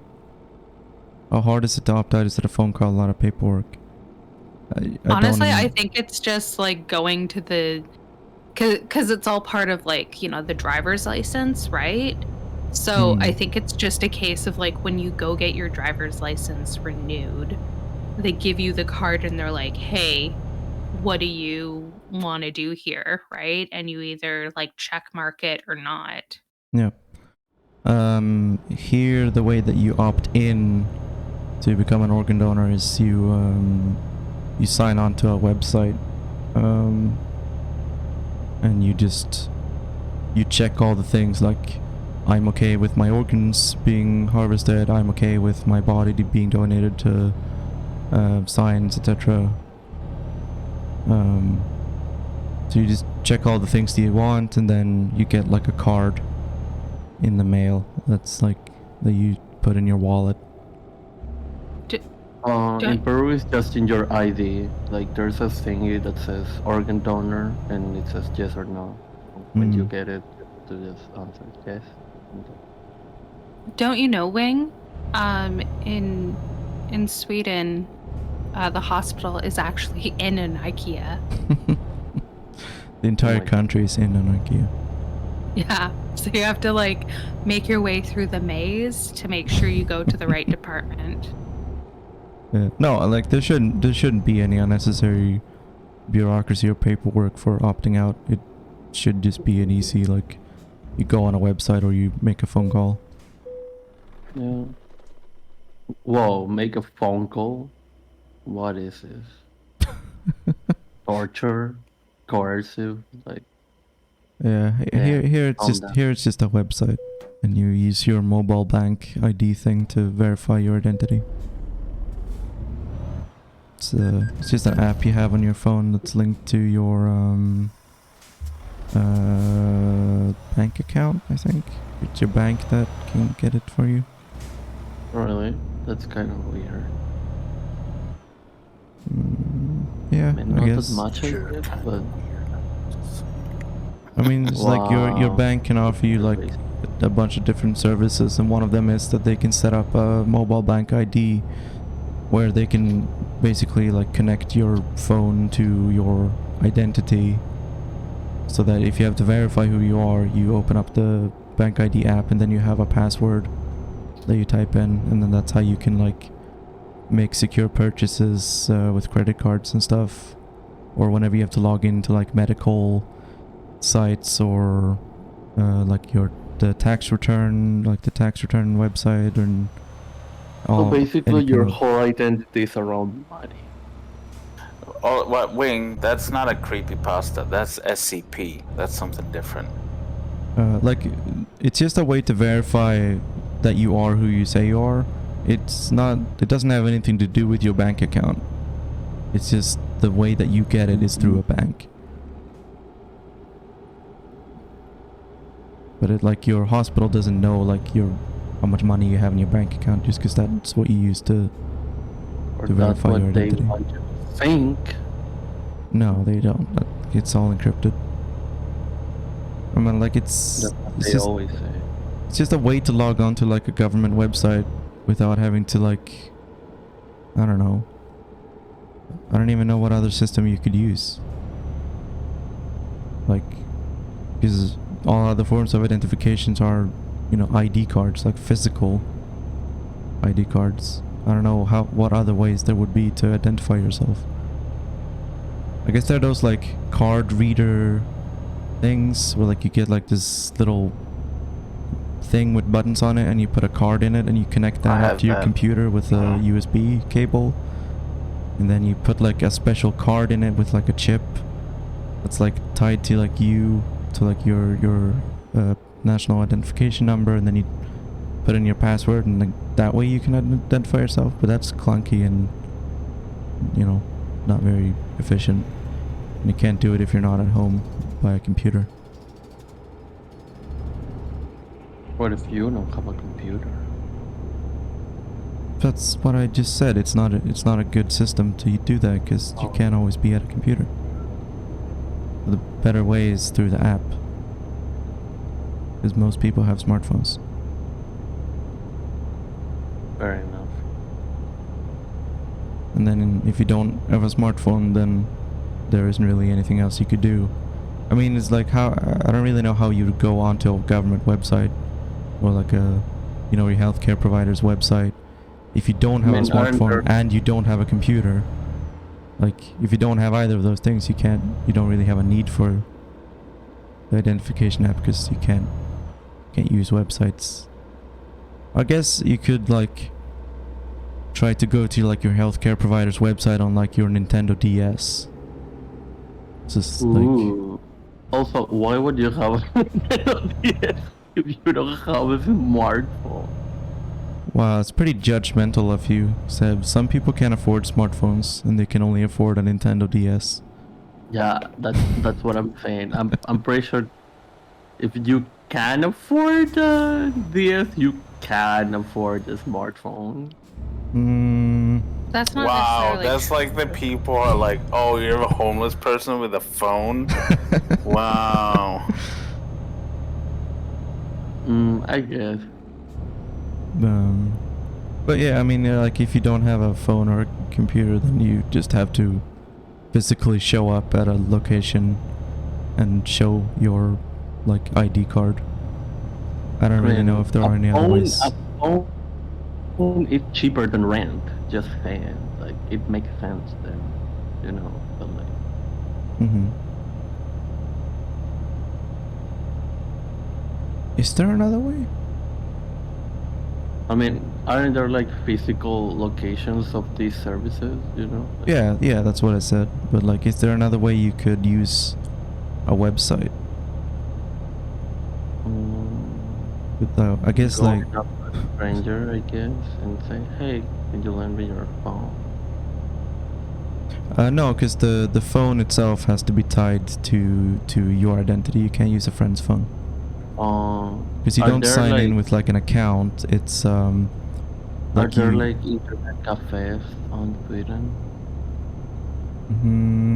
Yeah. No, okay, yeah, but so listen, this is what can be done, right? Because the thing Azure was talking about, it needs software on the computer to use the course, right? Oh But yeah, when you're it right. what it can also do is you can put it in without connecting it to your computers. If you don't have a computer, you can go to a library, you go to the bank, you get one of these things for free with the card and everything.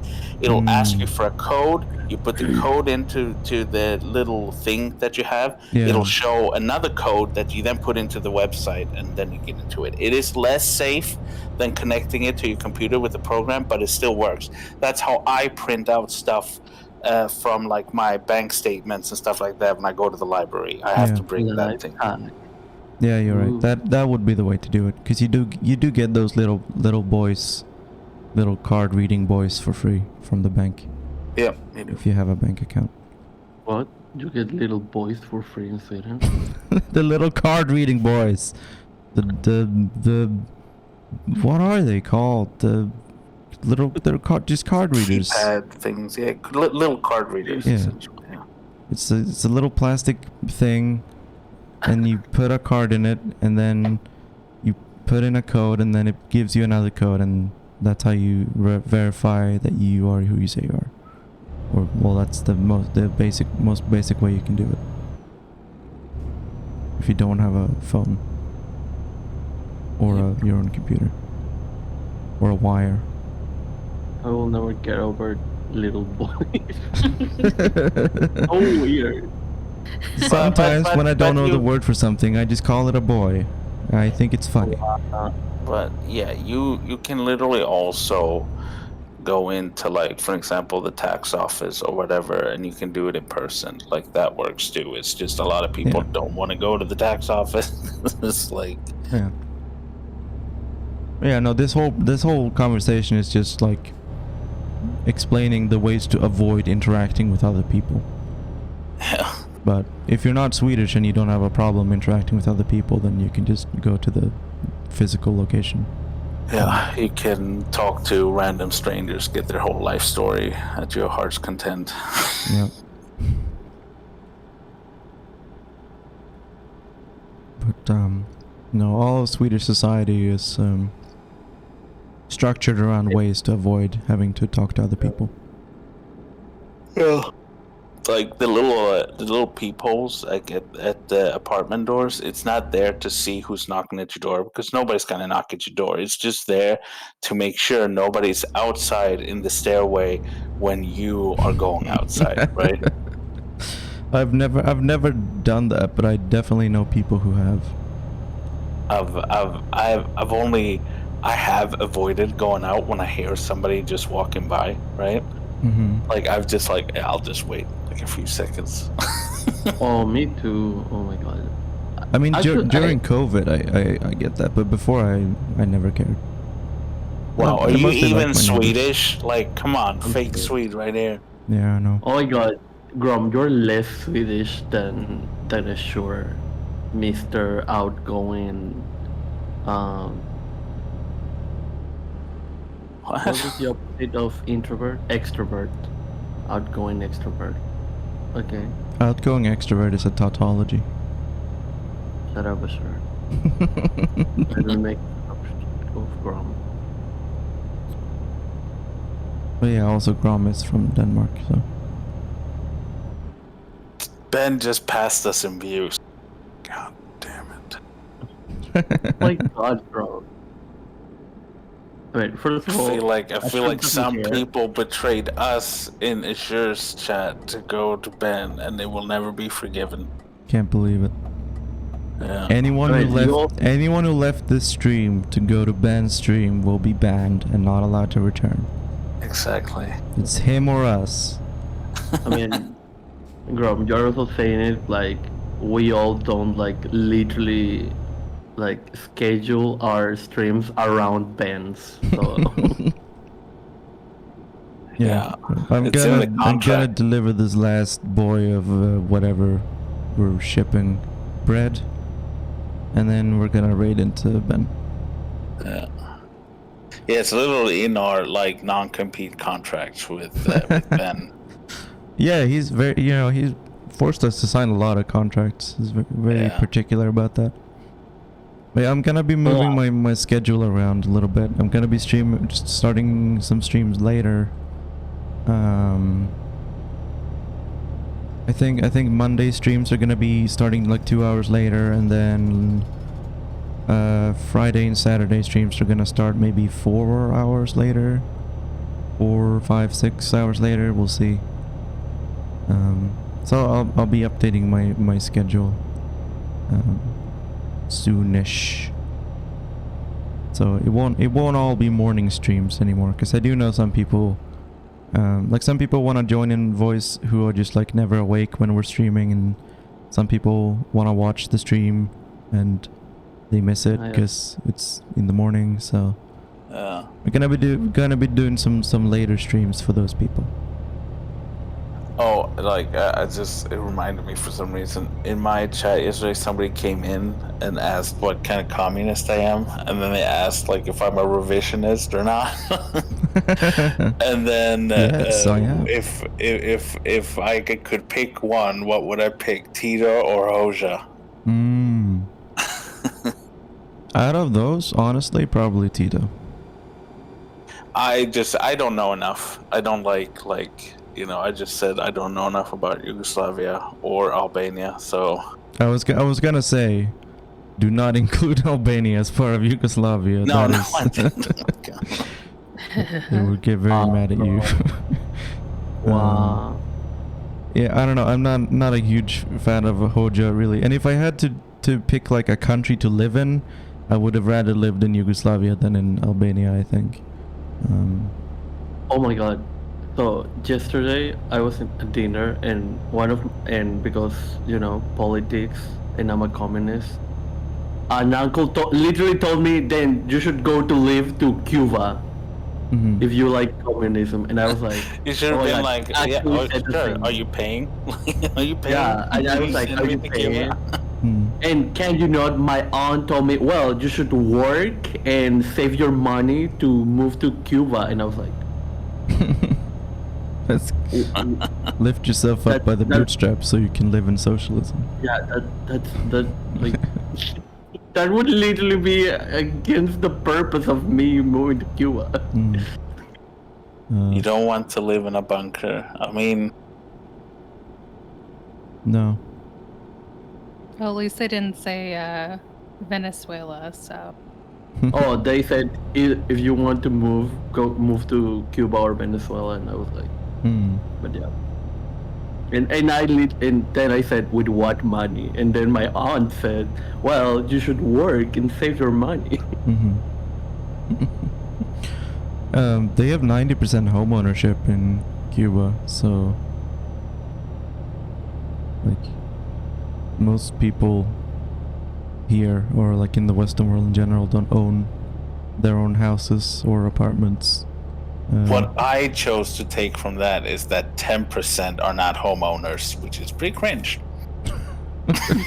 Did you know a whole 10% of the entire Cuban population, which is as much as 1 million people, do not own the houses that they live in? Instead, they are forced to each month pay money for the privilege of living somewhere, to simply have a roof over their head, the government forces them to pay for that privilege. Have you ever heard of a system as dystopian as that? I never have. I mean, just send that transcript straight to victims of communism. They'll post it on their Twitter in a heartbeat. 10% of Cubans can't even afford to own their own homes. I mean, it sounds ridiculous, but that's literally unironically victims of communism.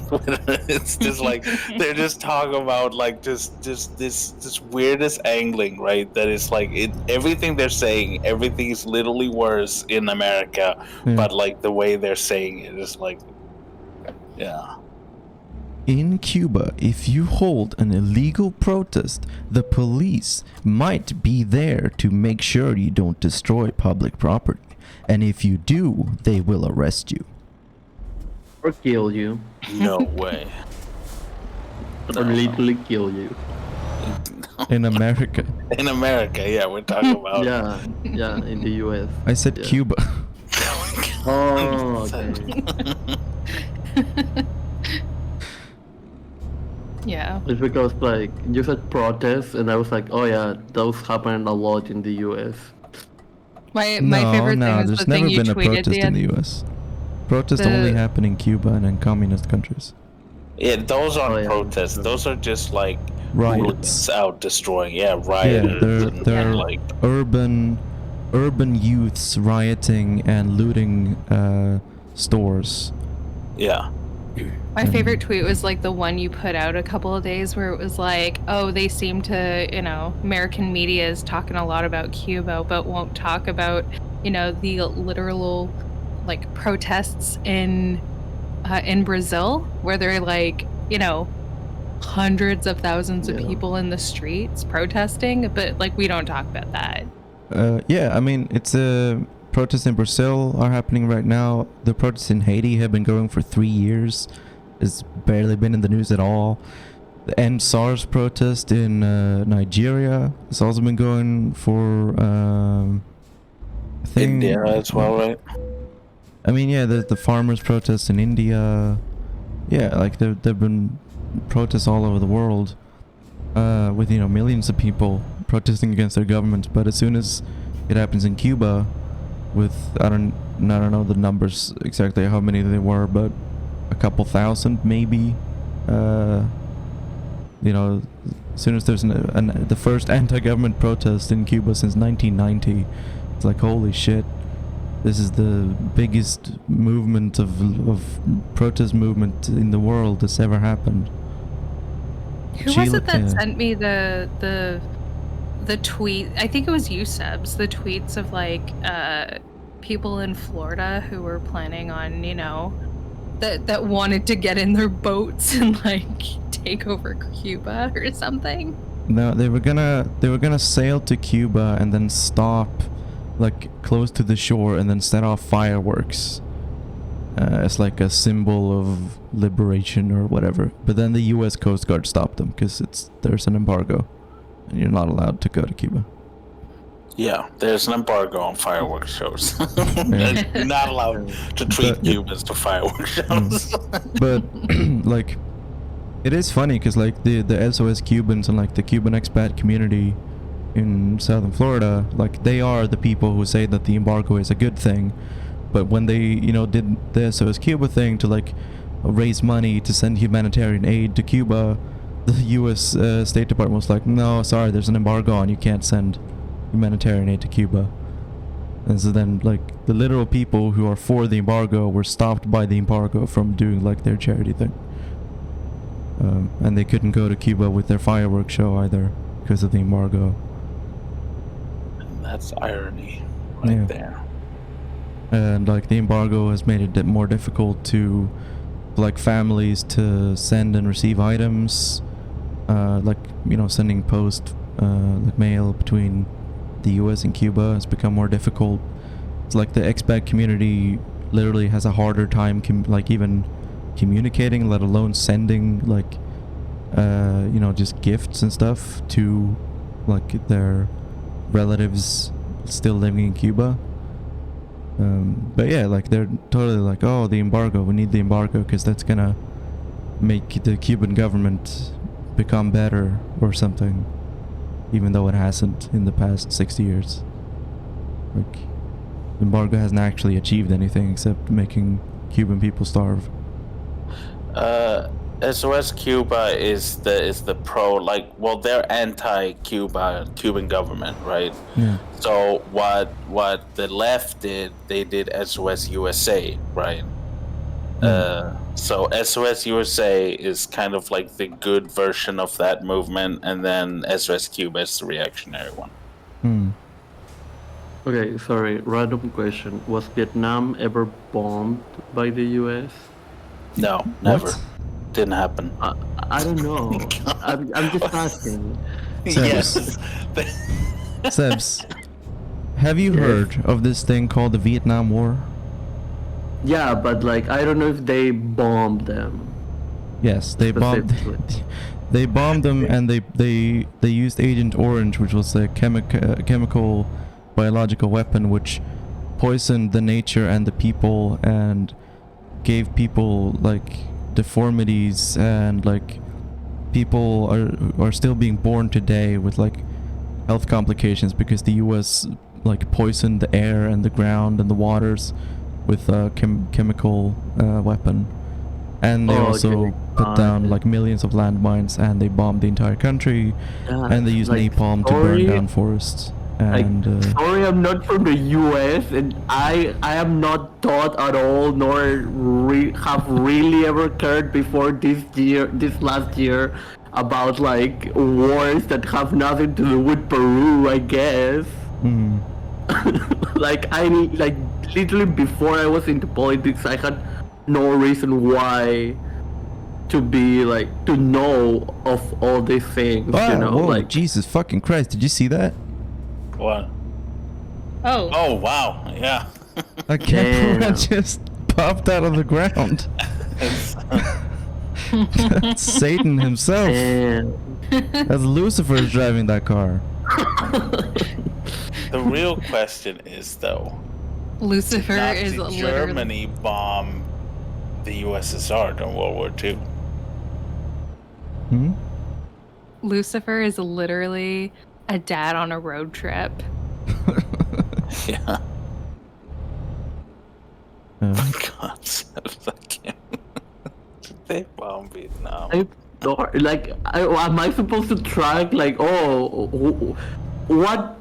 are all the countries that the US has ever bombed? Like I cannot but really listen, keep track. Listen, you know. Listen, it all comes down to, did airplanes exist? If yes, they bombed them. I don't know about I barely know. I don't know at all about like Vietnamese history, nor all the track record of everything that the US has done. No, I mean, Sebs, you do realize that no one you're talking to in this voice call is American or Vietnamese. Like, but you are into politics.